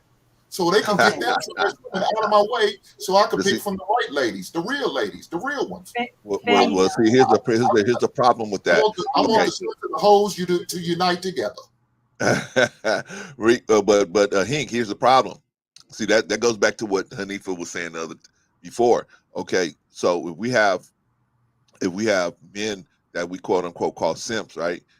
And that, like I was discussing earlier, where they are the problem. See, if we had a standard as men where we say, okay, if you don't meet this standard, we're removing you from the sexual selection process. We're just removing you. Okay, so, but the simps infiltrate that system and they won't allow that to take place. That's why we still have women that are not. We have so many women that are not of the marriage caliber because they don't have to be to get into the sexual selection process. The simps are the one that are diluting the situation and causing that to happen. If we was to take the simps out of the situation and educate them and say, no, brother, it's going to be better for all of us to have better women to select from if we take a stand here, because that's what women do. Women will make a stand and say, I'm going to remove you from the sexual. Oh, you don't make enough money? Okay, I'm pulling you out of the rotation until you get your stuff right. And so what do we have to do? As men, we have to go out and improve something or some things. We have to improve to be able to re-enter the sexual selection process. We got to make some improvements. Women don't have that because of the simps. The simps will take them at no matter how they act, no matter how they do, no matter how their character is off, they just take them. So we got to take the simps and educate them, bring them up Lord to have mercy. Well, brother Clarence, let me help, brother Clarence. Let me help you out. A woman doesn't choose me; I choose the woman. That's where your mindset is wrong, brother Clarence. Okay. I'll make the decision. I got the call. if you are worthy enough to be with me, then you will be with me. She doesn't make that call. I'm the prize. Again, I told you already. Read. I'm Agreed. the But prize. see, here's a I problem am that the we have prize. as men. Here's the problem that we have as men. As men, as a man, you and me, and we have been sexually socialized to be these sexual deviants, right? If we have a problem with something, let's go get some sex to ease our mind, or drugs, but typically sex, right? If we can get that, that's what we're going for first. And so we try to go to that. And some of us have even rounded down to our appetites are being titillated all the time. Some of us might go get food. It just depends on where we at, right? Hey, Clarence, But hold on. Can I ask Sir Hale something? Sir Hale, I isn't guess I saying was I'm the expecting that. prize, Bro, isn't that Clarence was gonna let me go. Never pedestalizing? mind. No, I don't want to. I was gonna let Marcus go. I didn't want to lose that thought though, because Sir No, go Hale for it, Rico. he was Yeah, but good on telling us about food bars, right? pedestalizing, right? So I want to know if I'm on my saying as the McChicken. man's the prize, isn't that a form of pedestalizing, like Hanifa said? And we always seem to be okay with that. So I'm penalizing I'm myself. asking, I'm back because Sir Hale gave us a definition earlier, and he was saying terms that we use, and Hanifa pointed out, well, we pedestalize men too. Well, how are you penalizing something? Because if you call a woman a queen and you tell a man he's surprised, isn't that the same thing? Just real quick. So the pedestalization was without critique. That was the biggest point. So Okay. we get call us kings, but we also get the equivalent critique. Women, we call them queens, but that equivalent honesty does not exist there. So it's not the pedestalization, it's the lack of critique. I'm saying that if we both are able to take praise as well as criticism, there's no need to pedestalize anybody. Okay, but so we should just more critique women. Because that's what you're saying we do. We do with men, we pedestalize and critique. And then the opposite is we only pedestalize women and we don't critique. And I'm all for, as Hink said, everybody can be critiqued. Done the proper way. Yes, and I do believe that men are the prize, but I also believe that you marry the right woman, she's one too. Okay, There you go. I agree with that as well. I know Marcus. I think it's Marcus is supposed to go. I think. Thank you, Hanifa. No, I just want to say, Marcus, I'm gonna let you go real quick. I just wanted to say that Go for it, sweetheart. we really need to either check our biases or own them. There's a lot of biasness in this conversation. There's a lot, whether it's a biasness because we like a person and therefore we're willing to look past certain things that they say, or a bias towards men or a bias towards women. Like, we have to leave our biases at the door to actually have real conversation. Now, if Hank is the prize, I agree with him. He is the prize, but so am I. Two things can be true at the same time. So when he said, I choose the woman, he's absolutely right. But sir, if she don't choose you back, what is that? You can't force yourself on a woman. She have to accept you as well. So I there's exercise my options and I move on. But men been getting rejected for years. There's no problem for a man to get told no. You tell a woman no, she'll fall apart. She becomes an emotional wreck. A man's been used to being rejected, turned down. I promise you, we are. That's second nature for us. So we deal with it. We accept it and we move on. So Hank, and that's what I would do. You tell me Hashtag no, men of the prize. I move on. So Hank, I'm speaking specifically I'm bringing in the balance to what you said, sir, right? Yes, ma'am. Right. So what I'm saying to you is you are right. You are the prize and you ought to think that way of yourself. And when you meet someone, she ought to think that way of you, which is still a form of pedestalizing you. And when you meet her, you ought to think that way of her, which is still a form of pedestalizing. What I'm bringing in the balance to is this one-sided, biased way that we tend to approach these conversations, which is, oh, I choose. Yes, and you are also chosen. Otherwise, like you said, any woman you go to, wherever you choose in her, she has to also return that same energy. And that's what I'm saying. These two things can be true. Women should be held in high esteem and men should be held in high esteem. And when you get coupled, the both of you guys should hold each other in high esteem. And to Sir Hill's point, None of you guys are above reproach. You see how that works? You see how that balance works? Two things can be true at the same time. We have to stop approaching these conversations in such a biased and black and white way, because that is not equilibrium. That is not balance. And anything that is imbalance is sick. So that's what I wanted to say. Marcus, I'm sorry I took up some of your time, sir. You're good. You're good, girl. Thank you for that cancer. But you know, I've been in these spaces for a couple years, and I've seen social media the last 10 years or so. And for the most part, what I've gone to see, this is my opinion, and I'm not coming at anybody. And what I said originally first was not for anybody here on this panel; it was in general. What I said earlier. But you know, what I've seen is a lot is it's either, men, if you want to call it simping or selling out to women and catering to the women, pandering, and you have women also doing it for other women. I don't see that much for men until recently, right? But it's because men finally had like maybe some balls or maybe some decency to step up and call it themselves out. And now it's gone to the point where maybe the balances are kind of tipping the scale a little bit, but yet I'm still seeing one gender being more favored in that way or pedestalized than the other.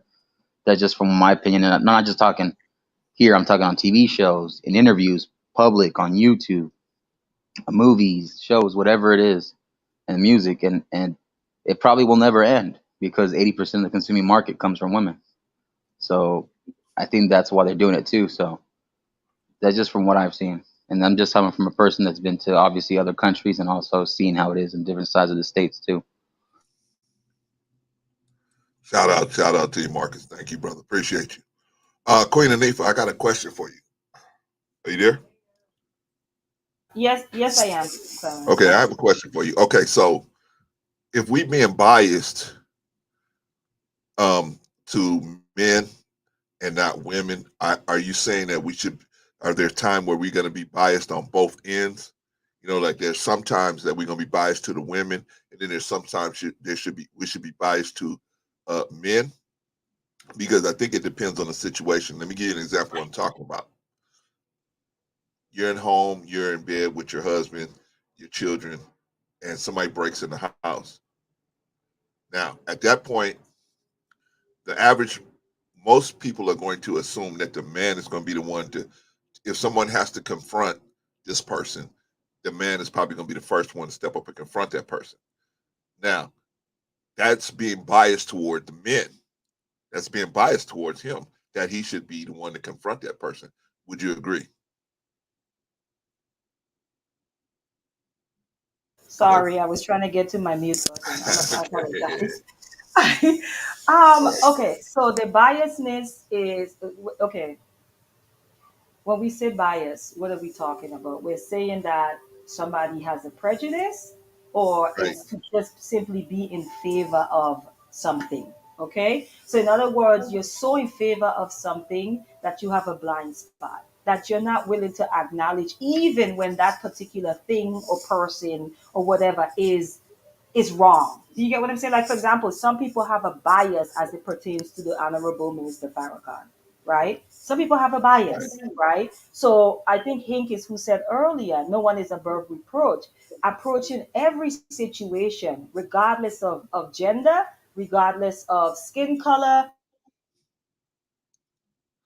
regardless of any of those factors, approaching it in an objective way, right? Putting your bias aside. You get what I'm saying? Because when we don't put our bias aside, this is what happens. We see a lot of confirmation bias happening in this space.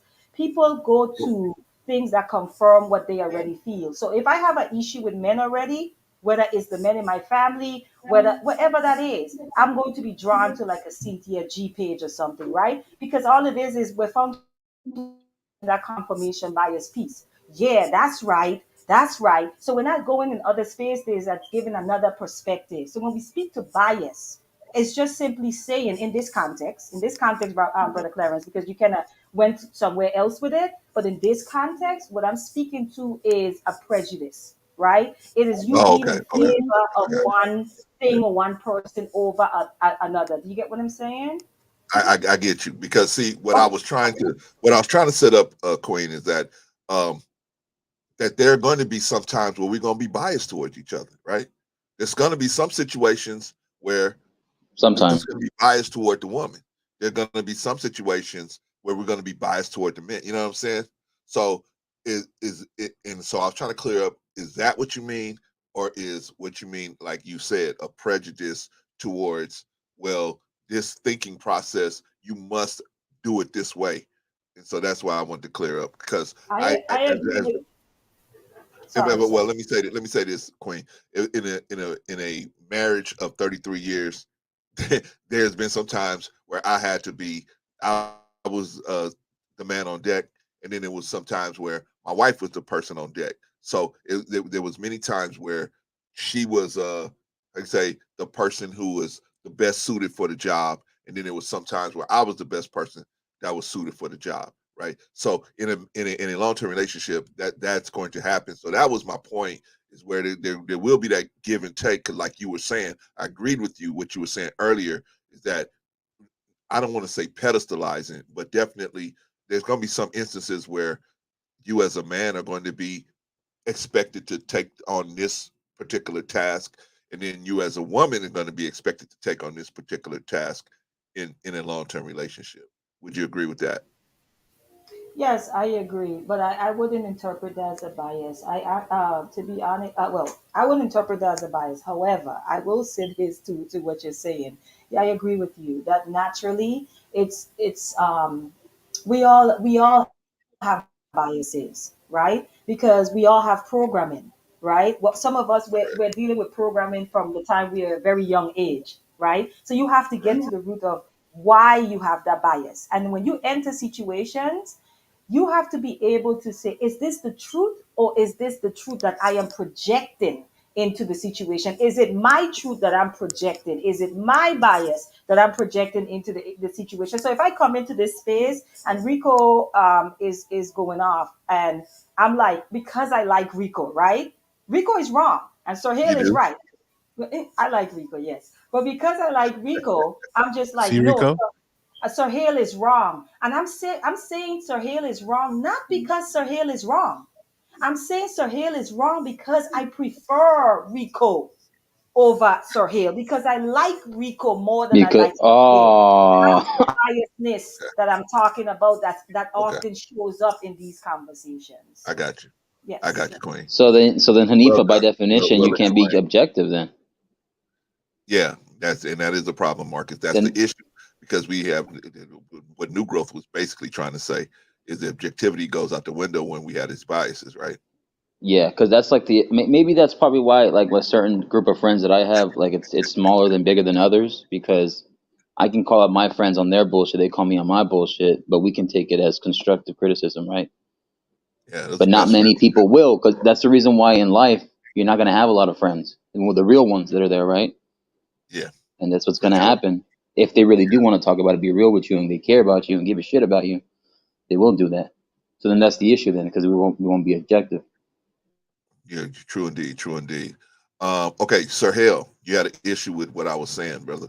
What did how did I get it wrong? You're good. Rico got me cracking up in the back chat. See, So that's why, Sir, I thought you were gonna catch on to that because it was sarcastic. Rico ain't got no sense. Y'all know Rico ain't got no yeah, sense. Why y'all even come over here? No, Rico ain't got no sense. Straight from Mount Copernicus.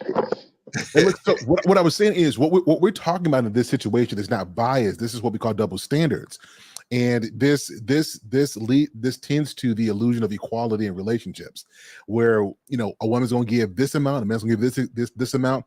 It doesn't work that way. If there is something that happens in the home, there's no question as to who's getting up. It should be the man gets up to go defend his home. That there's no question, there's no ambiguity, unless there is something that prevents that man from doing so, like a physical disability or something. I think we can all agree that a man is supposed to get up and take care of that. Hell yeah, I agree with you. Just like when it comes to certain things with nurturing a family, there are certain things that I just expect my wife to do. Right. So there are double standards. But in this situation, I don't think that we're talking about bias. I think we're talking about basic things that every relationship should have. And double standards are one of those. And whether we agree to it or not, there are double standards in relationships, and for very good reason. Explain, Sir Hale, what is a double standard? What do you mean by double standard? What does that Yeah. mean? So we say men and women can do it. Men and women can do the same things. Now, most men are not saying that, and if they are, those are kind of not the men that I talk to. But you hear a lot of women say, "Well, men and women are equal; that we can both do the same things." And then that's when your example that you brought up earlier about if there's something that happens in the middle of the night, there's some type of imminent danger, who gets up to defend the home? And then, of course, we say the man does. That's where that question comes from. And then, to me, that is a double standard. If you're saying that we can do the same thing when it's convenient and you benefit from it, but when it comes to being responsible for something, then now we can dish the responsibility off to somebody else. That's a double standard. Okay, give me an example. Give me a working example. What you're talking about, please. I just did. Wait a minute. Me going out to check if to confront the intruder. Yes, That's a double standard. Yes, see, for you, it's not, because you're not saying that men and women can do the exact same things.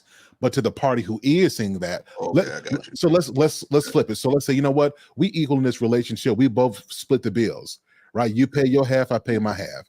And when you get short on your stuff, you expect her to cover your stuff without any questions, right? But you still want the respect of 50-50. Like, that's what I mean. Like, the people who are saying we equal across the board, but who don't want the responsibility of that equality, like, that's where that double standard exists. And I think that's what we're talking about in this conversation. Okay. Okay. Because I just want to make sure that we clear when we're describing stuff. All right. Let's go around the room. Rico, you still with us? Yes, sir. I'm listening. All right. What do you think, man? Okay. Well, I got a question for everybody. Because Sir Hale gave it to me. Thank you for Sir Hale. Okay. But I did want to reinforce Hanifa's comment about biases, though. So now maybe this particular, and I kind of think it is a little bit biased. It can be looked at both ways, but we all know that we all go around with certain implicit biases in our mindset, just in life, period. She said that. Or stereotypes. When you have certain stereotypes, they reinforce biases that we already have. So people may have certain biases against people of a certain ethnic background, and then you hear these stereotypes, it reinforces you looking at things and even listening to conversations in an objective manner. So I do think that that's what, I agree with Hanifa a lot in that point, that in this space in particular, and then unfortunately, if you get into the manosphere and so on and so forth, it is a bit of an echo chamber. I'm not saying it's completely, and the women-sphere, and every time when we gravitate towards like-minded groups, we help to reinforce an echo chamber. If you go into there with preconceived biases slightly, then they tend to sometimes get amplified because you put yourself in a space that creates an echo chamber. So whether it's a Cynthia G and all the women over there with that, I don't need a man, I don't need a man. You might have went there a little bit, now you just put it on steroids. Same thing when you get into these manosphere spaces where they're like, all women are bad, all women are bad. If you go in there with it a little bit, now it gets cranked up on steroids because you're in spaces that create it. So all I do think it is better is that if we say, okay, we're going to sit down and we're going to look at something objectively, that means to clear your mind as much as humanly possible from any preconceived notions, even if you clear out all the ones you had, and you try to look for any hidden biases to make a fair assessment of something. Because other than that, you're doing yourself a disservice. So I do think we need to be careful when we go through these spaces. Even myself, even when I'm simping, I got to sit there and check myself. Say, hey, maybe you just going a little too hard this time. Simp. You need to clear your biases. So we all got them. We have to be honest about that. We can't say that, oh, no, I don't have it. It's in everything, in everybody in life. And if we don't look for them and we don't check them, we do get blinded by them, flat out. All right, he ain't got to see that. Oh, you done, Rico? I'm sorry. Sorry, I'm done. Go ahead. All right, he ain't got to see that look on your eye. I see that look in your eye, brother. Like, you got to push back for somebody. What's going on, man? Look, you can't pedestalize yourself, man. I find that hard to believe. If you're speaking on yourself, how are you pedalizing yourself? You can't. Now I could penalize you or the young lady next to me, Marcus, or anybody else on the panel. But how do you penalize yourself? You can't. I don't see how. Now, if you can, somebody please explain that to me. I don't think she meant penalizing yourself, I but thought just you said I was. penalizing men. No, So if you said I was penalizing. No. I said what I said You was asking Sir Hale that. yeah, I did. I said if Damn it, Hank! Stop simping. No, I was asking Sir Hale if calling women queens and goddesses is penalizing women when men say I am the prize, is that not a form? So yeah, I did say you, but I just meant when you say I'm the prize, I looked at it and I hear all these men say it. You're saying because I'm a man, I'm the prize. You know what I'm saying? If you're saying you're the prize because you're a man, or are you saying you're the prize because you're Hink? What is a prize? Exactly. What is a Because you're prize? Hink, not because you're a man, because you're Hanifa, when you go to Chuck E. Cheese and you get a lot of raffles, you get a prize. Not every man is a prize. We know okay, there you go. We know there's Pookie and Ray Rays out there. Okay. We know. Hank. Okay. Yes, ma'am. No, the word prize in itself. What is that? Ma'am. What is a prize?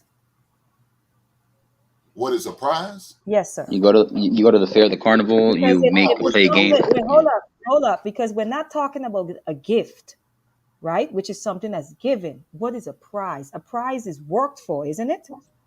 Oh yeah, I'm the prize, baby. You got to work for me. You got to fight for me.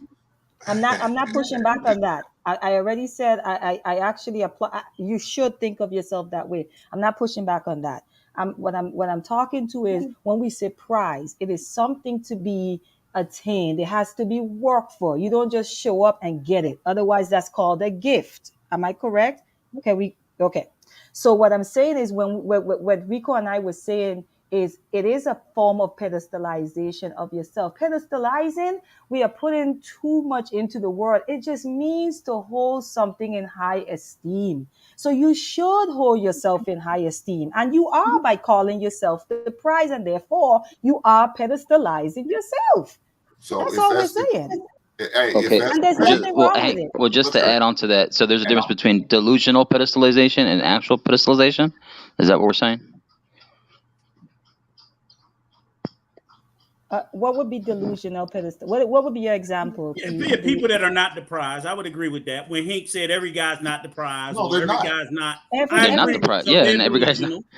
They're Just like there's certain women that aren't the prize. Let me show you what I'm talking about, but not the prize. Where you got a person that thinks. If I see a dog with 3 legs and 1 eye, that dog is not the prize. But if I see a dog with 4 legs and both eyes, that's the prize. But Marcus, here's the thing. Here's the thing. When Hink said to me he's the prize, guess who don't get to tell him he not the prize? Me. I don't get to tell Hink he not the prize. Hink, that's your right. That's your right not to tell him. You have a right not to tell him. What's wrong with you expressing your opinion, though? No. We're not pushing back on that. Well, ma'am, that's your opinion, but I'm gonna state facts. I am the prize. Oh God, Hink. You like saying that, don't you? Hink, listen to because that's what I live and that's how I believe. Rico, he got that on his bumper sticker. Let me say this.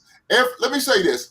I just sit there and told you every man's not the prize. But there's nothing wrong with a man who thinking with that confidence in his heart and his mind to think he is. There's nothing wrong with that. You ought to be proud of who you are. You ought to hold your head up high. The problem is too many of us black men been holding our head down because we scared to look up high. Raise your head. Man, I teach my son, don't you ever not look a man in the Translation confidence. I do not care if he's killing your ass with insult. Your coach is tearing your ass up because you did something wrong. You look him in his eye.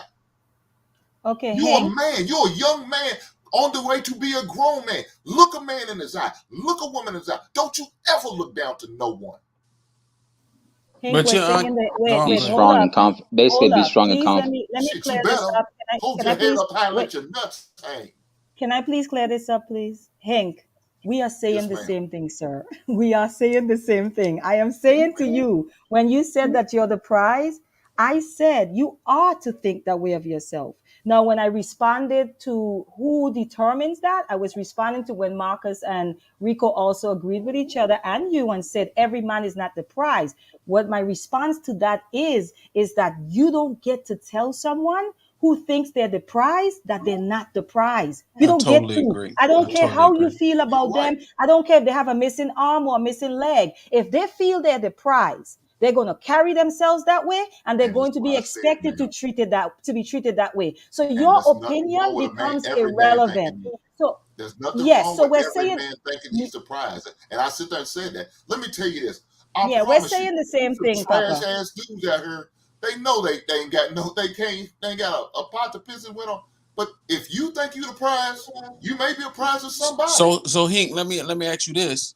Yes, So sir. when a woman feels that way at 200 pounds, 5'3", do we have the 300 right to pounds. say that she's not the 300 pounds. prize? Really, really, The Rico? rules, Really, the rules Rico? work both way, right? Look here, man. Women been saying they the prize. No. I'm not. You I understand know what I'm saying? I know what they've been women saying. always said that. We know always what they've been. That was a statement. Look here, my man Rico gave this woman a title of queen.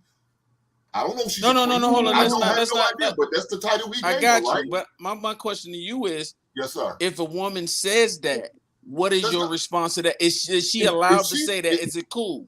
Dude, you're allowed to say whatever you want, my brother. Okay, that's what I'm saying. Not gonna Because I'm New not gonna growth, new growth. You know you live in America, right, with free speech, right? I'm not gonna no. censor You're missing man the or point. no woman. And if you feel like a woman she's the prize, then so be it. Let her tell her truth. That exactly, because I a don't lot have a of problem times, with that. because a lot of times, a lot of the let me say this though, dog. This is what is uncommon for a man to sit there and tell a woman he's a prize. Now I got you on them that. all the way off because they're got not you on used to hearing that. They always used to hearing, no, you're the prize, you're the queen, you're the goddess. Like what my man Rico was saying a minute ago. You're all of this, you're all that. I don't know if she's all that. We just assuming because Rico said it, right? You're right. She could be trash for all we know. Yeah, can I answer this as well? No doubt, right? You're right. Simps are winning. Yeah, so go ahead, sir. Yeah, I think we gotta have some honesty in this one as well. Everybody, like King said, is not a prize, and just because you say you are, I'm not obligated to treat you. I'm gonna treat you with a basic level of respect. I think we can all agree with that. Facts. But you can't make me see you a way I don't see you.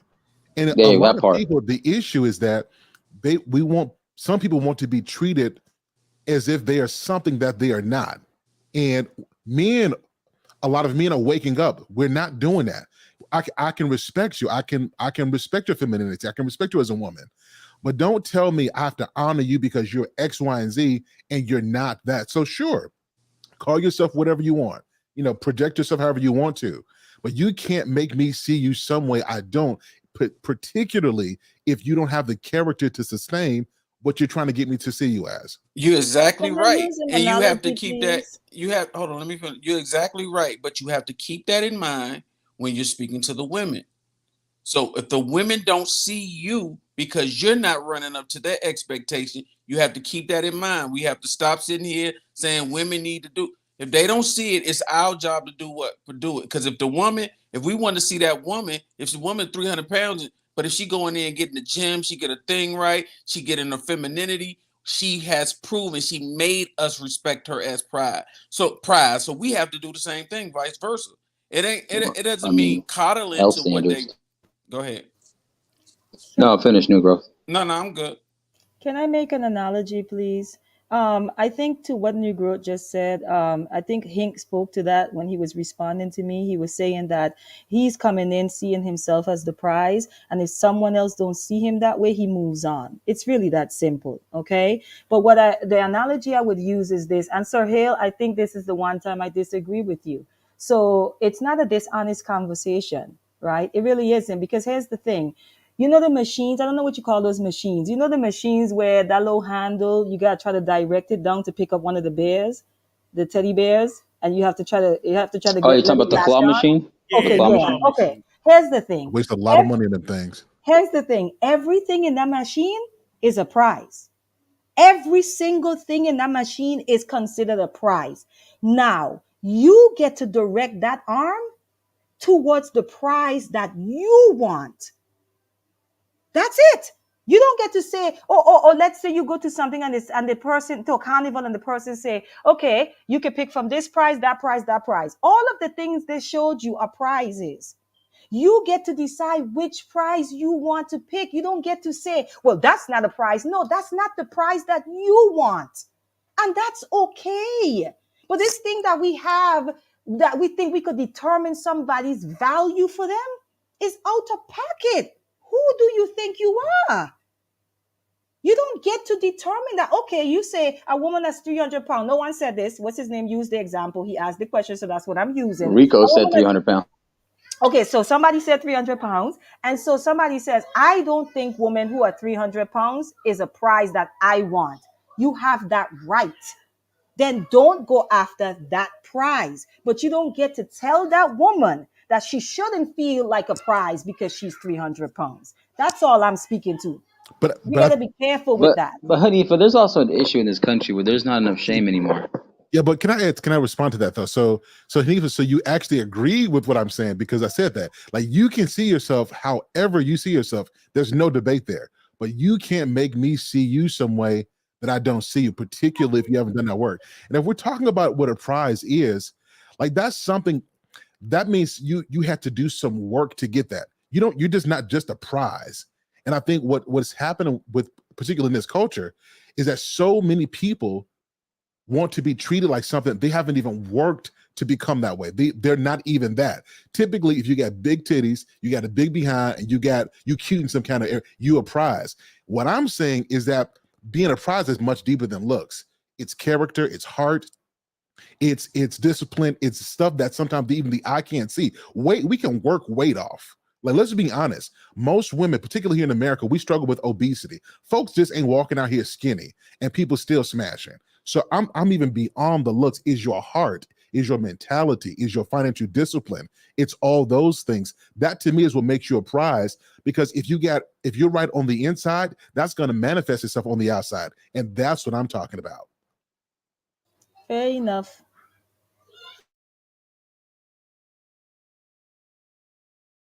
I just wonder what would be the opinion if you lined up 1,000 men and 1,000 women. What declares a prize, and what are the standards of that? Like, would just be an gotta know interesting what a question. prize is. A prize is nothing that the prize doesn't work to become the prize. You work for the prize. That's the definition, literally. So I think we kind of misconstruing that. Like, a prize doesn't work to become the prize, right? A trophy doesn't work for you to win it at the end of the basketball season. You do the work to get that. So it's just. I mean, a lot of times I understand the confidence, and Hink, you're right. Us as black men, we have to, because a lot of that, and it's beyond just now. It's been done for us for centuries, and this country has been stripped. So you definitely right. But it's also having the ability to be a certain way underneath to allow certain things to happen. Because a lot of us out here, man, we're suffering with a lot of mental issues, a lot of blood pressure issues, and heart disease, because we have so much and we trying to prove ourselves to so many people.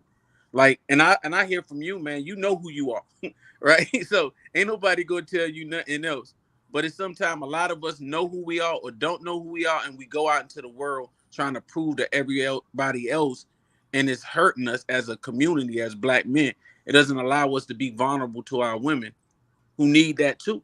You know, they need the strength that you got, but they also need the vulnerability when they wrong, for you to just be like, I'm gonna let that slide this time, but baby, next time, right? So it's a balance, man. I just don't want. But that's all about having a conversation. Look here, dog. Let me tell you this. I'm the first one to tell black men to protect yourself at all times. I'm the first one, and when I say that, I mean more than just going out there defending yourself against the white man, Mr. Charlie. Gotcha. I'm talking about going out there, getting your blood work done, going out there, getting a colonoscopy, getting your prostate checked, getting, making sure you exercise, make sure your mental health is all the way right. That's all a part of the protection I talk about. Every time I say that towards the end of whatever show I'm on, I say that, but I cover all those bases under that. Now, do I specifically go certain like I just did right there? No. But I try to narrow it down in a small aspect. That's what I'm saying when I'm telling black men protect yourself at all times. I got you. Yeah, but and I'm not saying you don't. That's commendable.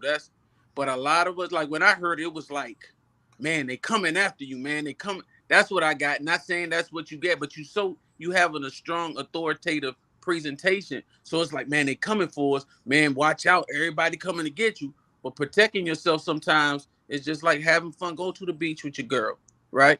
Take a Right. day off and do. So I hear what you're saying now, but I have a better clarity now. So all respect, man. All respect. So to the panel, is it a bad thing because there's people that hold themselves in high regard, right? Is that a bad thing for us to have a self standard where we hold ourselves in such a regard that we are not going to allow certain types of energy around us? Is that a bad thing? That's such a good question, Brother Clarence. And I would say absolutely not. Now, I'm a believer of this.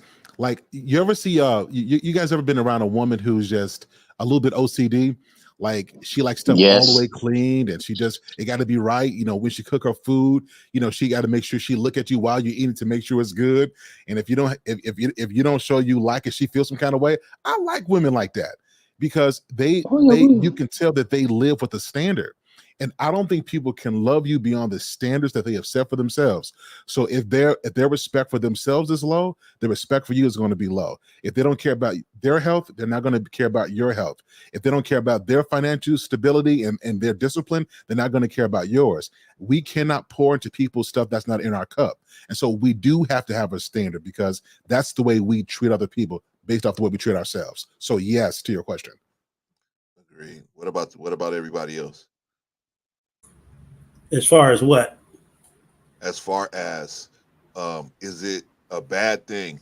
Like, for example, let's just take Hink's example. Hink's like, I'm the prize. I'm the man. You need to present whatever you presenting to me, or you need to be at a certain level of understanding. And I ain't speaking for you, Hink. I'm just adding on to it. You know, you have your own thing, but I'm just putting it out there to make a more pragmatic thing. So you as a woman should be thinking at this level. If you're not thinking at this level, then you can't do what it takes to get me into the, you trying to get yourself into my camp. I'm not trying to get you into my camp. I'm giving you the opportunity to come to my camp. You have to work, you have to take the steps to come here. Is that wrong for us to do that for people? Instead of us as men, we are, I'm trying to get the girl. I gotta win the girl, like the rom-com, right? I gotta win the girl. I mean, I think so. Jeremiah, Mr. Steal Girl. Yeah, I think so in a way, because the bottom line is, as they say, you meet people where they are. I mean, like the way you describe it is like you're trying to build a woman, but then if you're trying to build a person and they're not naturally that, then isn't that where people get fooled and end up in bad relationships? Because they tell a woman, oh, I need this, this, and this, and then the woman play the role, but that's not who she is. You know what I'm saying? So it's kind of like more I think you set yourself up more. I think you are better as a person that, like you said, I'm all for it. Hey, I think I'm the prize. I thought I was the prize when I met my wife, but it's better to look for what you want. Are you crazy? And not settle for it. It's better for you to look for what you want. A woman that's naturally what you want, rather than you try to take a woman and try to make her what you want. So it's a choice. Are you going to find the woman you want, or are you going to try to make somebody? Some people say, I'm not a big believer in making somebody into something that I want. I think they are who they are. And even if you do, it's just a matter of time before they revert back to their natural self. And if that's not who you wanted in the first place, then you should have never picked her. Find somebody that you want. Well, one thing, Rico, if you have a standard up front, then she knows what she's walking into. Right. So your standard should be in your head. She meets him or she doesn't. Well, one thing you got to do, you got to vet. Yeah. You got to be real thorough when you do it. Agreed. You understand what I'm saying? And to the point where, are you going to make her? Yeah, she's still gonna have to learn you. You're gonna have to learn her. You're still going to train her and show her and teach her and educate what you like and what your dislikes are. Agreed. You're gonna have to do, regardless if I think she has all the qualities of being the perfect woman, but there's still some things that you're gonna have to show her, educate her on. But are we talking about you teaching? She's a loud mouth. She's this and that. You know what I'm saying? I don't want your resume. Okay, so that's what I'm saying, right? So we're saying the same thing. We're saying the same thing. You Hater. still have to find someone that fits the quality that you can accept, and then you teach her about you. I get that. You teach her about Hank because she don't know Hank, but she already has to be a woman that fits in the mold of what you would want in your life. Because if she's not that, you can't take Big Mouth Judy down the street. You're wasting your something. I'm saying, but a lot of guys try, and then it fails. Well, see, let me tell you this: she won't make it past my LinkedIn page. She won't. Damn. Your resume's gonna get rejected. Damn. I don't need to see Damn. the portfolio. It won't get accepted. You hear that, new growth? If you fit She those don't qualify for the qualities that you LinkedIn. just sit there and said, if you out here wearing a weave, you out here wearing these ragged ass eyelashes, these talents. You can't make an exception for blue hair, Hank? No, hell no. You will not. Your resume will not hit my desk. It will not hit my desk. Only the women who are qualified with the resumes and their portfolio. But Hank, it's called the Ronald McDonald look. I will throw it to you, simp boys, and I will let you fight over these trash assholes. I do not want them. But you saying the You same can't make an thing. exception for Wendy? You No. still aren't. But what I'm saying is this, though, Hank, you're saying the same thing. So you're not sitting there making the woman not be those things. She's just not naturally that. She's want going to show me. Right. She's going to show her hand. Right. Now, but I'm saying some of them can hide it for a little while. You keep having conversations with them. But that's what I'm saying. Keep putting them in situations where they're going to show their hand. These different little things. They're going to eventually show themselves. Right. You keep talking. You don't have to say a few words. These women love to talk. Yeah, I I love agree. to talk. They're going to tell on themselves. But that's what I'm saying. You're saying the same thing. Is what I'm saying is, so you're saying the same thing. You're not making them. You're finding the ones that fit the criteria you're looking for, and then you're teaching them about you. So maybe you're making them a little bit, but you have to pick the right raw material.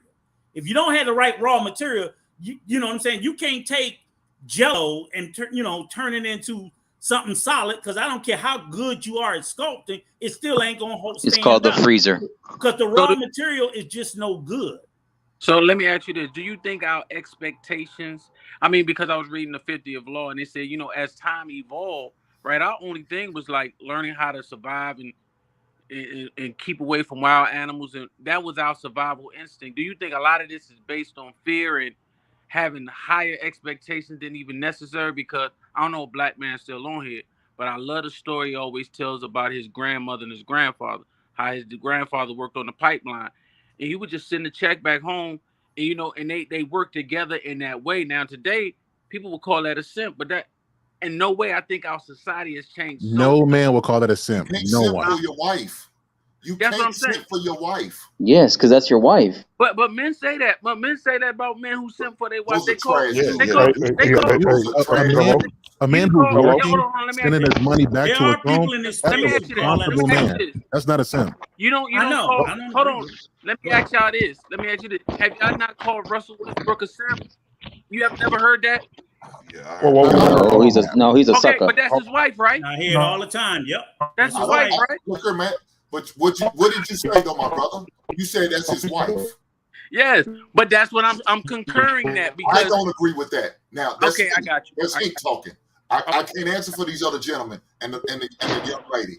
I got you. He doesn't agree with that. Yeah, I've never called Russell a simp, and I don't think that he is. But you've heard it, right? Well, and I will tell you, the number one place where he's called a simp is y'all guy. I'm not the even number one person who call him a simp is y'all guy. Who's the y'all guy? Who's y'all guy though? Who's y'all guy? Ed Lapeef. Hey man, you gotta hold Rico, on. Rico, No, you know, no, Rico, you know me, Rico. Rico, you know me, Rico. Rico, you know me. That's not my guy. I'm straight. I date women. This real quick. Hey guys, look. So we rock with people and respect different people, but that don't mean we agree with everything somebody says. We just respect their platforms. Okay, I agree, because y'all said y'all don't agree with that. So I agree that y'all don't. I'm just pointing And that shout out to my boy Lapeef, because I still rock with what they. I get that. I'm just pointing that Shout out out. to the I know mothership. y'all don't agree with that. You talking about Anton? Yeah, every week they calling Russell Wilson out. Every week. I mean, but see, I got nothing but love for Anton, but I don't agree with everything he says. Okay. But in context, though, we got nothing but love for him, man. Hey, Hank, you know what that's called? That's called being objective, right, Hank? Yeah, y'all. In context, though, if they call Russell a simp, it's because of what Sierra's doing. Rico got a hard on for the man. Wait. Hold on, Rico, because you said you said everybody on the Everybody. panel. Everybody, hold on 1 second. I want to get the newest brother that's here, JT, what we know, and get him to give his comments on this situation. Brother, are you there, brother JT? What's up, I JT? am. Can you hear me?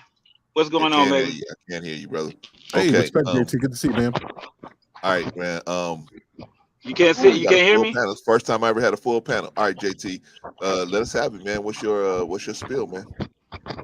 All right. Can you guys hear me? Yes, sir. Oh, okay. Yeah.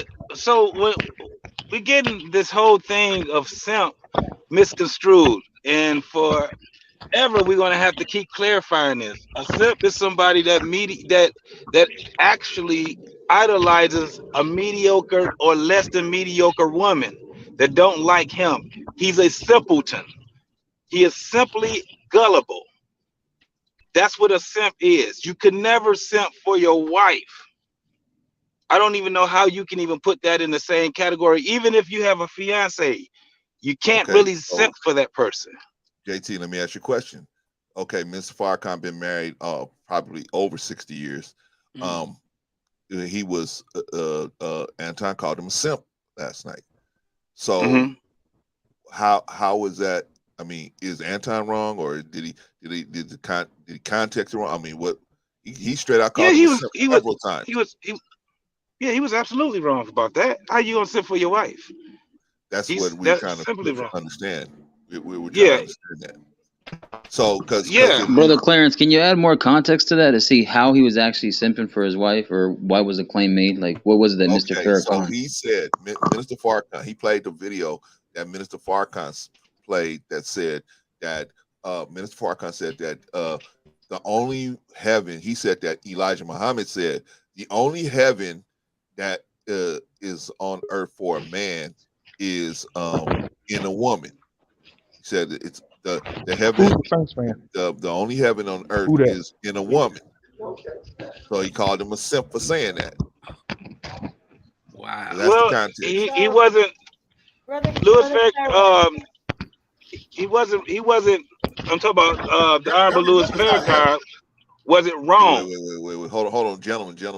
Okay. We got a lady on the panel. We're all gentlemen, so we're gonna defer to the lady first, and then we get right back to you, JT. And I saw you, Hink, so I'm gonna go to Hink right after JT. All right, Hanifa, did you have something to say?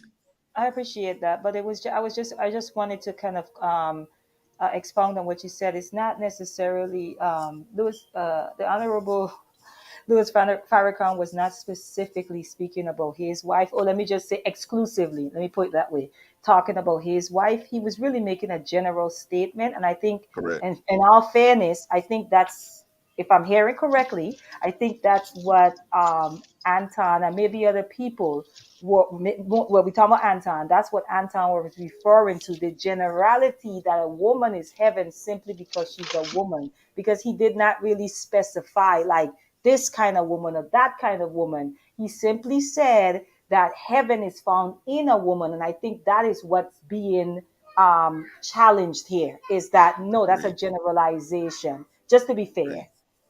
Agreed. And so let me say this real quick, and then I'll throw it right back over to JT.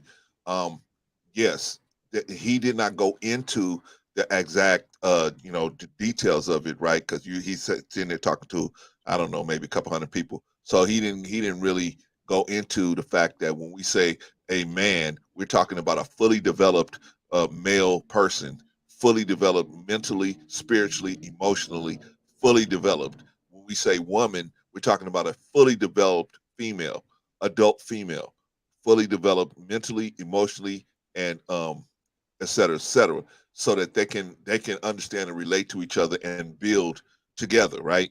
Okay, so he didn't go into all of that, and so you're right. So I can see where a lot of these misunderstandings can happen, but still, in my opinion, it was a little forward to call the minister a simp for making that statement. Okay, let me go back to JT, then Hink, and then let's do the free for all. Okay, so this is the thing.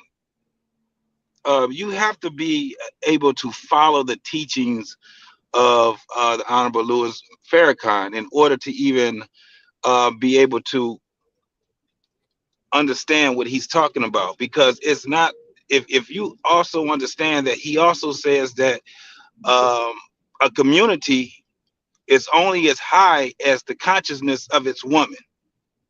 Correct. He also talks about the woman being disobedient to her husband. So you have to follow these teachings. So that was just a little piece of what he got.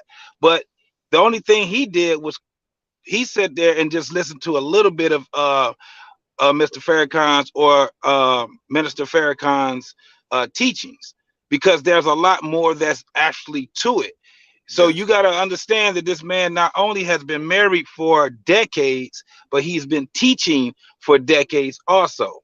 Correct. And he teaches from multitudes of doctrines. He don't just teach from the Quran, or he don't just teach from the Bible. He uses it too. He also uses the Torah. He also uses life. He also talks about himself anecdotic. So when he was talking about that, he was speaking of himself, and he was speaking of the teachings from what he talks also. So for that, and so then you put a man like Louis Farrakhan, where you would sit back and say that this man is simping. It doesn't go together because of what his teachings were, what he said. That doesn't even go together. So it's really like, I don't know what to say after that part right there. Okay, I mean, you know, when this is not no attack on Anton. It's just he said something that need to be corrected, and we just correcting it. So it's not no, you know, oh man, they going against Anton. You know, maybe people would think that, but we're not. This is just, and he was invited to be here. He's not here. I mean, you know, the man has a life. He got things to do. So, you know, I didn't let him know last night. I wasn't at my desk to let him know, but I let him know this morning before I went up that I would be going up. We've been up for almost 5 hours. So I'm sure at a certain point he found out that we were up. So it's not like we tried to jump him or have, and like Black Man Filter said earlier, you know what I'm saying? He said he got love for We On Lot, but he said he had his conviction is against certain things. So nobody hates Anton, but our convictions are against certain things. We have to hold a certain standard, so if you see it that we going at him, I'm going at him, right? That don't mean I don't love him. That don't mean I can't sit down and chop it up with him. But yes, I'm going at him because he's going at a person who played a significant part in my life and in my community. Same here. Exactly. And that's what I was going to say. If we start, I'm not gonna let my let me say this, new growth. Let me say this, new growth. I'm not letting my love for Minister Farrakhan make me say, oh, I'm because he said one thing, now I'm gonna go run it. No, I understand that probably his misunderstanding comes from, like Brother JT said, a lack of lack of knowledge. That's where that misunderstanding is coming from. That misunderstanding in respect and prestige is coming from, right? So I understand that. So I'm not going to be like, oh, he's a bad, he's a person. Because he actually a very intelligent dude. That's why I listen to him. I don't just listen to him and say, I got him. He say some good thing, but sometimes it's like, bro, come on, that could become the money. But my question, can we speak about responsibility though? That's exactly what it is. See, because here again, like you said, we earlier in the conversation we said that Minister Farrakhan is open to criticism. Everybody can be criticized. So the person that's criticizing him is also open to an equal amount of criticism. Also, we should know when you have these large platforms, you do have a responsibility of what you say. So you need to put an equal amount of thought before you say these things. Yeah. You know, you can't go, I let the cat out the bag. I said something totally egregious and, inflammatory and defamation of a person's character, then later on and go, well, I'm not responsible. They just words. That's what people do the whole it's the listener's fault. And it's like, no, that's not true. 70% of the responsibility of a conversation always lies in the speaker, because you know what you're trying to say and your listener is trying to understand what you're trying to say. So again, he's free to speak and make those comments, but I think it's a terrible thing, where even at much smaller spaces, you try to be responsible for the message you put out, for the possible harm that it could do. So I just hear a lot of things. So when you have these big platforms, and God bless them, 1,000 people, this, that, whatever, you know, and he may not even meant it one way, but now you got all these people out here who's taking it another way. And then you have a little responsibility there. And the last thing I'll say is this. For me, when I saw the clip about the minister, I didn't even see him speaking this, the pedalization of women. I saw him speaking about relationships, period, saying that, hey, when a man finds a woman, that's all the things that, you know, the Quran and you know, whatever says it should be, that is heaven on earth for him as it is for that woman. And to me, it's all about pushing and promoting unions. So I'm like, so how is that a bad thing? And at 40 years of age, being in a healthy, happy, wonderful 14-year marriage, he should be in heaven or feel like he's as close to being in heaven.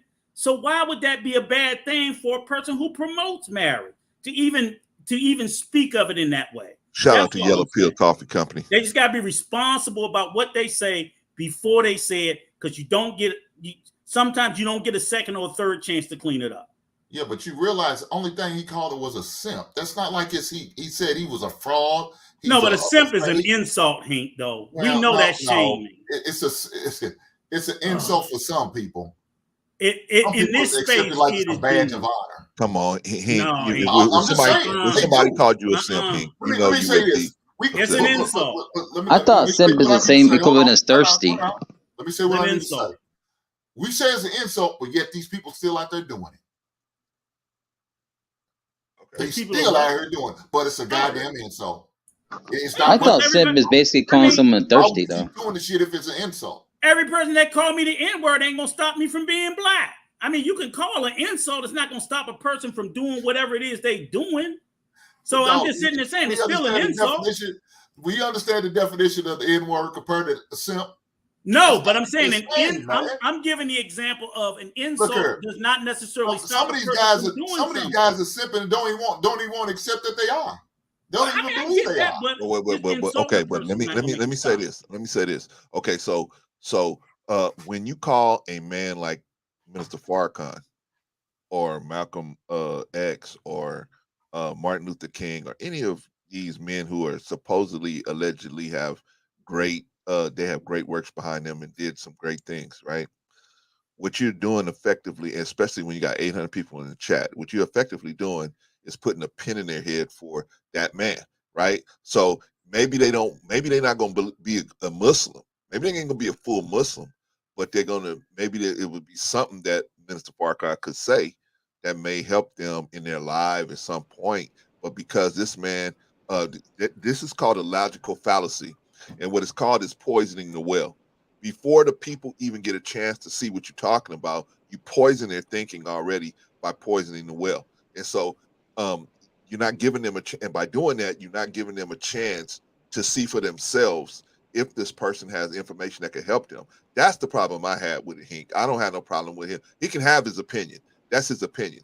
But now when you go and tell 800 people, hey, this person publicly saying this is about this and this, now it's a different situation. That's like if I have my opinion on you, I have my opinion on Hink, and I say, Hink, Hink is, XYZ or whatever, right? But that's my opinion. I don't say it out publicly. Then I come publicly and say it.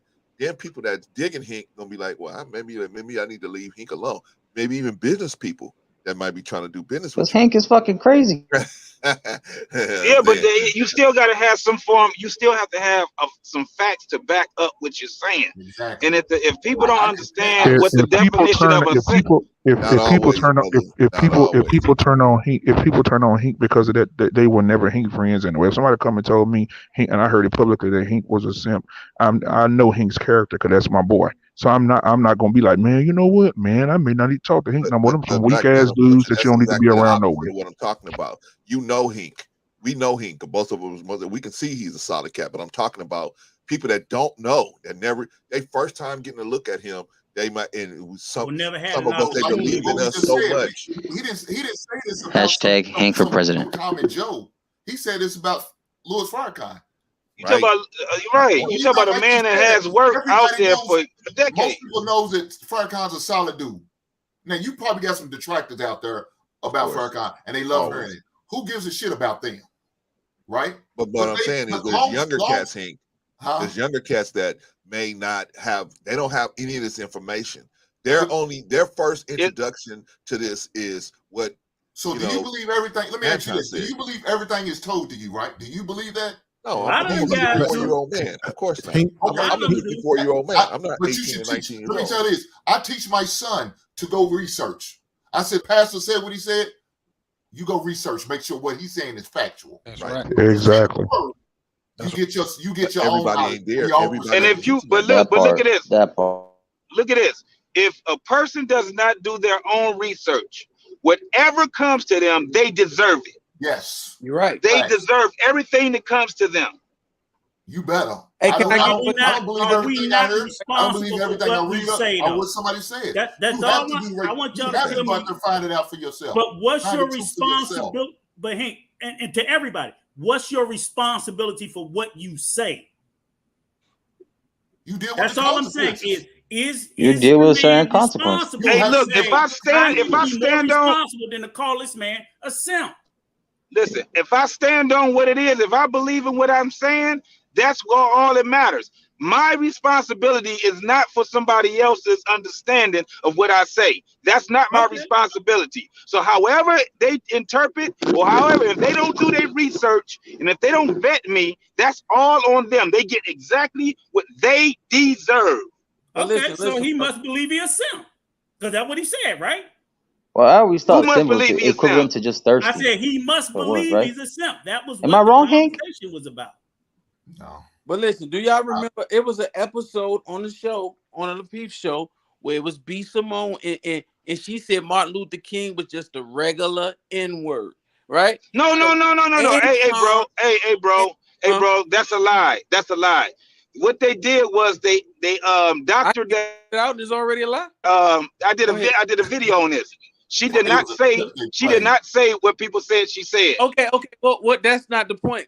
There was a response to assuming that's what she said on that show, and Anton went off, and I was with him because he was in the pocket. He was like, "You're gonna do these speculations. You're gonna judge this man on something that because he cheated on his wife. These things haven't been proven." Blah. He said this is disgusting, and he actually said that people like this, it's certain people in our community that are untouchable. Right? This is out of his mouth. This is on the tape. You can go watch it. Oh, I get what you say. I'm sorry, bro. I ain't mean to cut you off. Right. I get the point you're making now. Okay. Clarence. So for him to turn around, hold on, Marcus. For him to turn around and kind of like do the same thing. We're not saying that hey, he's a bad person, but hey, he needs to be checked because we just bringing what he served already. So we're gonna bring him the plate that he already served and show him, say, okay, you said this. Now he gonna have to pick. He gonna say, "Well, I was just doing that for Cap because I don't like B. Simone," or "I was wrong and you right. I shouldn't have done that. I kind of acted like B. Simone."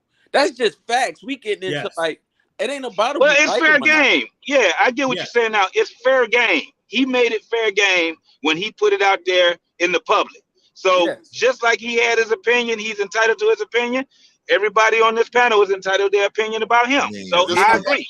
Just like I said, whatever a man say, he got to stand on that. Right. Stand on whatever criticism come his way. Okay. Right. It is what it is. Right. Marcus, what you trying to tell me something, brother? Absolutely. Yeah, because I seen shout out to Yellow in the chat, right? Because Yellow said so Minister Farrakhan needs to be vetted. And it just goes well, I'm gonna go back to this, right? It's like Dr. Umar Johnson, right? And some people were sipping the juice and they were all going in on, hey, let's follow with Dr. Umar Johnson, right? But then Dr. Umar Johnson goes and finesses people for that money, and they're asking, where's the money at? After they gave him so much money, supposedly building a school. So that's equivalent to what you just said earlier. Everybody needs to be vetted. We can't just be sipping the juice. We can't just drink the juice on everybody, but we got to make sure we look at the facts. I can come out here and say, I can come out here and say, I'm God, right? Right. I'm God. Right. I'm God. You know, I'm God. You know, you believe in me, you know, and all your dreams are going to come true. That doesn't mean anything. Just because you've been doing it for a long time doesn't mean you don't still need to be vetted and still need to be questioned. That's my What's up, my Vaughn? point. Don't ever take that mindset. Everybody should be but I'm vetted. saying Everybody if should be that's vetted. the case, then I don't understand how, again, you know, like I say, if we can sit there and so easily deem that this man with this 50, 60-year history of fighting in the black community need to continuously be criticized, critiqued, and vetted. But yet this other young man, who last I checked ain't done nothing in the community, just take whatever he said. No, just take it at face value. I'm just saying, let's put the fair. It's gotta be. You can't just downplay the dude, man. He's still doing this. He's still putting his work in. I mean, he ain't putting in no Farrakhan work. We gotta be honest But listen, about that, though. now let me ask you a question, Rico. Let me ask you a question. He may be doing on a different level. Yes, sir. Rico, let me ask you a question. Yeah. What do you think the Honorable Louis Farrakhan would do if he was in front of my man from Lapeef and he told Louis Farrakhan exactly what he said and he thought about him when he was on his show? What do you think Louis Farrakhan would do in the man's face? I think he would have hit him with so many receipts, it would have dumbfounded him. I think his level of intelligence is just unbelievable. He would have hit him with so many receipts. I honestly think Minister Farrakhan wouldn't have cared, though. About showing, proving, backing up with dates, people, names. He wouldn't have did none of that. Oh, he wouldn't? He wouldn't have did none of that. Well, he would have Marcus just said what he would have did. That's what he would have done. Listen, I don't think Minister Farrakhan would have cared because he's accomplished. He wouldn't have did anything. He would have just talked to the brother. He would have asked him questions on why he thinks that he's whatever a simp is. They would have had a conversation. And matter of fact, he would have brought the brother up to his level and they would have had an enlightened conversation. You know how I know that? Because I seen his work. I seen the people that talked against him and how he talked to them in their face. He has you said it right. He has a high level of intelligence, but his intelligence, and he work off of a frequency that is so high where he brings you to him. Yeah, he brings you. He doesn't. He won't fall for the bullshit. Yeah, I agree. Hold on. Yellow Pill Coffee. In the room. Minister Farrakhan is talking about somebody who does not like violence. Not at all. Now he ain't above using it, but he definitely wouldn't just because somebody said something like that. Because he's a made man. He accomplished a lot. He would do like JT said. He would bring the brother in and he would try to communicate with him and try to teach him, because he would see at that level of spirituality, you can see gaps in people's level of understanding, and you could just go right to the gap and start trying to teach. I'm just saying there's no comparison between the minister and men. He's in a small league of men in our community that has done as much for our community. It ain't many. It's not many at all. So that's what I'm sitting there saying is if we got a group of 15 or 20 black men like that in this world, come on, what are we talking about? And even if they are simps, they get a simp pass. But brother Rico, doesn't mean we can't question what he's saying or what he believes. Oh, yes, right. But I would say this. I mean, no man. Look, I don't know if you're a believer or not, but they question the good Lord. So what the hell do you mean they can't question this, man? Nobody said all I'm saying is you can question it, but he didn't. That was just like Rico saying, "No, man, no, you shouldn't," because of his accomplishment and all of that. Right. Okay, now that deserves more than being called a simp. That's all I'm saying. You could question it. You could say, well, I don't agree with that. I think that's a little too much, but I'm not going to be moved to calling that man a simp. Well, I mean, but like I said, I think he put that word simp way too much of the negative zone to me. I mean, but that's just my opinion. So do you agree, Hank, that it's being used too much now? It's just being overused, oversaturated. Oh, yeah, because back in the days, we didn't call them simps. We called them bricks. Right. What you call them? You called them what? Bricks. Tricks. Tricks. Oh, tricks. Okay, we just call them fools and suckers, or thirsty. And suckers. May I say something? Suckers too. Fools or suckers? Yeah, that's fine. Yeah, say something? But we didn't use it so loosely either. Hanifa wants to say something. It's not like every dude that didn't think exactly like me was a sucker. No. Rico. Well, it's been used. It's been used. Gentlemen, it's been used out of context. Go ahead, baby. Gentlemen, here's another one of Sir Hale Speaks double standards. We got a sister on the panel. We're gonna give her. We're gonna give her, because we're all gentlemen. We're gonna give her. Damn.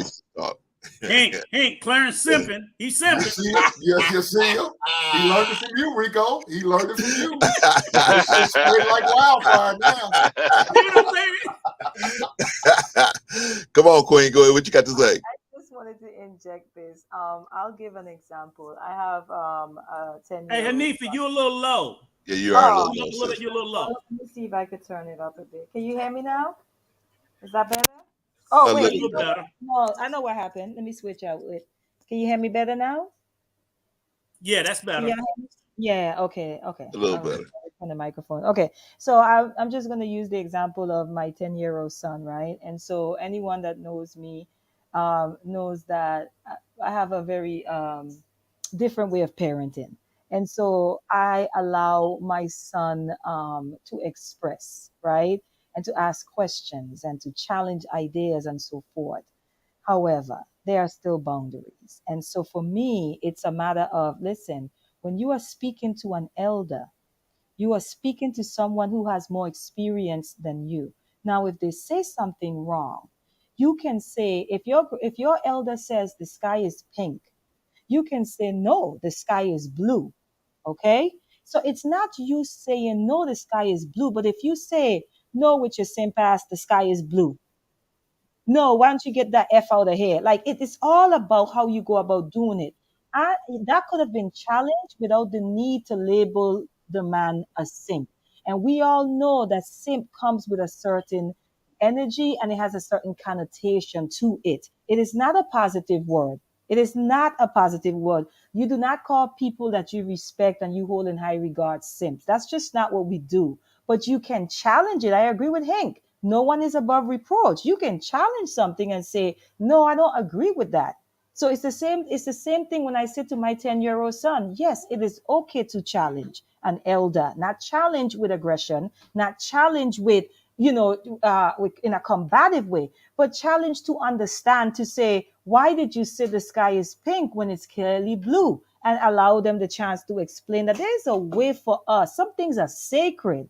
Some things are sacred. Respect for elders, there's a sacred relationship that should exist between us and our elders. And I feel that we are losing that as a people. And so when you have a conversation where somebody's like, yeah, he's not a simp, but it's okay to call him a simp, we have a serious problem because all of us on this panel, we clearly have a respect for the man. So right away, we should say, yes, he's not a simp, and it is not okay to call him a simp. And I'm not sure why that's not being said. I can answer that. She got him. All right. I can Let me answer see. that Go ahead.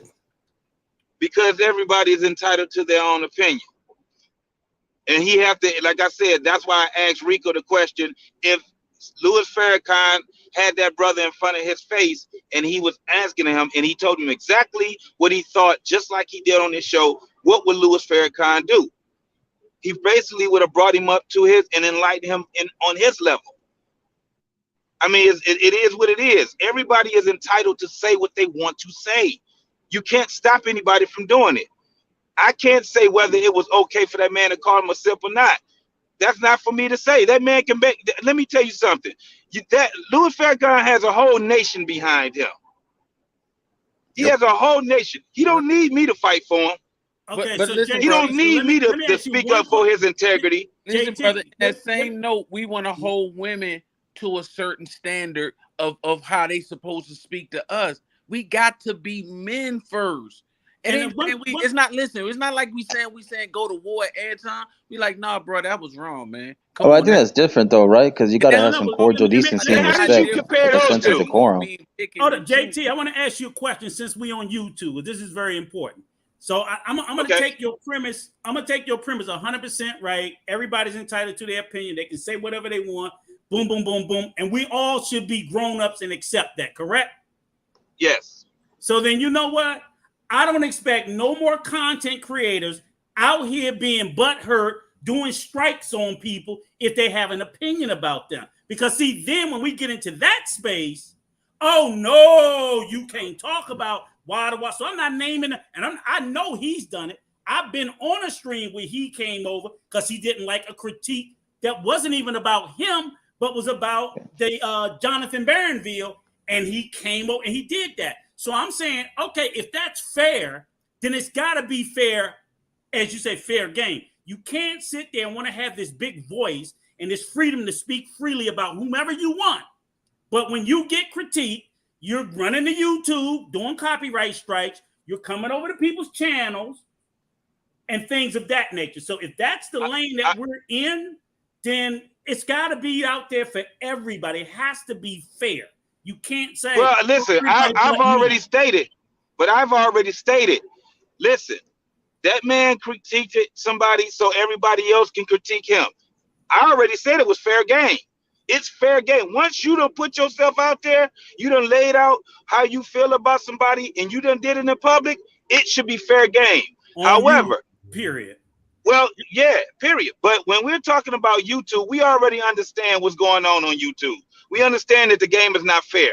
You got people that's out here speaking freedom of speech while they're trying to silence somebody else. So we already understand, and I agree with what you're saying on that part right there. So Well, life ain't fair. I just ended with me. I agree with you. Yeah, can I say this real quick as well? Point out. Thank you, sir. Yeah, I want to say this. So I don't personally like talking about people who are not here, but I will say this: when it comes to Anton, take it or leave it. He a decent brother, and if there's a legitimate problem, he will give out his email to have a conversation. So I think in this instance, if what he's done is disrespectful, because I come from the age where there's a certain way you treat elders, whether you like them, you don't agree with them, you hold them with a level of respect. Doesn't mean that whatever you say goes, because I'm an adult man myself, but there is a level of respect that you give to your elders, and I think that if he's wrong, then I think it might be a good opportunity for us to reach out and have a conversation. But would you reach out and have the conversation, sir? Here, would you reach out and have the conversation with him? Because are you saying you think he's wrong? Yeah, I just me personally, right? I don't think it's right to have put Minister Farrakhan in that same sentence. I don't, but I understand what Anton is trying to do because he's tapped in to a demographic that I can't. And what he did is opened up the conversation to get an idea of what the young people are thinking, which I think is fantastic. So for me, I'll reach out to him on that respect level like that, because I know for sure the intent is not to be disrespectful. It really is to open up conversation. Okay, y'all, let us see, because I've been talking about this stream. I want y'all to see what was said for yourselves here. I want us to see what was said for ourselves. Like, stop. I didn't love What do you mean lumping you in? Who knew who you were before? What are you talking about, buddy? The reason why I said everybody's name was to convince Anton into ending this live stream.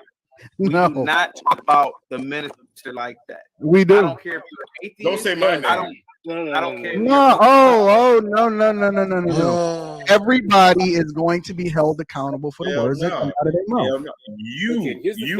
Everybody is going to be held accountable for the words that come out of their mouth. Two things can be true at the same time. He could be a phenomenal man, but it does not mean that I did not hear. So we supposed to ignore what I just heard?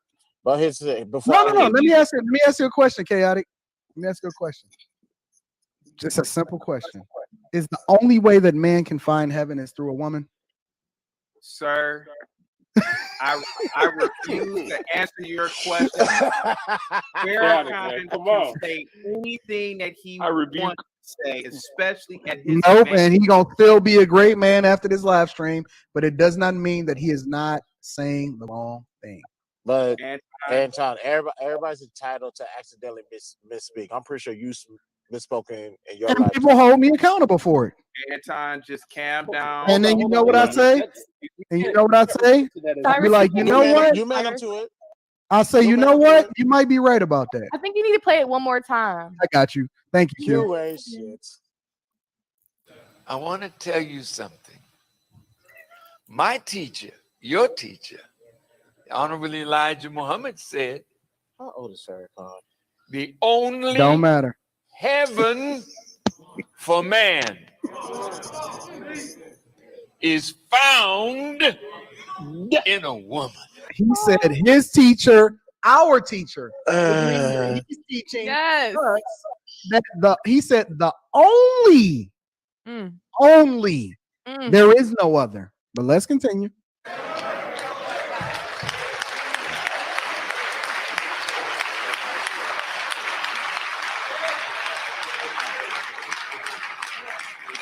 Now you want to go to heaven. Favorite part coming up. And he gonna do a neck roll. Watch this. And you don't even have to die. You just got to find you a woman. He's 89 years old, for God's sake. That's my favorite part. Oh what? Ain't nobody take his microphone away from him. Hold on, man. Let's just say,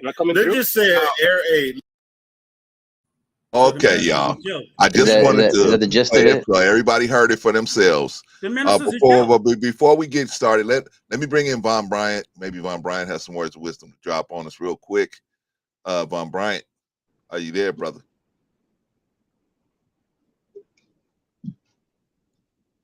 Vaughn? Okay, Vaughn stepped away for a minute. All right, so that was what the minister said. Comments. I don't agree. The minister's a joke. He's to be taken as a joke. He's to be laughed at. That's what they did. Oh, hell no, Rico. They didn't do that. Rico, you just sit there and made a statement talking about you got to hold a man to what he says. He telling all these people. You and Clarence both said this. Right. Y'all said, I appreciate right? you. Shout out to Jazz Wiz. Yes, sir. Shout out to And what you and Clarence said?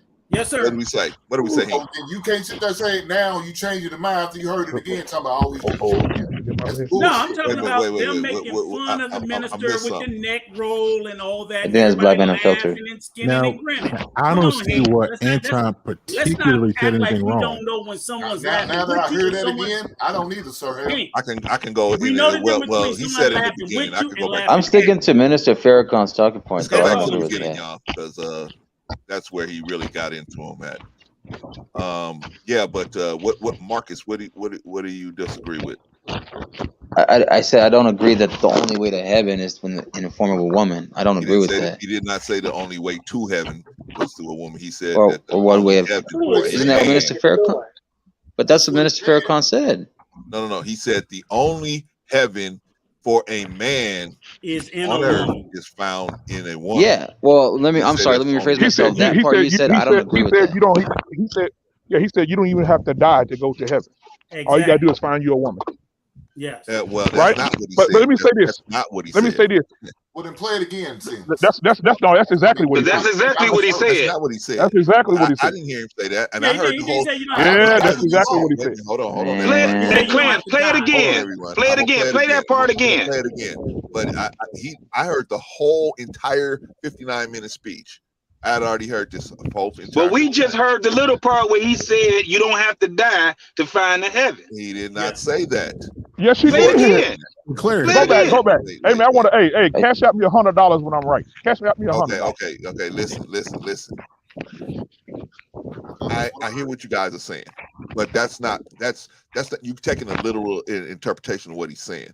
He's saying that you don't have to lose your life. No, man. No, we're going on what he said now. All right, let's go off of what he said then. He did say it, but you guys, I agree. He said those exact words. You don't have to die, but that is a literal. I will agree with you at this level of thinking. He did use those words. We didn't interpret it, bro. We didn't even interpret it. We just said exactly what he said. Oh, right. But that's what he said. I agree. I'm not gonna take that away from you guys. That's exactly what he said. That's exactly what he said. You're right. So I'm not gonna take that away from you guys. No, brother Clarence. Am I speaking Spanish or Chinese? Now, brother Clarence, let me say this real quick.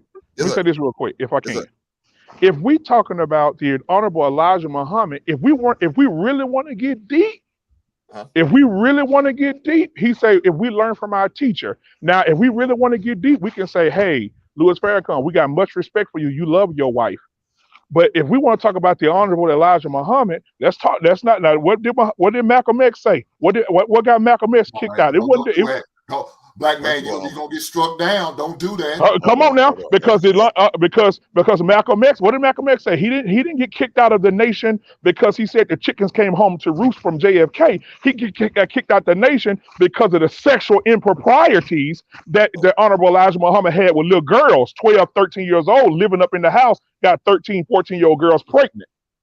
Okay. Now we really want to talk about what the teacher.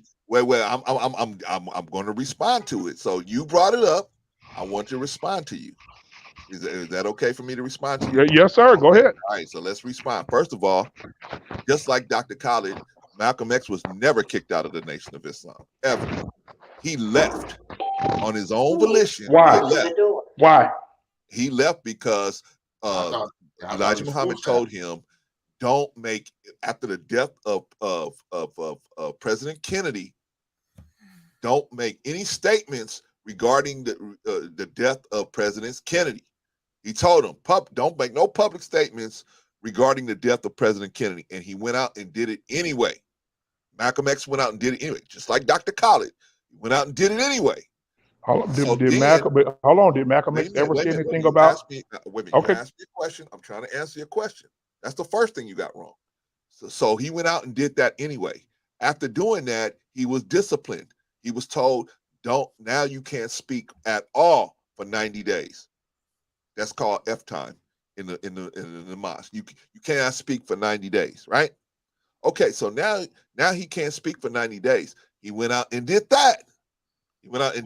And so he said, hey, I'm done. I'm leaving.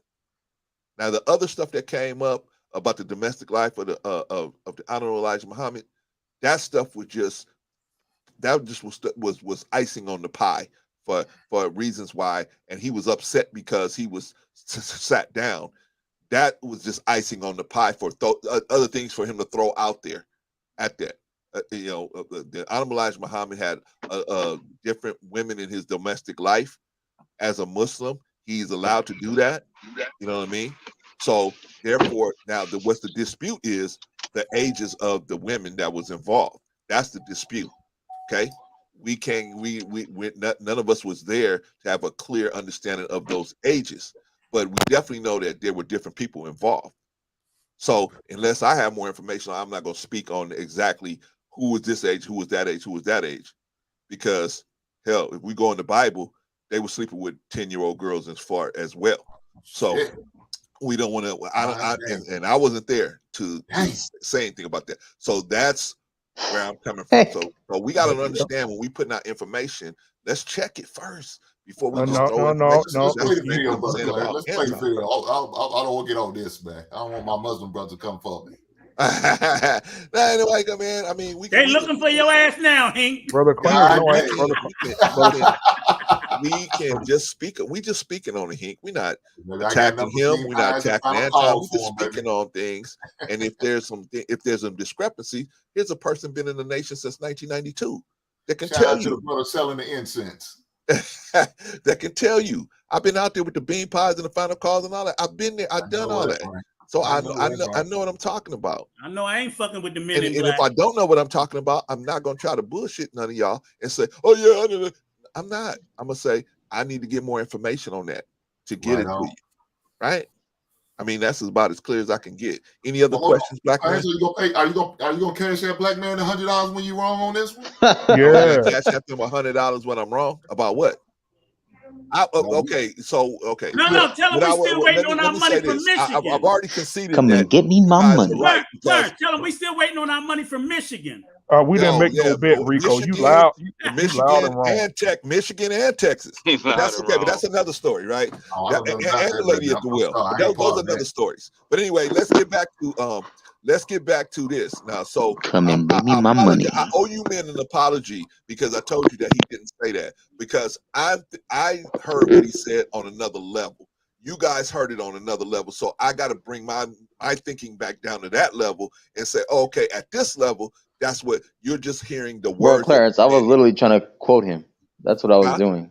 I was literally quoting him. I know, Marcus, but see, that's what I'm saying. Me, because I'm so plugged in with the way this man thinks that Michael, we just used to you being wrong. I already went to the moon already. You guys are still standing. So can I get my critique on it? Come on, Clarence. I owe you guys an apology. Can I get my critiques on it, Clarence? Can I get my critiques on it? Of course, anyone. Yeah. Now that we heard it, I have to say, I don't think old boy was wrong. Let me tell you why. When you had Louis Farrakhan, what he was saying was from his teachings when it comes down to a woman being his heaven, right? Correct.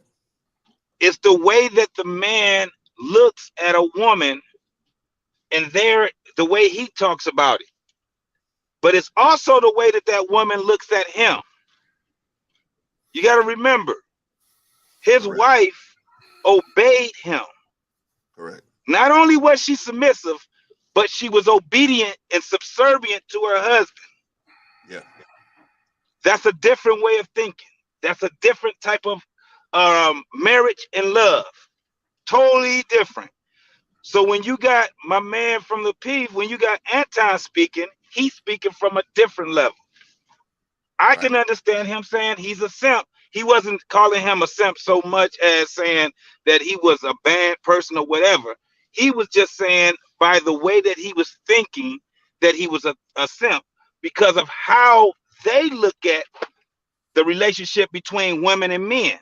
Agreed. How they look at it. Because isn't he a married man and don't he have children? Who? Himself? Who? Anton. Yes. Yeah, he's married. He has I think he has one daughter. Yeah. Right. Like 17 years, I think. So when he may not look at it that way because of how he was taught. So because he said that, that's why I said, for one, let me be very honest. I don't invest a lot into people that I actually don't know. My parents, I do. My children, I do. And my mate, I will invest everything. Anybody I don't know, they can always get it to a point where they can disappoint you. Look at how many people that we will put on a pedestal, and I believe somebody said this earlier. I think Hank, you was talking about it, putting people on a pedestal when they don't deserve. Or it was my man Sir Hale. I don't know which one of you guys, but you guys were talking about this, putting people on the pedestal. So my whole thing is that I will believe a person until they prove not to be believable. I don't invest that much into a person that I don't know, especially when it comes down to somebody that has. JT. I think he. JT. Audio dropped. Lost him. So can I ask one question though? Now that we all heard it and we've heard it clear, and We there's didn't no hear it dispute again. about what I he didn't hear said. it. Rico, he declines to play it again. He's supposed to play it Let again. me play it. Let me play Oh, it. okay. My question was just that why does that sentiment that the minister said makes a person a simp? It doesn't. Oh, okay. So the sentiment, even with what the minister said, if it's a solid dude with a solid woman and everything is great, and that woman is his heaven on earth, and he don't have to die to go to heaven because that woman is his heaven, then that man, whether it's the minister or anyone else, still shouldn't be seen as a simp. Well, he said I any agree. woman. He said any woman. No, he didn't say any woman. Yes, he he said, did. He said Yes, a he man did. Can we hear Did he say, from a play woman's it again. perspective? Yeah, Can we hear her Play it deepest again. response? I'm gonna play it again. And if he said any woman is different from every woman. Okay. Come on, y'all. I'm gonna play it. I'm gonna play it. Come Play it again. You remember on the panel they say I'm not black, so Yeah, so watch this. This is what he said. I want to tell you something. My teacher, your teacher, Honorable Elijah Muhammad said, the only heaven for man is found in a woman. What? Amen. Wait a minute. Did I hear what I just heard? Come get my money. Hey, tell him, Hank, come give me my money. He just recently had this conference and No, said but this. he said So if in I'm a woman, misinterpreting not what any. he's saying, let me continue to play. Let it play.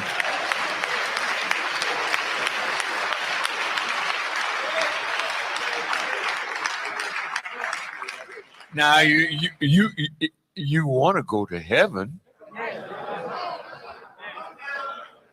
and you don't even have to die.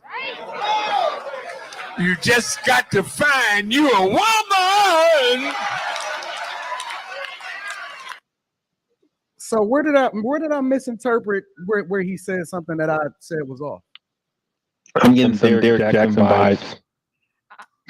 Where am Okay, I so off? now they calling Now they call him Derek Jackson, right? Okay, so right, that's all right, clowning. so So he said in a woman, Hank, not in any woman. What's the difference, man? But I'm saying if you found that What's the special woman, difference? does that sentiment make a man a woman or any woman? Wait. Does it make well, a man let me explain it from. I don't Let think me explain it from the another level. Okay, so if you're just listening to it at that level, you're not gonna. It's the many of these meanings are locked. Like the book said, the Quran it's sealed, right? Meaning you can open the pages and you can see the words, but you won't be able to get the meanings because you're not at that level. You're not a believer. You're not at that level to be able to get the full understanding, right? Same thing with the Bible, right? So sometimes a man like that will say things, and because if you're not a follower of his, and you know how he speaks, and you know where his following that kind of energy, you're gonna only hear the words that he's saying in English. But the rest of us that follow the man can hear spiritually what he's saying, right? So he's not talking about so much on the level like, oh, I'm walking and then I see Hanifa, right? Or let me don't use Hanifa. Let's just say like, any woman out here, good or bad, any woman is my heaven. No, any woman is not your heaven. You can find your heaven in the right woman for you. Like, but this that ain't woman what has he's to be saying, right though, for you. Clarence. He needs to say that. That is, I hear what you're saying, Hank. He's not saying that in English. He's saying that to us in spiritually, but we understand that. So that way we don't have to dig for that definition. I get where you are getting lost in the translation. But that's what I'll be honest with you. I'm not even in the. Nah. I got that. I'm spiritual too, and I didn't get that meaning at all. So if he's talking to me, I'm not you Muslim. plugged into him spiritually. That's what I'm But saying. I'm not But Muslim we also spiritual, gotta. and You I can't be got disingenuous that either, though, message. Rico. There's the majority of people won't get it. The minority But will. I got that's what he was saying. But Rico, And the I'm not minority blind. won't understand it. That's why I hate to say it, but so many people out here crying about relationship. If you don't, if a man doesn't find heaven in a woman, let's say on earth, where does he find it? Give me another place. Well, according to Mr. Daniels, I can tell you where you can find it. And pieces of silver. You can find peace within yourself. No, I said heaven. You can find heaven in yourself. How? So then you can find it in another woman, right? Then you can find it in a woman. You don't have No, heaven not in yourself. not a woman, not any woman. The but just only not have heaven in place yourself. for man to find I got to heaven. find it in my wife. You disagree with that, Sir Hale? I'm just saying I don't believe him. But so let me make this very clear. I don't want there to be any ambiguity here. Minister Louis Farrakhan is not a simp for what he said. Agreed. I just happen to disagree with him.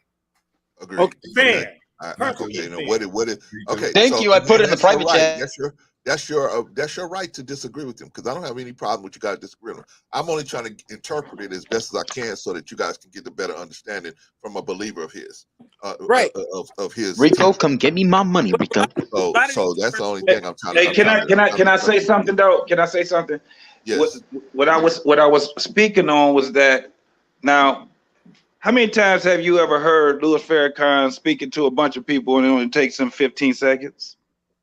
Never. So if you look at his whole sermon or his whole teachings, I guarantee you would get a better understanding. Absolutely. But however, if we're going off of the clip, that it can be argued. But that's from your point of view, though.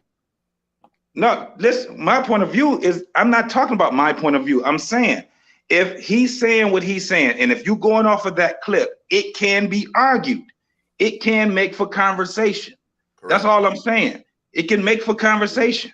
So whether he was saying that he was a simp or not, listen, I get that it's disrespectful. I personally think that it was disrespectful. But what am I going to do? Am I going to go over there and tell him you was wrong for saying that the Honorable Louis Farrakhan was a simp, or am I going to speak to his point? I'd rather speak to his fucking point. Well, that's why I'm doing both. I'm saying, okay, show me where he's a simp, and then why did you? What was the purpose of doing that in the first place? Well, saying a woman is a look. I'm gonna say it again. Calling a woman heaven. He didn't call a woman heaven. He said that a man could find heaven in a woman. Yeah, didn't say can. The only. He said the only. And that's the what only it is. way. Exactly. The And only way I you'll sit there and find say heaven you is can in find your heaven within yourself, within peace. But is it? You can have peace within yourself. Hank, you can have peace. Wasn't within there a yourself. man in the Bible that found peace tending a garden, and that was a way of like God That's communicating peace. with him? Okay, that's peace. But I'm saying heaven is a whole nother thing, right? If we're gonna look at that, heaven is a whole nother thing. It's a whole nother lifestyle. How many men you know could sit there and tell you that's a goddamn lie? I found hell in a woman. You have, right? Exactly. And listen, hold on. Now, what Hank just said, he said that before. That's why I'm telling you. I listen to the Honorable Louis Farrakhan a lot. He said it before. A man can find hell or he can find heaven in you, woman. Exactly. He said that. Exactly. Adam. So I'm So if you can find both cases. But we're just sticking to this clip, right? We're just sticking to the evidence of this clip. That's what I'm saying. If you're sticking to the clip, you still got to go more deeper. Let me tell you something. It was viral when somebody went on that little clip that they had of Bishop, what's his name? TD Jakes. And they said that man was talking toxic to women. I, on my channel, broke that shit all the way down. He said nothing. It had nothing to do with goddamn women. Had everything about being a man on Father's Day. That's what I mean. Did when they we try to go off of cancel these him? damn clips, we haven't. That's what I was just telling y'all. When you go off of a 15-second or a 20-second or a minute, and he got 2 hours worth of shit, you will miss something. Yeah, you definitely would miss it. It's But dangerous. JT, doesn't that go back to where I said? Did I make it back? Did I make it back? But here's the thing, JT. That's why I said Thank you, a sir. lot of that gets cleaned up by the content. Well, I want to hear creator. Vaughn because Vaughn hasn't spoken. Okay, but I'll just say this. That's where the responsibilities on the content creator to be responsible about what they put out, rather than, like you say, just doing a whole on a clip. Soundbite, yeah. That's all. And like he said in the video, and I do agree, he always says that I'm not above being wrong or being corrected. So he does say that a lot. So this is not. I don't think he shouldn't get upset dead ass wrong on this one about this discussion, right? All right, Rico, you just got a hard on for the dude, man. Let's let Brian jump in there. Brian, are you there? That's a little one. Yes, sir. Yeah, I know you do. You have any words of wisdom to add to the Well, conversation? I just wanted to add to the conversation real quickly, and I've been, sitting back here listening to everybody, and, everybody's entitled to their own opinion, and I get it. I do get it. But here's the problem that I'm having, gentlemen and lady. Not that anyone on the panel is doing this, but I see it in a lot of the spaces that I go to. We don't disagree with each other well at all. And anytime a disagreement turns into where you have to disrespect or undermine a person's character just because you disagree with what they're saying, I have a definite problem with that. We see that a lot in these spaces. We have our platforms, some of us content creators, we have our platforms, and then we use caricatures of different people to undermine their character. And it could be very hurtful. You see what I'm saying? It's like, I'm not understanding how come we find it so hard to at least have respect for each other in our differences, And when it comes to this word simp, it is definitely overused, in my opinion. You got to stay on code, Vaughn. Stay on code, Vaughn. Listen, I'm not on nobody's code but God's code, brother. I'm on God's code. You know what I'm saying? No, you know what I'm talking about. That's the code. Listen, that's the code that I love to go by. Because if I stick to that, then I know it has weight to what I'm saying. When I lean to my own understanding and don't acknowledge God in all of my ways, then he can't really direct me where I'm going with it. And a lot of us, we're so caught up in our feelings in these conversations because we're so hell-bent on our opinion. Just the fact that we want to be right in our own eyes consistently. You see what I'm saying? We don't have an open mind to receive other information. And then not only are our minds closed when it comes to other information, but we get offended by new truths. I mean, come on, gentlemen. You know, it's like, why do we have to undermine each other just because we are in disagreements? And I don't believe that it was proper. And I was very reluctant to get up here because you know, I know Anton Daniel's name is on there, and I really don't like to be on streams where we're specifically talking about an individual, because I don't know this brother personally at all. I have seen him on numerous occasions, and some things I agree with him on, some things I do not. Of course, but nevertheless, I'm still going to respect this brother, you know, right to have his own opinion without calling him a bitch ass nigga, without calling him a simp, without doing all these different things that we're doing. Everybody's not going to agree with you. And so I get a little pissed off when I hear these conversations back and forth about, oh, simp, you know, and we're using our platforms, you know, and I agree with what Jake Takashi said earlier. It's bully form in my mind, because as long as you can have 10 people on the panel and point one person out and make them the brunt of the joke, then nobody has to look in the mirror. They can continue to look out the window. They're never looking in the mirror, you know, to see what it is about themselves that they need to change. So, oh my God. Okay. With that being said, I got a little question for Von. Okay, so hold on, just 1 second. With that being said, you know, I think I'm going to bow out of the conversation now, because, like I said, I was very reluctant to get up here because I don't like to debate with people about different topics. Everybody sees things their own way, you know, and instead of saying, well, let me check out how Sir Hale is presenting it. Maybe he has a different approach that I can understand. But since we're so hell bent on our own understanding, we're not open to other ideas. And that's a sadness in these spaces to me, you know. And so that's what I'm going to say. I'll stay up, but I digress. I'll just be real quick, Von, because I'm not going to hold up the panel. What would be a healthy way of not being bullied, but having that space for barbershop and locker room talk and amongst the boys, where that's what it used to be? It used to be just having fun, aka somebody in the group would joke around and stuff, or everybody would joke around with each other. I get it, yeah. And And joking around, I follow up to that as well. I get it. But if I could just say this to answer Brother Marcus's question. Yes, sir. Yeah, you know, make them feel like they're a part of it. You know, who wants to be in the crowd of people that makes them feel not welcome or not a part of their situation?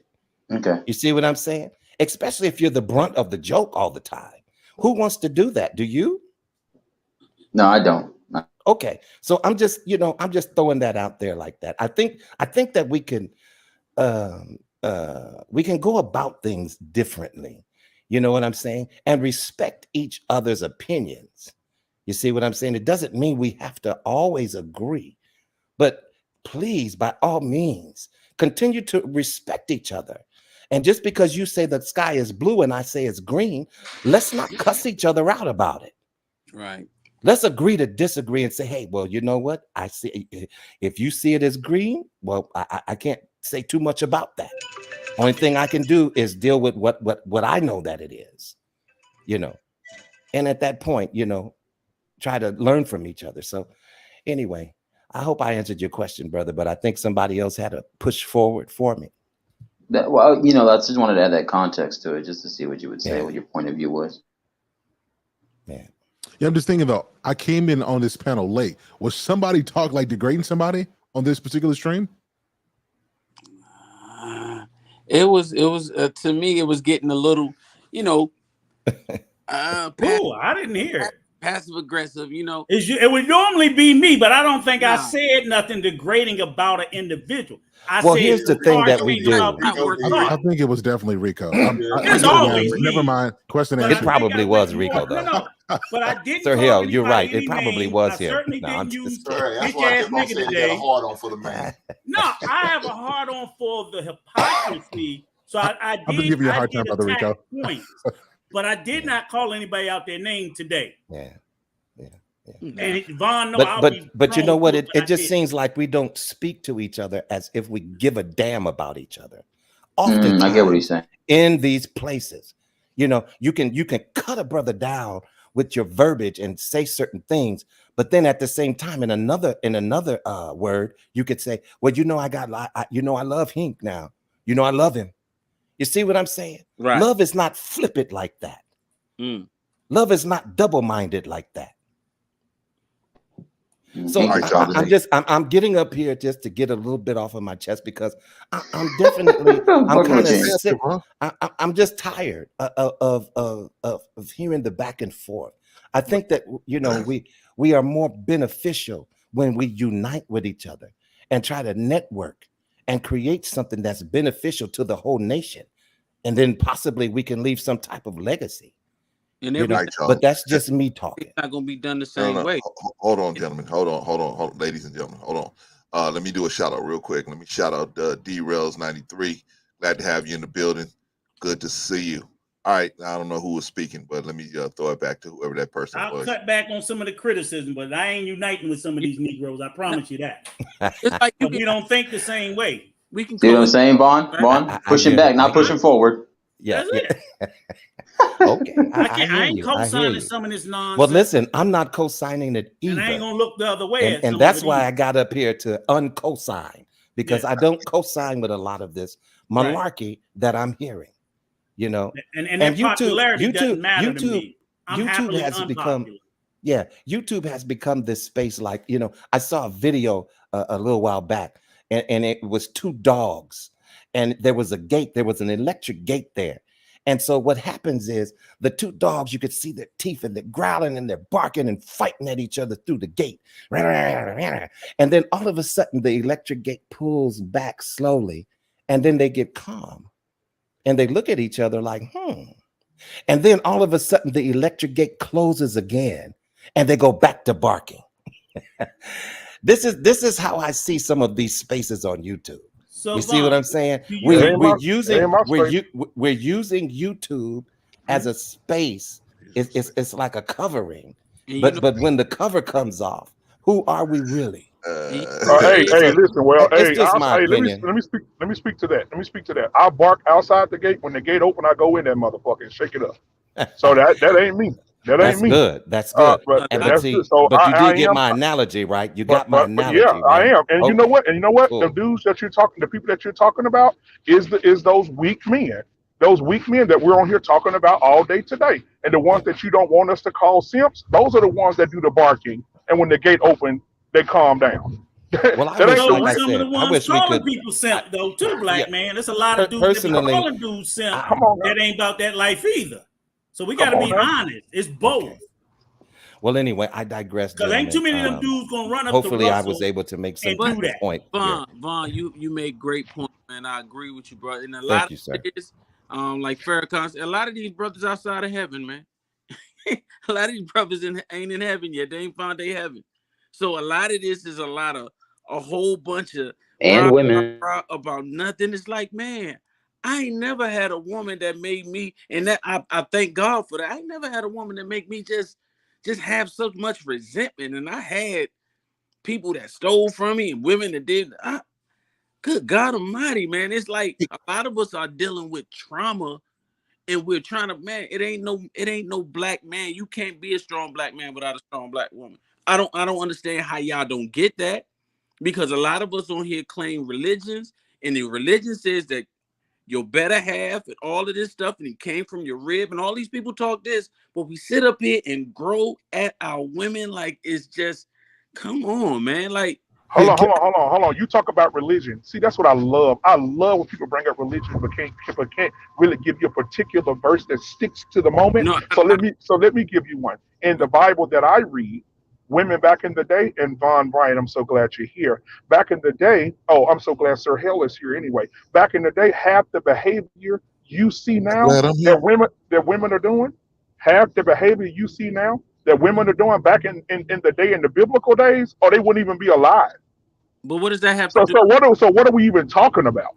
I mean, no, because you just said most of y'all, religious, and talk about they come from your rib, and they talk about all this. Oh, that's fine. But hold on. But back in the day, in the Bible days, that behavior was unacceptable. No man took nothing off no woman in the Bible days. None of them. But that doesn't refute what I was saying?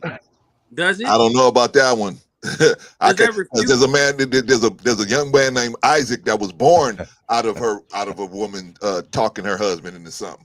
So I don't know about that one, man. We got to back that one up a little bit. My point was just that we know the facts. We know how it was made to be. All the other stuff in the middle, yes, you're right about certain things. I'm not refuting that, but I'm saying for us to sit here and yak, and we don't know that God, this is how your Bible says, this is how a woman was made, and this is what a woman was made it for. A man was not made to be alone.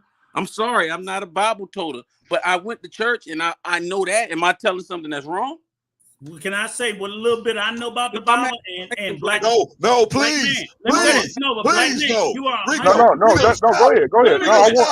No, you are 100% correct about what they would not have accepted from women back then. Right. But it's a whole lot of stuff that men are doing that their ass would have been stoned right with them women. No, come on now. You need to go read. Hey, listen. I need you to go read the Bible, brother. Go read it. I'm not talking about specifically the things that they would have got at women. They would have got at, but the things they would have got at men, they would have got at that dudes are doing today too.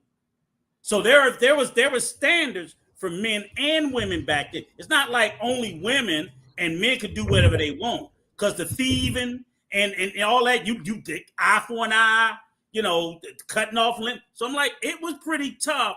All I'm saying is, yes, the women's standards back then were much better, but the standard of being a man was much tougher too. And these dudes ain't built for it either. I agree, the women ain't built for it, but the dudes ain't either. That's all I'm saying. Let's establish a standard. Let's establish a standard. Black Man Unfiltered. Let's establish a standard. Based on what you're saying, women in that day, a woman would be killed being out in the field working, right? That was a man's job. No, that's not. No. Because if you go read the Bible, Ruth was in the field working when she caught the attention of Boaz. Boaz said, "Who is that woman out there with that work ethic like that working?" Doing a man's work in the field. No, but right, but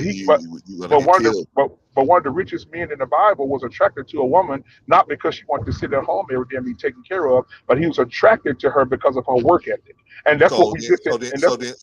So then, women do have a place in our society, and it shouldn't be a problem for them to be out doing the things they're doing now. Then, right?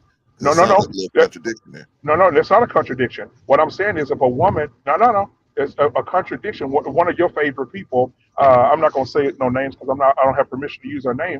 But one of the people that I know that's a female that's been married for 27 years has said repeatedly, yes, I go out into the world,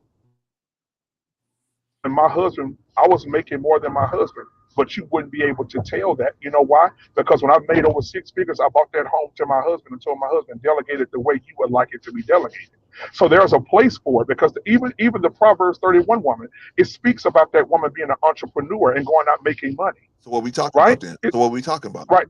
So hold on. So when that woman comes in and she gets into the vision of her husband, and then she gets under the protection of her husband, then her husband, yes, she has no problem with delegating anything she brings to him. She has no problem letting him delegate it to where it goes. Today's time, I'm independent. This is my money. This is my account. You got your account. I got mine.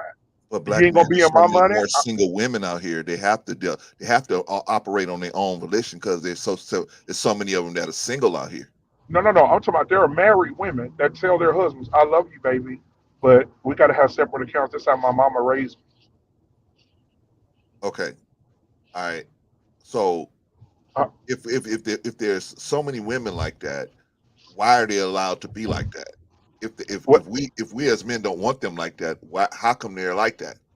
What do you mean? Or why they like that? You're saying that there's these women that are bucking the system, right?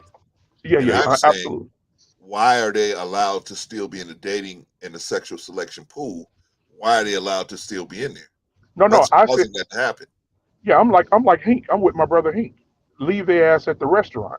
Listen, once you find out that she's living in separation like that, and that she doesn't want to grow with you, and that you guys can put your finances together, you guys can buy a house together, everything that she wants has to be in her name, everything you want has to be in yours. That's not a wife. The Bible says in Proverbs 31, it says a virtuous woman, who can find one? It didn't say you would. It said who. It says she's rare. She's like rubies. So that means every woman ain't gonna be no virtuous one. That's why when you meet them and you vet them, that's why when she don't show signs of a virtuous woman, leave her ass at the restaurant. And so many men are making the mistake of saying, you know what, baby, we gonna go home. Let me give you some of this diggerling. Then you get her pregnant, and now you're 18 years of your life gone because now you got to deal with a woman that's not virtuous, that's not a woman of God, that's not a woman that wants to build with you and bring things together, right? So now you got to deal with that. I'm like, hey, black men, protect yourselves at all times. And if she show red flags like that, leave her ass at the restaurant.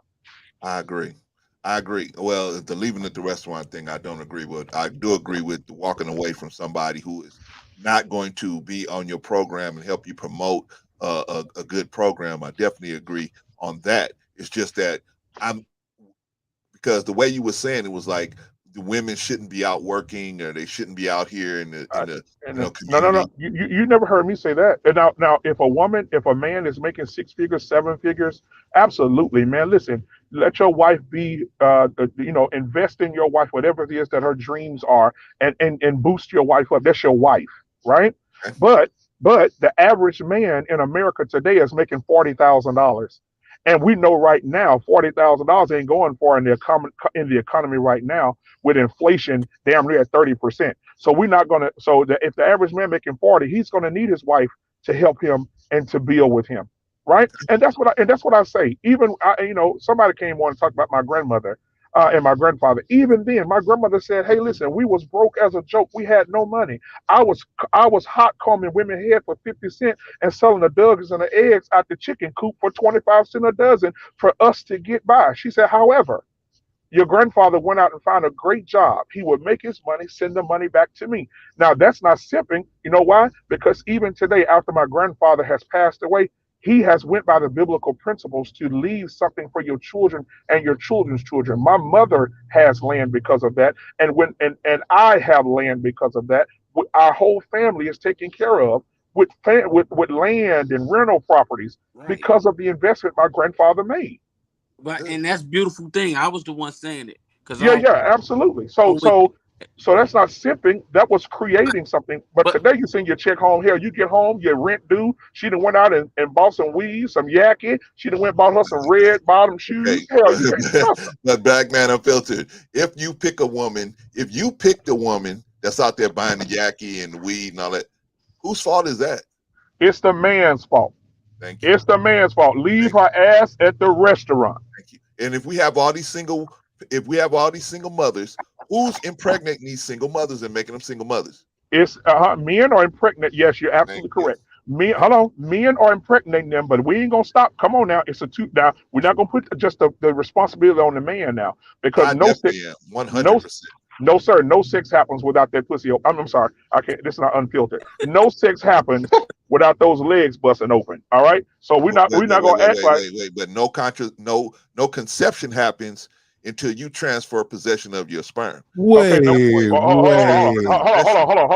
a minute. Oh, sir, hell, let me put him in the corner. Let me Ali George Foreman in the corner for a minute. Listen, so brother Clarence, have you been watching the news lately? A little bit. Did you see the House just voted to make contraceptives illegal for women? Oh no, I did not see that. Yeah, you want me to send it to you? It's been happening for a while. Hold on. The House changed my point. Hold on, watch this. The House just voted for that, right? Also in Iowa, there's a representative in Iowa. I want Rico to go look this up as well. I'm gonna give y'all some homework.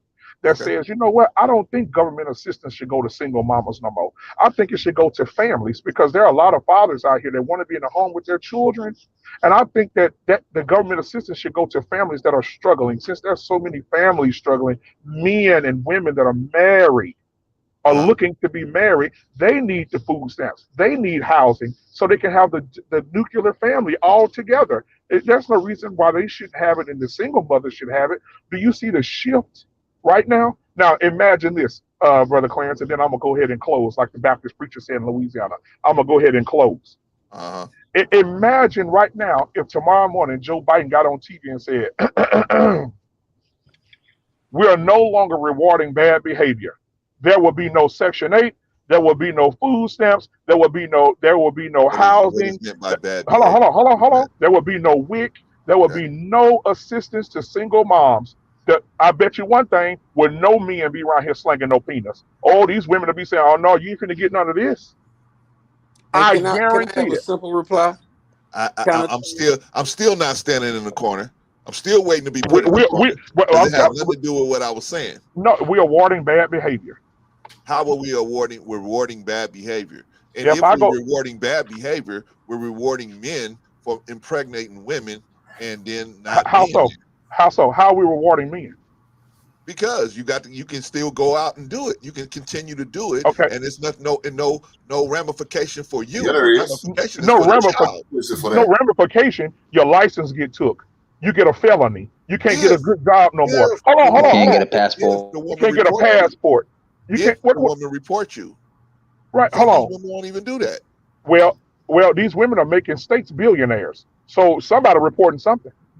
No, You I'm can't saying get a home. there's You women can't get out a there home. doing that. There's women out there doing that. But now, who is responsible for impregnating women? That is a woman that's going to put you on child support. Hold on, Who's hold on. responsible for that? I want to go to. Hold on. I'm gonna answer that. But let's stay with the rewarding. You said that men are rewarded. They're not. Men are thrown to the wolves. However, a woman can go out and choose different men and get pregnant by 5 or 6 different men and get 10 to 11 checks a month. And I know that for a fact. They can get one from the state. They can get one from the government, and they can get housing. They can get free Medicaid. They can go to the doctor for free. They can get their teeth Okay, but cleaned let me for ask you free. a question. They get their eyes examined for free. Come on. Okay. Let me ask you a question, black man. What is the alternative? Would you like to see all these women laying out here in the street in front of your house with no place to go? No. Is that what you want to see? I think that no. I think women today want equal. Okay. They want equal opportunity. They want to be equal to a man. I think it should be the same way. If y'all want to be equal, and the laws are going to suggest that you be equal to a man, I think you should get equal penalties to a man. If a man goes out and gets you Equal pregnant, sentencing. if a man goes out and gets you pregnant, he's responsible. You're responsible. It's 50-50. Ain't gonna be no 70-30, no 60-40. Let me It's explain to you why 50-50. a man is 100% in control. Let me Hold on. explain to you.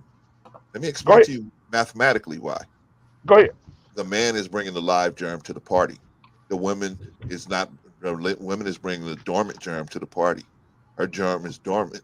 If the man does not, come and transfer ownership of the sperm to her for her to use that for its intended purpose, which is to fertilize that egg, her menstrual cycle is going to complete, and that dormant germ is going to be excreted as waste. Right? We agree on that. I agree with you. But you know why? You know what? Okay. So, Hold on. Let me who tell you, has I got something. control of who is giving up the live germ? Like those sperms are alive when they're released. You're right. Okay, they are alive. Right. So when they go, they're the ones that have to find the egg. The egg doesn't find the sperm. The Okay. sperm finds the eggs. Now, If hold you on. don't, hold on. Now. this is a critical point, black man. Go ahead. I'm gonna Because let you I talk. took this I'm gonna class let in you high talk. school. But go ahead. Go ahead. All right, it's a critical point. All right, so if you don't transfer ownership of your sperm, nothing is going to. You can't be put on child support. We can't have all these single. You don't create a single mother. Right. You save the state money. You save the country money. We can Okay. invest that money into other things. If Okay. you and me don't transfer our ownership out through premarital sex, right? Okay. So that's my point.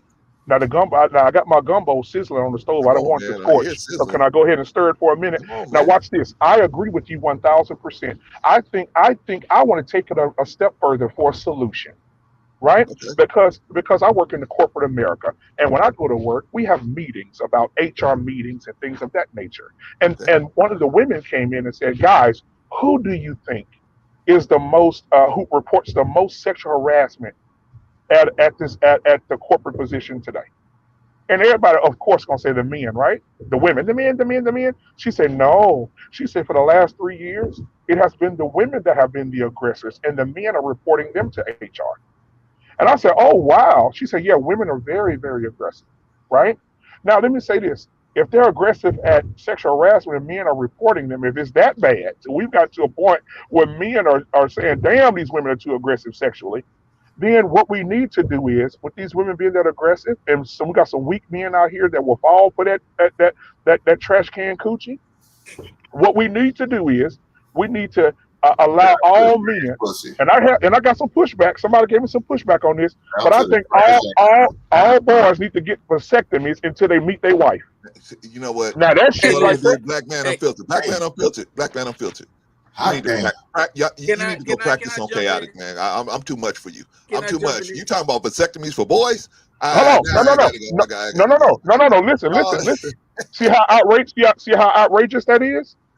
You making my point. Outrageous. Okay, that's outrageous, right? So so the solution would be if we tell our boys, like I tell my son, God created you, but He made woman. You, like Brother Hink said, I didn't say he was the prize, but I said you are the bloodline of royalty. And there's no reason that white stuff that come out your body called sperm should go into a trash can or into a demon. I said that sperm should be kept and captivated for your wife. AKA Jezebel. Correct. For your wife. And you should not be, I said, if you ever feel the need, son, a sexual desire, you come to your daddy. I told him I'll give you unlimited supply of Jergens lotion before I allow you to go out there and pump a baby into a damn demon.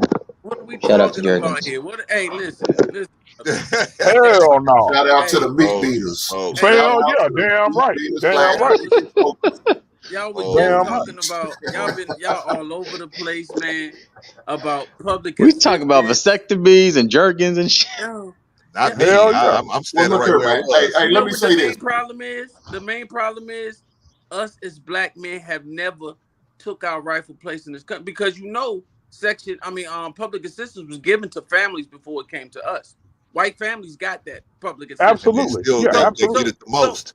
They get it the most. And I think about 46%. Right. But it was families. It was nothing in there that the man had to leave. It was nothing. So our problem is not with the women. It's with who? It's the white man. No. It's both. It's both. It's both. We can't keep New growth. It's both. New growth. They are driving the situation. They put you in a position where you couldn't earn. They told you couldn't do this. They gave your It's usually the white women. They're financing your woman to go to this. They're doing this. They're overpopulating you in the prison. Bless you, brother. In the streets and police brutality. So we are trying to pick the little bully. We got the big dude up there. We don't want to swing on him. We want to swing on the little man. But new growth. We can't keep blaming them for everything because some of those. I'm not saying blame them. Let's go get them. Why are we going to get the woman? But listen to what I'm saying. We all know in 2022, if they throw it out there, it doesn't mean we have to accept it. Correct? Exactly. We don't have to accept it. You don't have to accept go put on your ex-husband on child support. Because see, my situation is different. I'm not dealing with the baby mama. I was a husband, and then I got divorced, and now I'm dealing with some of the same things they was talking about. Child support, this and that, and this and that. What about the guys who did it the right way, Brother Clarence? Right. Come on. You think any chick? So you think black women make these laws up? What are you talking about? No. They make the laws up. Who made the laws up? Wait. So what? That's our enemy, not her. Listen to me. Let me address Hink, because Hink was asking me a question about something, and I didn't hear you all the way, Hink. What'd you say now? About what's that? You said something. What about the guys that did it the right way? Did what? Yeah, did it the right way. Like I said, I'm not the baby daddy type. That's not what I. Yep, me either. None of my. I understand. Oh, okay. I see what you're saying. I don't have kids. None of my kids are bastards either. None of my kids are bastards.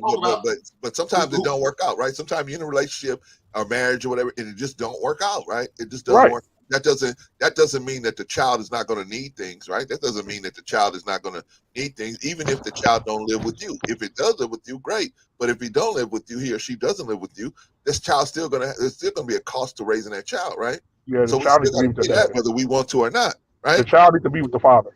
Look here, man. Well, hey, brother, who's the best parent? Can I say something? No, I'll be the first one who will sit there and say, "Men, put yourself on child support." I'll be the first one to tell them. Now, there's a Rico will lot of tell you men that that too. don't agree with what I'm saying, and I understand why. But I said because I won't put my faith in a split. I will never put my faith in a split to do right by me. Right. Exactly. Exactly. Understand what I'm saying? Gentlemen. I will never do that because guess what? This same situation where you have a child, you and your baby's mama, y'all together, everything's good, everything's honky dory, peaches and cream, rainbows and unicorns. One time she gets upset with you, y'all get mad, y'all grow apart, y'all no longer together. Now all of a sudden, a couple years later, you moved on to find a new one, and you treat her a little bit better than you did the old one. She see that like, damn. Now she's feeling some type of way. Now she going and can go put your ass on child support. And she wants all that back pay that she felt like she deserved, even though y'all was together and you was taking care of them. Yeah. You know what I'm saying? That's an unfortunate situation. Like that. Those are Rico real will life tell you the same thing. Rico will tell you the same thing. So, and I encourage me. I said, man, go and don't put your faith in a woman to do that for you. Think you gonna let you go? Oh, 18 Hell no. years. Okay, Hold that over your head. we got a lady on the panel, and we're all gentlemen, so we're gonna give her the time to add her words of wisdom. Queen Anifa, you got something to say? So I wanted to speak to the part of that there are certain agendas at play. I think in order for like women, I speak for women as a woman here. What I find with a lot of us women is that we do not understand, or Shout out we to are Diallo. unwilling to acknowledge the attack on Black men because we despise Black men. So I think Hold on, Queen Anifa. Sorry, I didn't even see you down there, JT. Sorry about that, man. Okay, go ahead. You're fine, Clarence. So I think we can't expect women to do anything honorable as it pertains to Black men until they can resolve whatever their issues are towards Black men. That's one, and to also educate themselves around certain agendas that is at play. There are some Black women that really believe that they're the only one that have a struggle, and that because we live within a system of patriarchy. I'm not talking about the Black collective here when I say within a system of patriarchy. Somehow they assume that the Black man, simply because of his gender, benefits from that system, and so therefore becomes the enemy as well. So I think there's a lot of lack of education as far as the agendas at play. And women, we can do a better job at educating ourselves around that in order to work with No, Black men. And then to we're something going that Sunday. you said, We're gonna go to it Sunday. Everybody's still sick. We're going to okay. Killabird. No, hey, you New growth. You mute might your- want to mute, brother. Yeah, mute your mic, brother. Okay, I muted him. Okay, and to something that Hinky My said bad. too, as far as you're fine as far as the child support system. So I think if we can get women to understand what's at play and to also walk on their own, and not anti-men but anti-Black men issues that they are carrying, they can do what I did when I got divorced. I was determined. When I went to court, my ex-husband and I sat down. We wrote out a letter on how we are going to share custody of our son, right? And we took it to the court, a notarized letter. Why? Because I was determined that no outside entity will have a say or determine how we parent our child. But that requires a certain mindset to do so. You have to know that the family court system is not just anti-man, it is anti-Black men. And so once you Exactly. Girl, you preaching today. You gonna need security after this. Go ahead. once you take that on, it's almost irreversible, right? And then it's on the system. That system itself is very abusive towards Black men. So if a woman cares about Black men, right, she's going to think twice about that. Because let's be clear, people like to say, I've heard women say, well, if he's doing what he's supposed to do, then he don't have to end up in the court system. There are men who are dealing with this issue that were married and they got put on child support during their divorce. So they did the right thing. They wifed the woman up and still came out with the short end of the stick. So it's not even necessary. If I see a system that I know is set on destroying my people, I'm going to do everything in my power to not utilize that system. Everything in my power. So Ma'am, it's not ma'am, just as what's your cash app? What's your cash app? I'm finna send you something. I, it's not.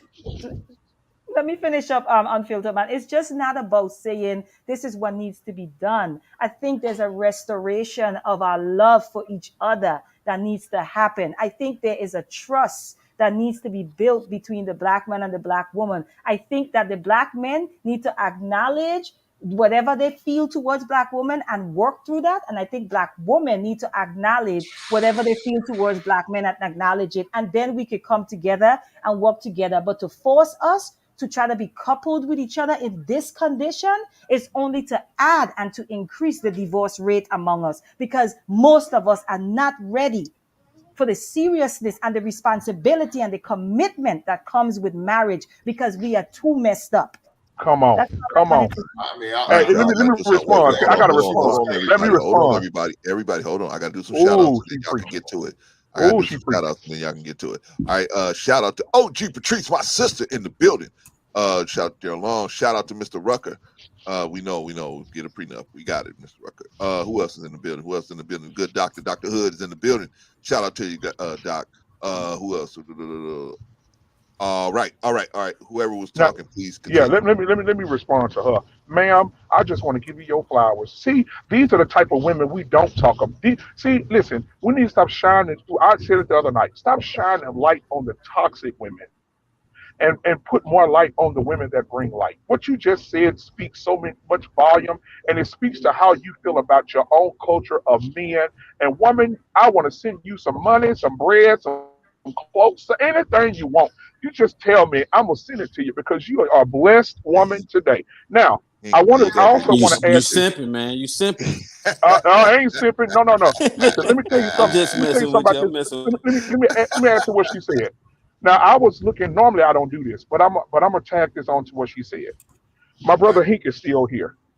Me and Hink talk offline, right? I know Hink outside of I talk to Hink about our stuff outside of YouTube. Hink is a man that was married, children, no longer married. He's a strong man. He work hard, right? And then you got me, a married man. I got all of my children under one roof. I've never had a bastard child outside of wedlock, right? I go to work every day. I make great money. I take care of my kids. I'm in the community, and even even brother Clarence know this. I was on the show with him one day, and my team was tired of waiting on me. They come up behind me. I'm in the community. I'm in the church. I mean, I do what I can. My thing is this: why is black men, if you know a man is on his purpose, why do we have to sit? Why do we have to say when we have a concern? Because my concern is for the community. I want to see black men get better, but I want to see. My grandmother used to teach me. My grandmother used to teach me You went that low, bro. women are. Low, brother. Yeah, can you hear me? Yeah, my grandmother used to teach me that women are the anchor of the family. They're the nourishers. They make everything beautiful. They bring balance. So the reason that our attention is so much on the women is because we have daughters, and our daughters are going into this world, right? And we want our daughters to be right, but we also want the men to be right, but more so that the women, because the women are the nurturers, right? Jesus didn't go to Joseph Harley; he went to Mary.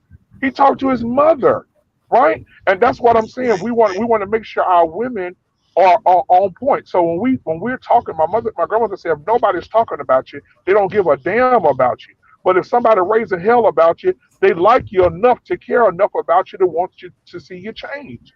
And so when we talk about these women and stuff like this, and we have people like we on lock in the chat right now talking about crybabies, no, it's a concern. And one thing me and we on lock had, and like I said, I love them to death. But one thing that me and we on lock don't have in common is that I can give him receipts on working in the community. I can give him receipts on helping me and get custody of their kids. I can give him the receipts on the things that I do in the community, how I'm living, how I'm moving, how I'm working, taking care of my kids, taking care of my wife and my family. I can provide the receipts. But I've also had a conversation with We Unlock about him providing receipts, and now I can't get no response.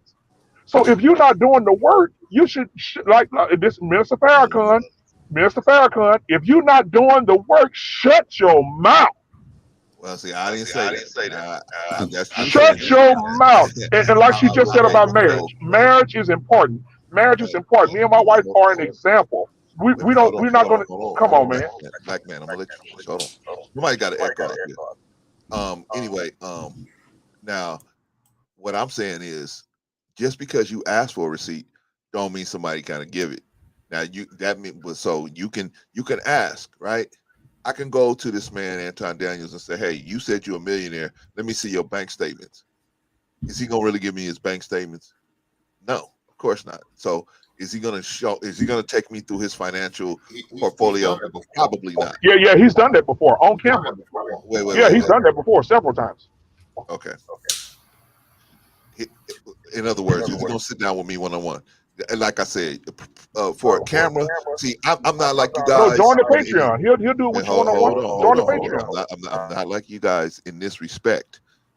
I'm not gonna just take his word for it. Now, if he came and showed me, or he said something that was undeniable, but people can show you all kind of stuff online, right? Just like the man got into a brand new Mercedes Benz, right? Doesn't mean he owns it. He could have rented that car. Who knows, right? I don't know. I'm not saying he doesn't own those things, but what I'm saying is there's no way to verify it for me. There's no way for me to verify it. But hold on. When did men start checking men pockets though? I don't. I'm from Los Angeles. I don't pat no pockets. You got something I want, I'm gonna just hustle harder. So I never. Right. That's how it's supposed to be. Yeah, that's how it's supposed to be. I'm saying if I was to ask the man for a receipt or something like that, if I was to do that, but I wouldn't do nothing like that because on the West Coast, man, that is real. That's some soggy shit right there. So you're gonna be looked down real upon. I don't know where the rest of y'all from, but out here, you start patting dudes' pockets, man, people gonna look at you real funny. But when you're talking about something that's community, though, bro, what he's talking about is something that's community. Where he's saying that I can show him receipts that I help another person. But what I'm saying to him, though, what I'm saying to him, podcast, is that you can ask a man for receipts, but he don't have to give them to you. Okay, but right? okay, You can ask but you me got for to my address. Do you really live in the hood? Are you really down there in Watts? Okay, I could, if I want to give him my address, I can. But if I decide, hey, for security purposes, I'm not gonna do that, then that's my decision. But we have to. You can't decide what my security level should be. But right? it comes a point where you got to separate the men from the boys, and when you got a lot of men saying, "I do this, I do this, I do this," okay, well, show me how you're taking care of your community. Show me how you're taking care of kids in your community. Show me how you're out feeding the homeless and the less fortunate. Show me how you're out during Christmas in the cold, giving people jackets off your back. Show me. Show me what you're doing. You can ask. But it depends on the person whether they're going to give you that information or not. Man, I'm an open book, bro. I can ask it for it, but if you decide you're not going to show me, if I hadn't seen the kids, I wouldn't know what Black Man Unfiltered was doing. If I hadn't seen the kids at practice, if I hadn't seen the baby come in to try to go to her practice, I wouldn't know nothing, right? But I could say, hey, Black Man, you got to show me this, you got to show me that. You know what was shown to us? You ain't under no obligation to show me nothing. But Brother Clarence, you know what was shown to us?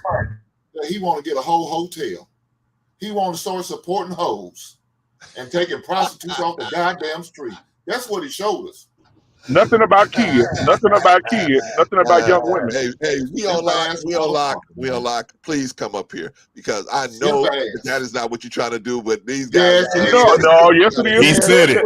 Hey, he said it out of his own mouth.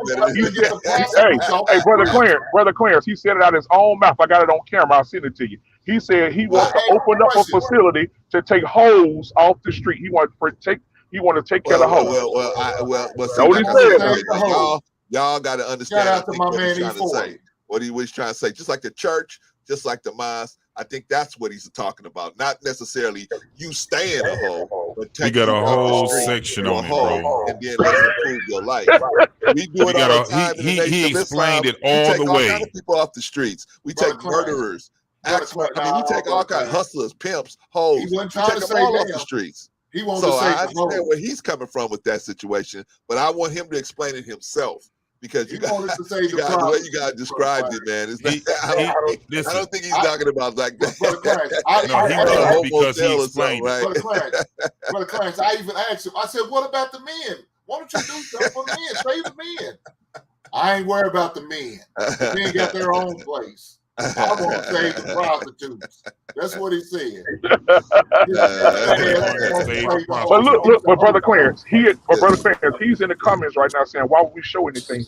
And listen, if you're a proud man and you know that you know your purpose, and you know your family has been your purpose, your wife and your children, the togetherness of your family being an example to the community.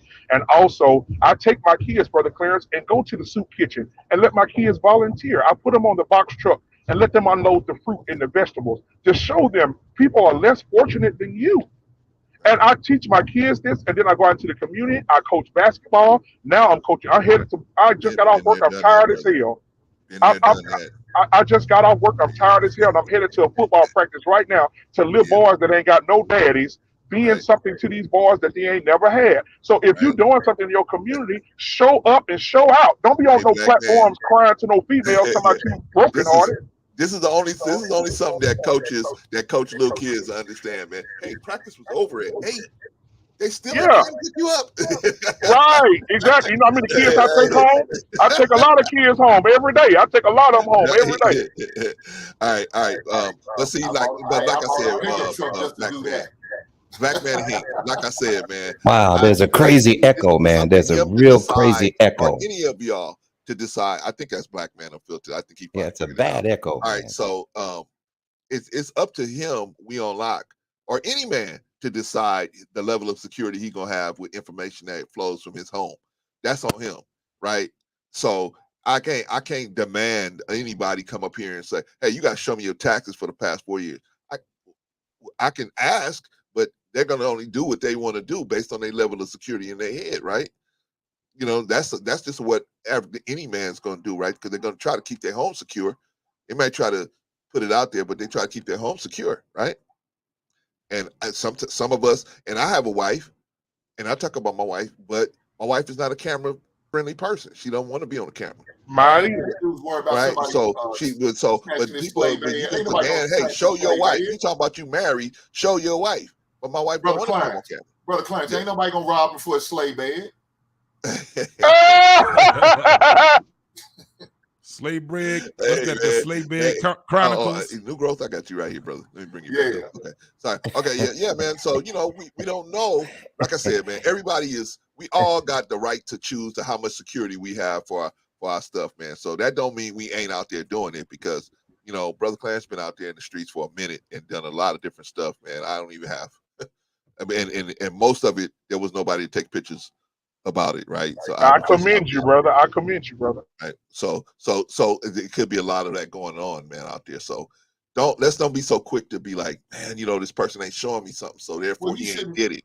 I'm not saying that about Anton. He might be a millionaire. He just haven't done it to me, show me undeniable proof of it. And why should he? Who am I? You know what I'm saying? I understand. Hey, Brother Clarence, some of the biggest millionaires walking around here in khaki shorts, t-shirts, and driving a Ford Focus. I know some. Yeah, exactly. I know some. So I understand. But Clarence, you shouldn't be doing good deeds just for the publicity anyway. Your heart's in the wrong place if that's what you're doing it for. Exactly. Right. Not in the right I place. agree. Exactly. I agree with that. So I most definitely agree. Most of us, you right, Hink. So most of us that have done good deeds, right? There ain't no pictures of that. There ain't no documentation or nothing. You just did it out of the kindness of your heart. Hey, this person needs help. Let me help them. You didn't say, wait a minute, let me get my camera and take a picture. Especially when I was when I was out there. Real. I don't respect that. Hold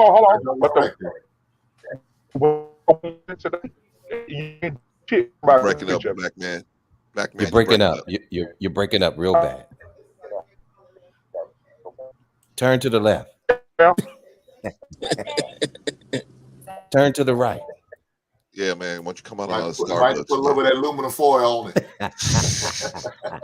Come out of that McDonald's, man. It's like that McDonald's Wi-Fi, brother. But okay, so since he's having a little technical difficulty, can I say something for a second here? Come on, Vaughn. Okay. His house, man. I listen. I just want to say this and put that out in the atmosphere that to Black Man Unfiltered. I totally admire what you're doing.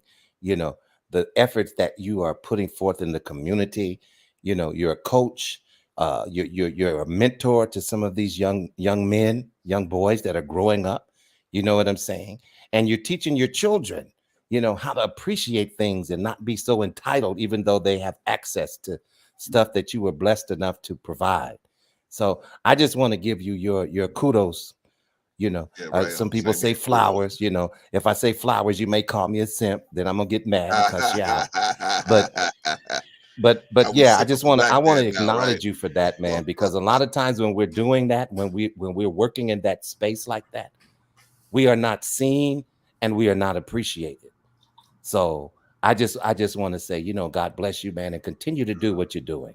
Yeah, continue to do what you're doing, man. Because I had a coach. Shout out to Coach Kane, man.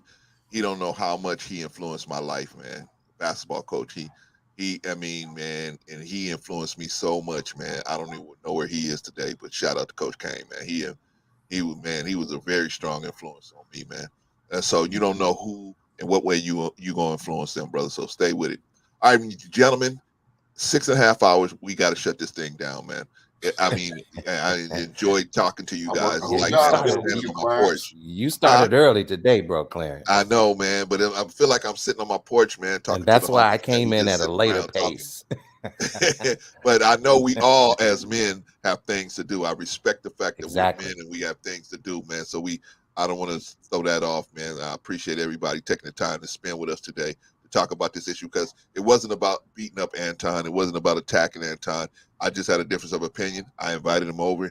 He chose not to come. Okay, that's on him, man. You know what I mean? But you know, he knows me. I've spoken to him personally at least 3 times. So he knows the kind of dude I am. I'm not going to go in and run at him and talk about and go bananas on him just because he said something about the minister. All right, so let's get some closing remarks in here, man. Let's start with New Growth, man. Let's go around the room and let's get some closing remarks, brother. Yeah, excellent conversation, man. Nice talking to everybody, man. And Black man, ain't seen you in a while, man. Good to hear from you, man. Vaughn, Hink, this is the first time I had a pleasure. But yeah, all I say is just let's find solutions and really be about it, because a lot of times we'll get sidetracked with who doing this or who not doing that. It's non-productive. And just keep in mind that we have been through a lot as Black people, not just us as Black men, our women. I mean, we can go back to just recently as the crack epidemic, man, that just destroyed so much. So we got to understand that our people are hurting, our people are wounded. So just because I got my stuff together, I can't expect that woman to get it together. We don't have to bash them to make them get it right. You find that running, like the Bible say, be a fruit. They know by the fruits you bear. So me and my wife, my kids, I'm hoping that people see this and say, hey, I can maybe aspire to that one day. I'm hoping that woman that disrespects her man sees how humble my wife is towards me and say, hey, maybe it can happen. And, and that's all you can ask for. Other than that, man, love to the Black people, man. Shout out to the chat. Y'all be easy. Thank you, brother Negro. Appreciate you, man. Bring it down, man. All right, that was brother Negro. All right, let's go in order. JT, what we know. Hey man, it was a good conversation, man. My last thoughts would be pertaining to the subject. It can be very, very, very Hold on, argument. JT, hold on. Black man, you got an echo for some reason, brother. All right, the echo gone. Let me see. Yeah, it sounds like it. Okay. All right, JT, Yeah, I went go to ahead. my I got it on my laptop, Doc. Go ahead. Okay, I'm gonna do JT and then you, Black man.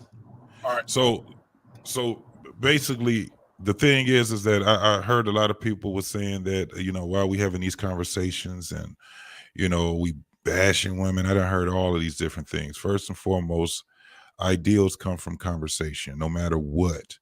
We all have different perspectives.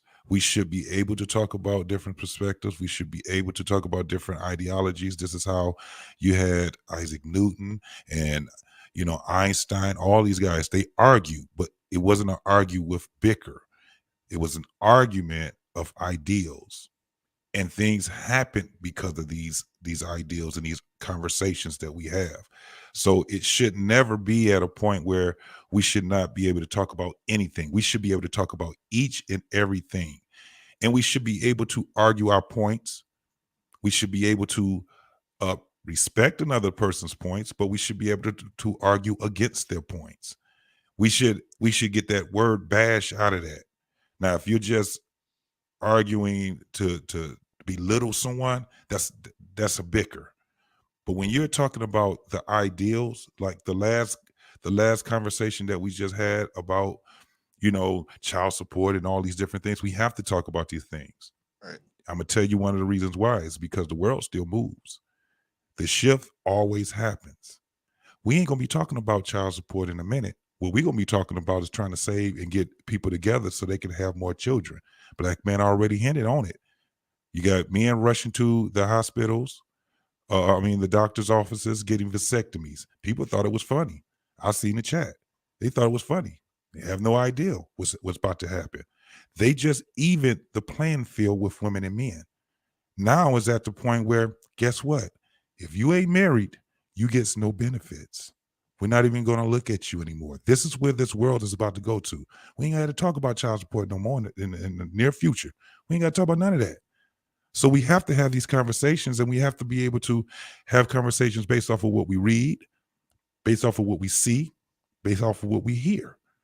And then we will make a better community. But if we stay silent like we've been from the last 40 years, man, we ain't going to never get anything accomplished. So these conversations are very well needed. That's all I got to say about it.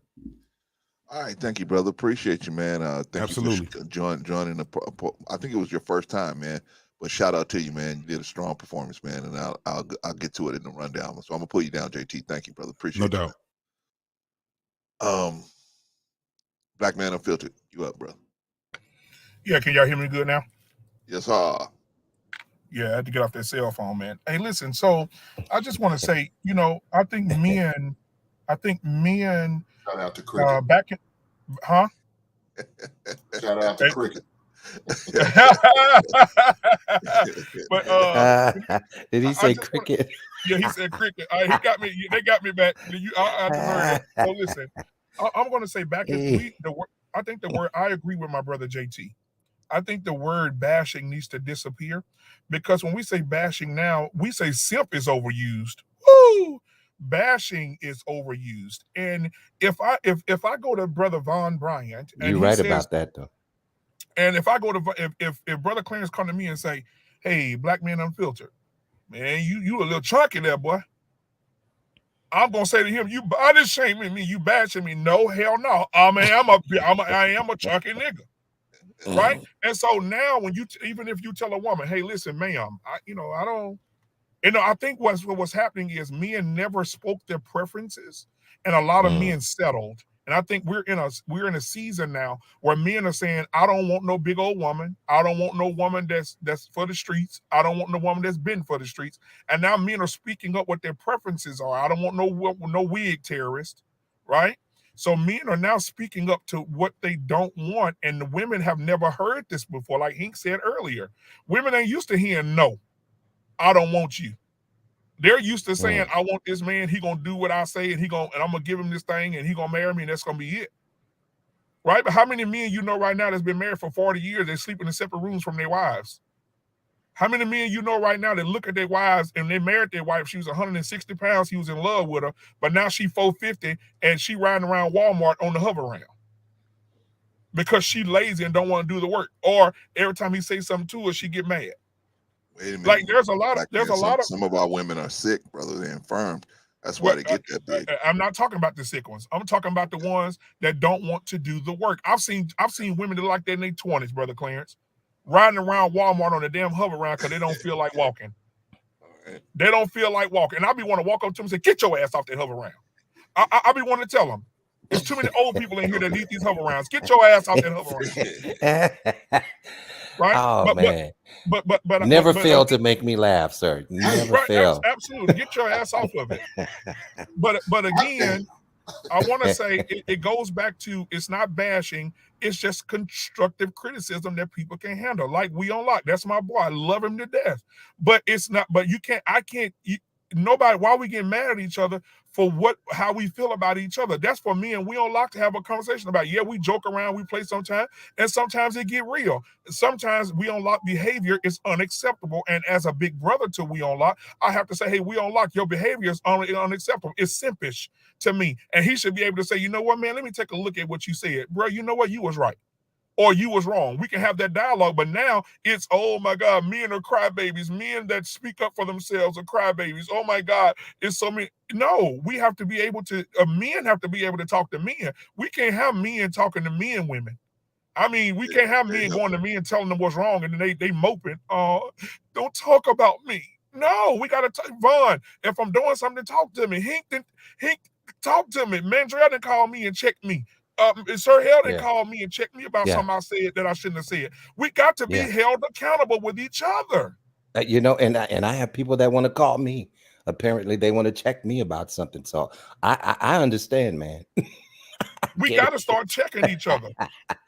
But it's okay. It's okay. Yeah, call and check me. Look, black man, I don't think me and brother Clarence had it out, and then we end up joking with each other. Now I'm able to come on his platform today. He could have said, "Fuck that nigga, I ain't letting him on my platform." No, and he shout me out. Hey, go and you know, that's how it's supposed to be. It don't supposed to be when I come up, brother Clarence, say I'm gonna turn my camera off and I'm gonna leave because I don't want no discord that's gonna hold me accountable. I'm not gonna pull you up, black man. I'm not gonna pull you up.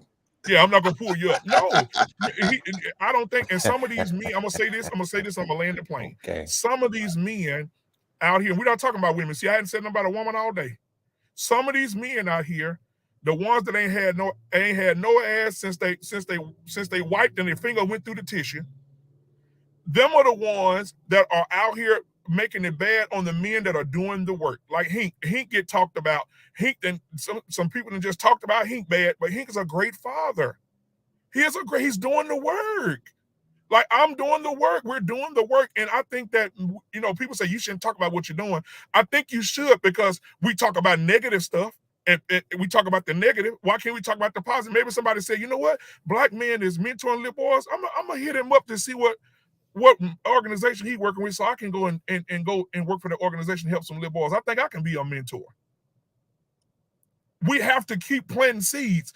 Nobody does. My grandmama said nobody does well by holding everything they do inside of them. She said the very thing that you're doing may be the purpose of someone else, and they can't see it yet. You may be what they need to be. You may be what they need to see. Sometimes you're the only Bible that people will see, is what my grandmother used to say. Yeah. And you have to give that information to younger men or men my age. Hey, Hink will tell me, hey man, a basketball tournament coming up. Hey, maybe you should get some of your boys to go to the basketball tournament because I mentor that program. Hey, for real? Oh, let me get my boys in it. I think we socialize about negative stuff all the time, but we don't socialize about how we're going to grow the boys, our young black men. My grandfather said, a rising tide raises all ships.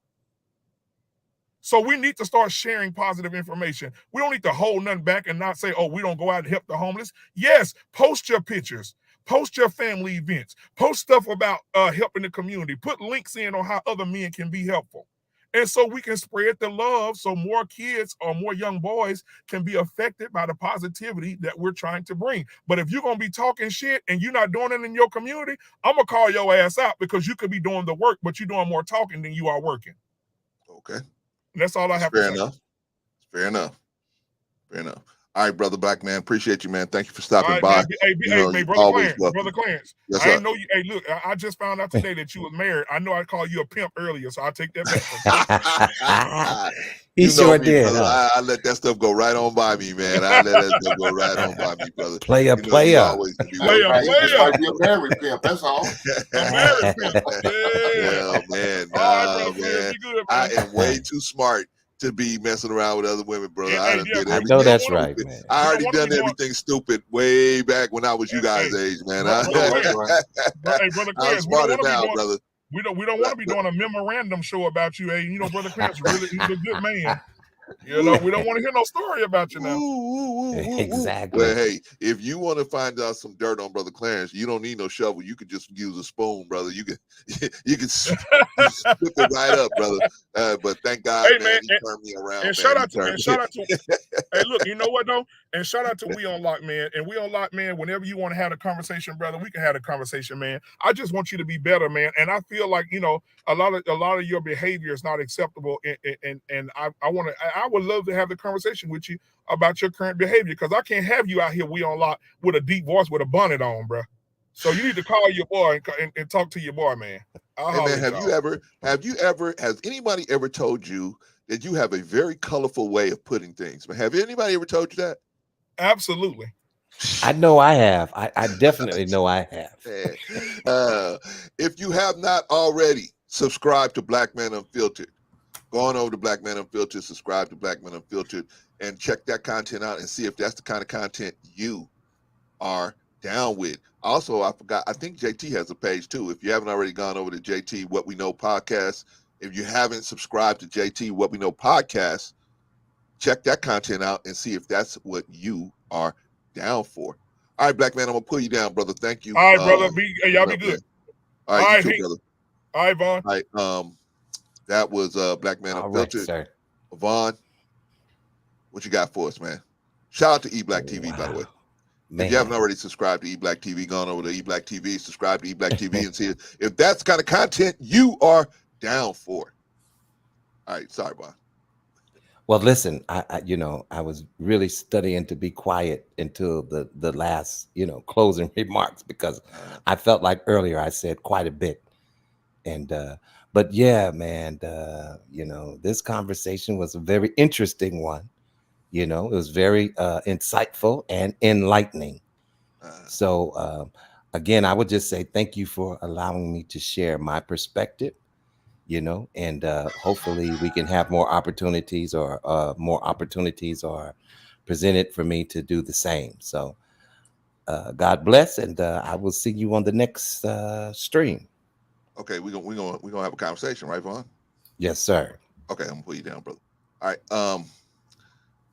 Big Hink. The advisors are in the house, man. Say the greatest for last, huh? The greatest for last. Hey, man, I saved the people with heaven on the inside for last, brother. No, that's right. What's up, Big Ink? What you got for us, brother? Look, Black men, protect yourself at all times.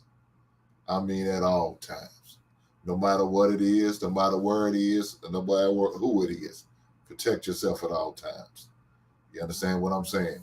You get out here, please go out there and get your blood work. Go out there and get your colonoscopy. Get your prostate check. Good info. Do the things you need to do. Get your mental right. If you need to sit on somebody's couch or get on somebody's Zoom meeting, that's what you need to do. Have a conversation. Talk. Love your people. You know what I'm saying? Love on each other. That it, brother? That's it, brother. Straight to the point, simple and direct. That's it. All right. Thank you, Big Hank. Appreciate you, man. Big Hank, where can everybody find you, man? When they looking for you, where can they find you, brother? Well, you can find me on Sundays on Peefing on Sundays at 11 a.m. Central, 12 p.m. Eastern. You can also follow me on Instagram at Hink75. That's at Hink75. Right on. I appreciate you, man. Thanks for letting me up and chill out and break bread with you through conversation. You understand? And man, it's all love, man. It's all love. Even the little poking y'all do, man. It's all love, man. It's all love, man. Appreciate you, brother. All right, I'm gonna put you down, Big Hink. Thank you, brother. You're welcome anytime. All right, that was Big Hink, man. We had a star-studded situation today, huh, y'all? Man, oh man, oh man, oh man. Man, oh man, oh man, oh man. Holy smokes. By the way, you know what? I did Anton a disservice, y'all. If you haven't already subscribed to the mothership, go on over to the Lapeef Network, sign up for the mothership, and subscribe to them. If you haven't already subscribed to the mothership, go on over there. See if that's the kind of content you are down with. And not only that, go on over to Anton Daniels and subscribe to Anton Daniels if you haven't already subscribed to Anton Daniels. Hey, I thought y'all was gonna be beating up on Anton. Nah, man, no. I think Rico has some strong feelings for him, but even when it get down to it, even Rico ain't tripping. He, it's just that's just how Rico talk, right? But none of us have no real heat for him, man. We just didn't understand why he said some of the things he said. But shout out to Anton, shout out to the mothership, shout out to the whole crew over there, man. They are doing their thing over there, and they making it happen. So shout out to them. So anyway, let me give y'all a little bonus round real quick. I know I'm coming, Vaughn. I'm not gonna make you wait too long, brother. Let's see. Okay. All right, so what do we talk about? We talked about, first of all, Anton Daniels said that Mr. Farrakhan was a simp, right? He said it out of his own mouth. I heard it. I watched the whole video, and he said that he was a simp. And so that's what I disagree with. I don't disagree with Anton or anything. I don't have no smoke for him, anything like that. I know Minister Farrakhan well. I know him well. So imagine somebody you know well being characterized in the wrong way. Of course, you're gonna be like, well, let me help you, brother, to understand that what you're saying is a little out of pocket, right? This ain't no, you gotta go get Anton. Oh, come on, man. Come on, that's my brother. And I may disagree with him at times, but that's still my brother.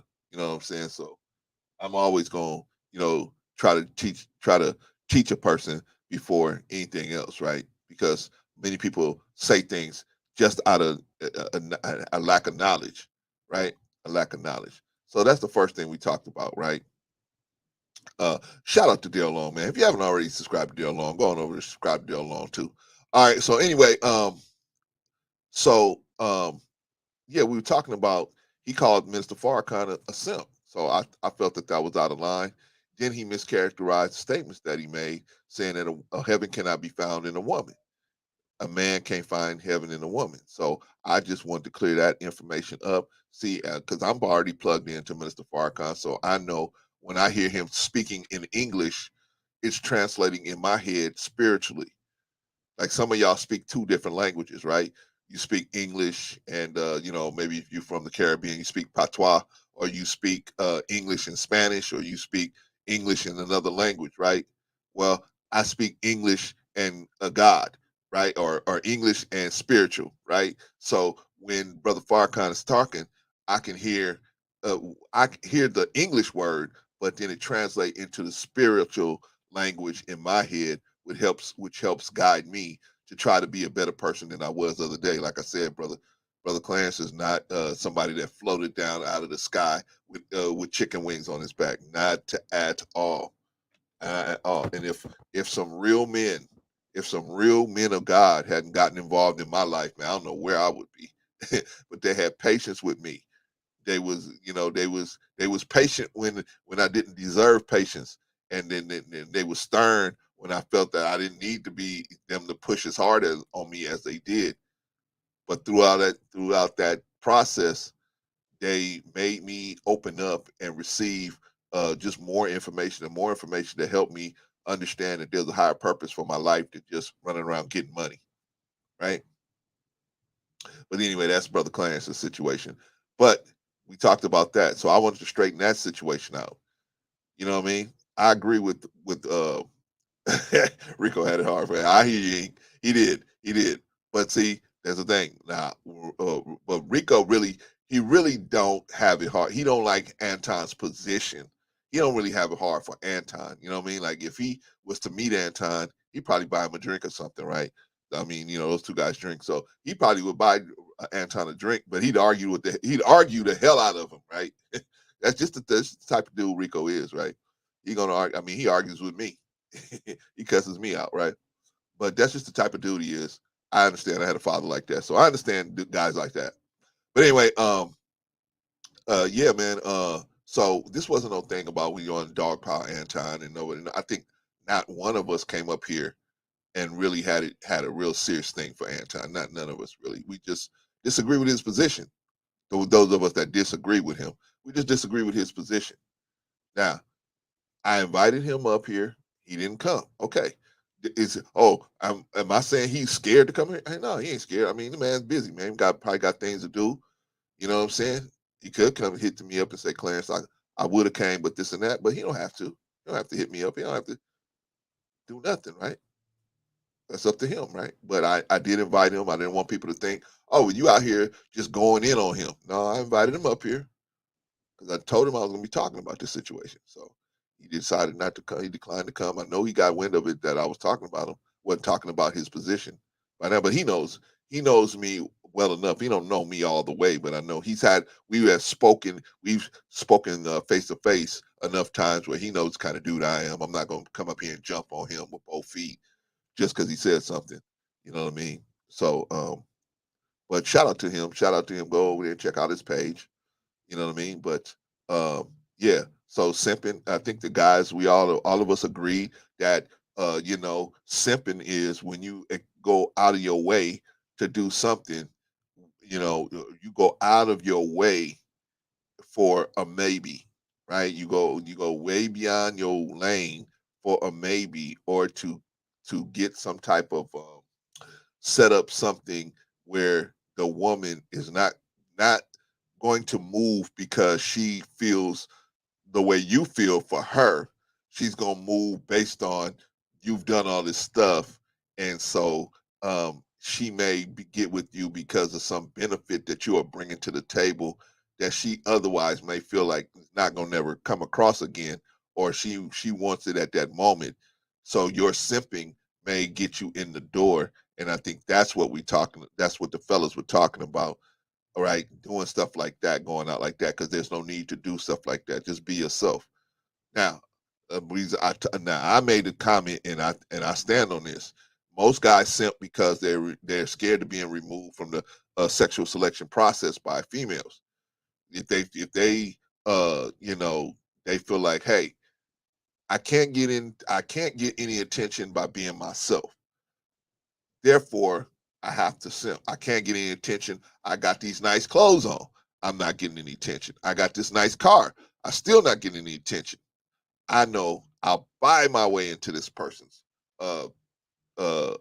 vicinity. I'll purchase the proximity, right? I want to be close to this person. So I will pay for that proximity by giving her trinkets and gifts so that I can be close to her, right? But what do most women usually do when you do stuff like that? Where do you go? In the friend zone, right? And most guys, shout out to Queen Hanifa. Shout out to you. I'm gonna get to the rundown. It was a great convo, and I'm glad you jumped up here, Queen Hanifa. You put a lot on it. And we appreciate you. You brought that female perspective, and we needed that. All right, so added that right amount of spice to it. All right, so yeah, man, you don't want to be in a position where you paying to be in the proximity of a woman. You want her to be where she looks at your your um your character and your spirit and how you move, and she is attracted to how you move and your character, right? That's what you want. That is a natural way things go, right? We as men, we are naturally attracted to a woman's femininity. We naturally attracted to that, and they are naturally attracted to seeing us move in a positive and productive way. They naturally are attracted to that. That's what we got to use to make. But see, because the competition is really high in some instances, right? There'll be men that just like there's there's the dollar store. Then you got Target, you got Kmart, you got Walmart, and then you got the dollar store, right? Simps of the dollar store, right? they hurt the sale of everything. They bring the prices of everything down. You know what I mean? They bring the quality of down, right? Why? Because they will not remove women from the dating pool. So that's confusing to a lot of women, right? Because what's the first thing an average woman will say? Well, I still got men in my DMs. I ain't got no problem getting no man, right? Why? Because the simps are still out there, and they're too afraid to remove these women from the dating from the sexual selection process. So they just keep them in. They keep them in. So these women don't never have to improve. We as men, what do? They remove us from the sexual selection process. You ain't tall enough. You ain't making enough money. You ain't got the right kind of car. They can remove you for any number of reasons. They can remove you. You ain't got the right kind of character. They can remove you from the sexual selection process. So what do we have to do? We have to improve to be allowed back into the sexual selection process. We got to improve to get back in there, right? They don't. The simps, because they keep the gate open, these ladies can come in without having to correct anything, and that is very confusing to them. And by the time they figure it out, they got so much that they might be in their 30s by the time they figure this thing out, and then they go, wait a minute. But by that time, the competition has quadrupled, right?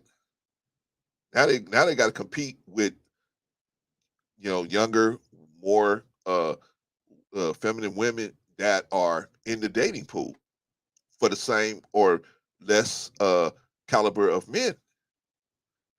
It's a tough situation. We got to talk to the simps and get the simps out of the program and educate them on the fact that what they're hurting themselves and the whole market. They're hurting the entire marketplace. They are the discount brokers of the entire marketplace, right? But shout out to everybody that came up on the panel. All right, y'all, that was a bonus round, man. You know what I mean? You guys got any questions? Shout out to Anton. Never had nothing against him. We just had a disagreement with his position. Okay, so let's do the rundown, y'all. Let's do the rundown. We got to get out of here. 7 hours. Holy smokes! Holy smokes! All right, the rundown. Okay, first people that we always going to give all the accolades to first is the most valuable people, the MVPs, the most valuable people, which is the chat. The chat is where it's at. The chat is always tight. You know what I'm saying? Keep it tight. We keep it tight. We didn't have no knucklehead-ish type situations. We never really do. And so I appreciate y'all. Y'all are the reason why we're able to focus on make the conversations on the panel so outstanding, because we don't have a riffraff in the chat, tearing up the chat. Appreciate y'all. Everybody that comes in and is well behaved, we appreciate that. Thank you so much. That makes things go much better on the panel. Now, I know sometimes y'all might want to go places and it's more hot, more spicy. I get it, but this place ain't really. We trying to encourage each other to do better, right? So we don't really attack each other here. We don't really do all that here. This is a whole nother kind of space. But I understand, man. I'm not saying nobody's a bad thing. Sometimes people want to let off some steam. I get it, but we just don't let off steam on each other over here. Right? Drop the link. Are you crazy, Black? All right, I'm gonna drop the link, man. You better be saying something really good, man, because I'm closing this thing down.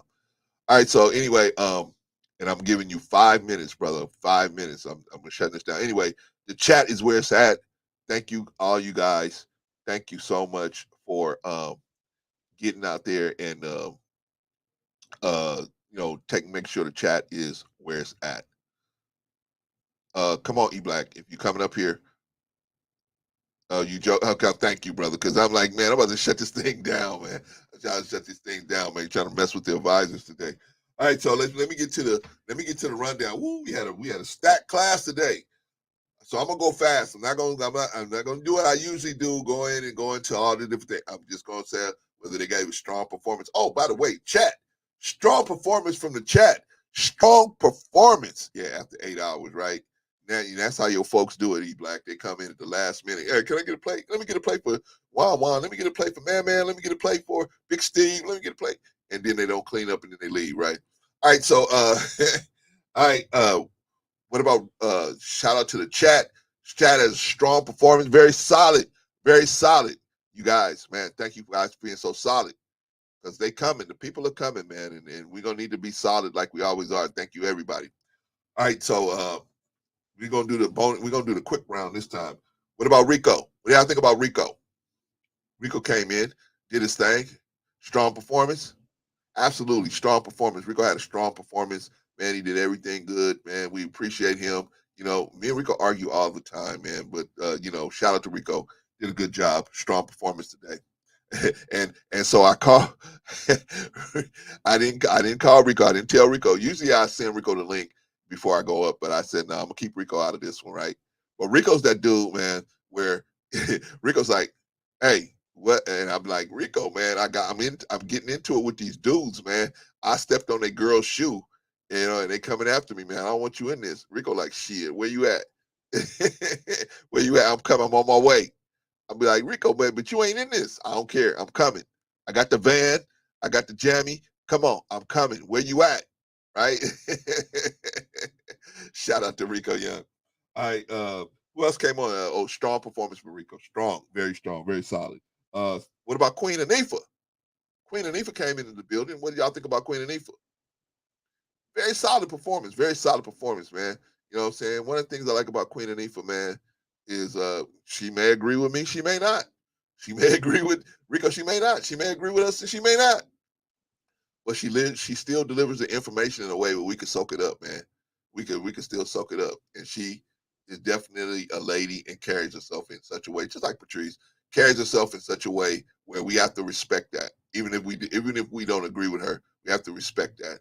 But she came in hitting on all cylinders today. Shout out to Queen Anifa. If you haven't already subscribed to Queen Anifa, go on over to shout out to subscribe to Queen Anifa and see if that's the kind of content you can get with. Shout out Queen Anifa. Strong performance. Very solid. Very solid. Being the only female on an all-male panel, 10 people. Very solid performance. Shout out to Queen Anifa. Let's move on to Hink. What about Hink? What do y'all think about Big Hink? Big Hink came in. Big Hink said, heaven is within yourself. Heaven is within yourself. Right? Shout out to Big Hink. Big Hink came through. I thought he did a solid performance, man. Very strong performance. Came in, shot his shots. You know what I'm saying? You know what I mean? Played around a little bit, got a little poked at us a little bit. You know what I'm saying? But y'all know us here, man. We don't trip on nobody, man, making fun of us, man. We especially me and Rico, man, we so old, man. We don't keep we laugh with you, man. Right? We laugh with you. Shout out to Hink. Strong performance. Very solid. Very solid performance, man. All right. What about Sir Hale came on. Sir Hale Speaks came on. What do you think about Sir Hale Speaks? Sir Hale Speaks came up. Man, another one out the park, man. Another one, he hit one out the park too.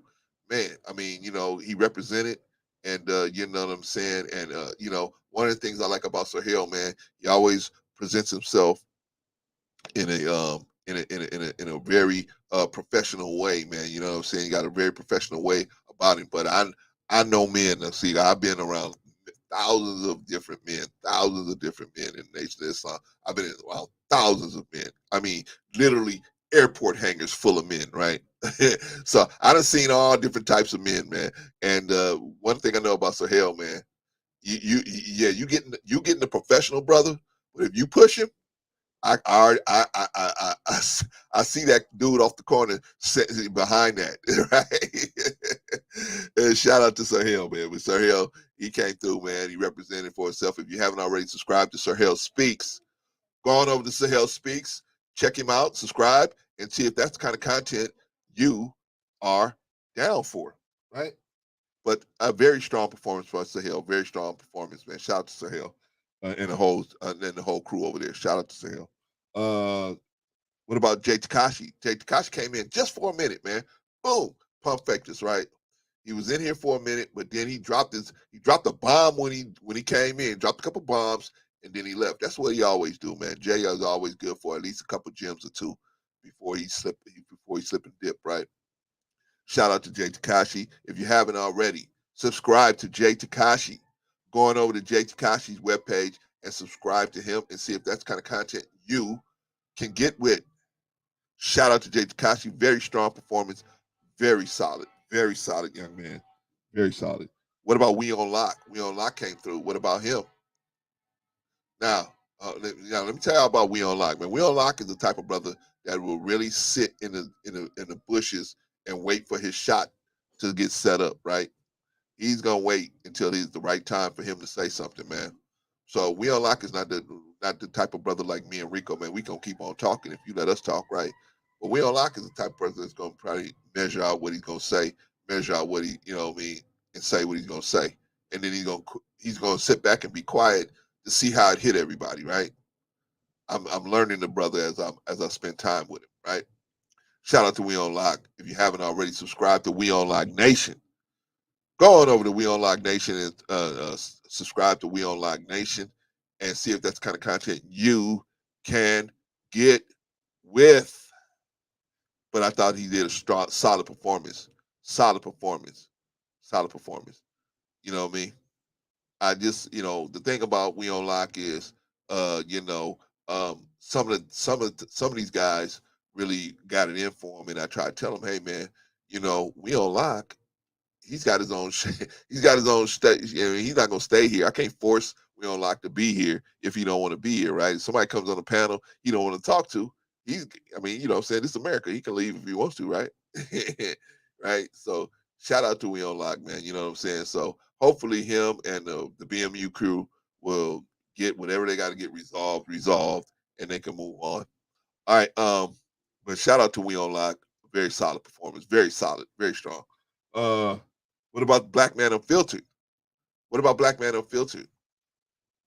Black Man Unfiltered, you know what I'm saying? Doing everything in the community, right? He's Jamaican, doing everything. He's the coach, the taxi. When I saw him, he was the chef. He was feeding everybody, right? After practice, right? The chauffeur. I mean, doing his thing out there. Shout out to Black Man Unfiltered. I've been there, brother. You can have it. I was the coach of the football team, the basketball team, and all that. I've been there, done that. You can do it, brother. I leave it to you as a young man. Handle your business, man. Handle your business. But that's what we have to do. We have to do. Now, seriously, all kidding aside, that's what we need to be doing as Black men, man. We got to get back to these communities, man. We got to find a way to give back, man, because so many of these young men, they don't even run into a man that they really need, that they can really trust and talk to, unless it's a coach or a principal or something like that, man. But if they outside of those two guys, who's really gonna come in contact with them, right? If we don't come in contact with them, who else is gonna come in contact with them? Your local authorities, right? And we don't want them to be the only source of where they can see how men's supposed to act, right? Because they might not be able to relate to them culturally, right? But shout out to Black Man Unfiltered, man. What do you think? I think he did a strong performance. I think he came through. You know what I'm saying? He didn't agree with us. He usually never does agree with me. But he came through, and but he shot his shot. He said what he had to say. You know what I'm saying? And you know what I mean? And he made his points. I think he made his points clear. You know what I'm saying? So he did a great job. He did a great job representing. Shout out to the BMU crew over there. Shout out to all of them, Mandrill and all those guys. Shout out to them. Appreciate you for coming through, Black Man Unfiltered. Very strong performance. Very strong. Very, very solid.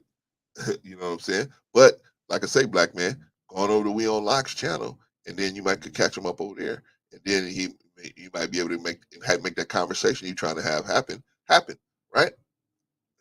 Shout out to Black Man Unfiltered. If you haven't already subscribed to Black Man Unfiltered, go on over to Black Man Unfiltered and subscribe to the channel and check it out and see if that's the kind of content you are down for. What about Von Bryant? What about Von Bryant? The great Von Bryant. What y'all think about Von Bryant? He came in. He came in and he kind of just I remember when Von first came, man, Von was like, excuse me, can I wanted to just have a word. I don't want to overstep my bounds. Now he's like, hey, what? Yeah, hey, what? Hey, check this out. Hey, what? Nah, what? You wait until my turn is over with. Yeah. Now, this is what I got to say, right? Shout out to Vaughn. Shout out to Vaughn. But I knew it was coming, man. I could tell, man. The more comfortable he got, he was gonna be saying his thing, because we used to tell him, hey, Vaughn, you ain't gotta be quiet, man. You know what I'm saying? We talking, just talk over us. Just interrupt us. You know what I mean? Because we gonna keep on talking. Now, so Vaughn got he got the message now. You part of the family now. Shout out to Von Bryant. Very strong performance. Very strong performance. Dropped a real big gem. If you want to see the gem that Von Bryant dropped, go back in the replay and look for Von Bryant when he first came up, and holy smokes, holy smokes. I mean, he did a mic drop. So, but he always does that. But shout out to Von Bryant. Very strong performance. Very solid. Very solid performance.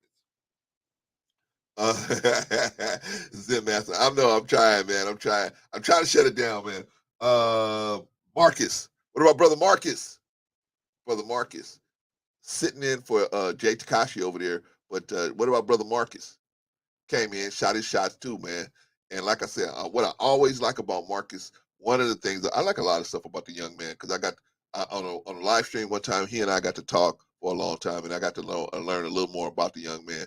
But one of the things I like about Marcus is Marcus, man, he don't try to perpetrate nothing, man. He just be himself. You know what I'm saying?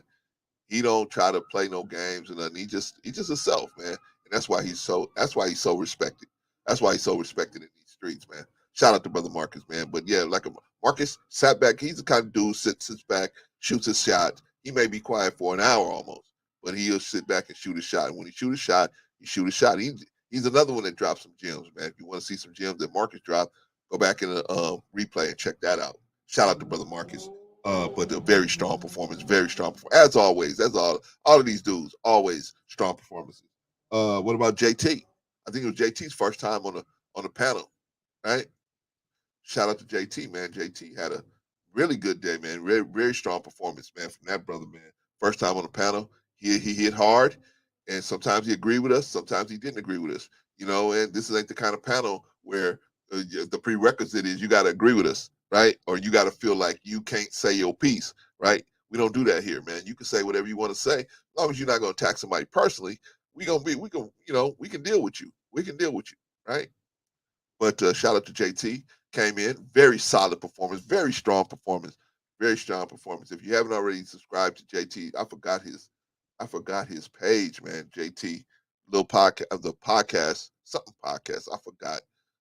But shout out to that brother, man. Shout out to JT. You've gone over to his page and check him out. You guys go back in the replay and look up his page and see, because I said it and I think I showed it. So you guys go look up his page, man. He's a very intelligent brother and got a lot of good takes, man. Shout out to that brother. Very strong performance, very solid, very solid. And of course, last but not least, brother New Growth. What do y'all think about the young man New Growth? Holy smokes, man. New Growth is another one, man. New Growth is another one, man. New Growth is another one, man. When Rico opens the back door to the van, New Growth is right there. New Growth, Risa, Quantum, they're right there in the van. Like, hey, what? We going at somebody? Yeah, y'all, but I mean, you know, they really just talking about me. So what? We don't care, right? So what? We down with it. Where we going? Let's handle this business, right? And shout out to the young brother New Growth, man. You know, he came in, shot his shot, very strong performance, and you know what I'm saying. He had the children with him, he had everything, but you know what I like about these young brothers, man, is they represent that these young brothers do have some there's a yeah, we love you too, Risa. With these young brothers, they are showing that there's hope, man. That, you know what I'm saying? There's hope for these young brothers, man. They'll be able to. Some of them are getting it. You know what I'm saying? A lot of them are not getting it, but some of them are getting it, and some of them are going to be the wave of the future, man. So shout out to all the young brothers and new growths out there. Shout out to them, man. But New Growth, man, is just a dude that loves his people, man, and trying every way he can to come up with a way to get our people out the mess we in, and we all appreciate him, man. We all appreciate him. So shout out to the young buck. Appreciate you. And he also has some jewels that he dropped too. So if you want to see some jewels that New Growth dropped, matter of fact, you want to see jewels that everybody dropped, going back in the replay, man, because all of them dropped jewels. All of them, JT, Hink, New Growth, Vaughn, all these guys, Rico, all of them dropped jewels, man. So shout out to all of them, the whole crew, man. But New Growth, very strong performance as always.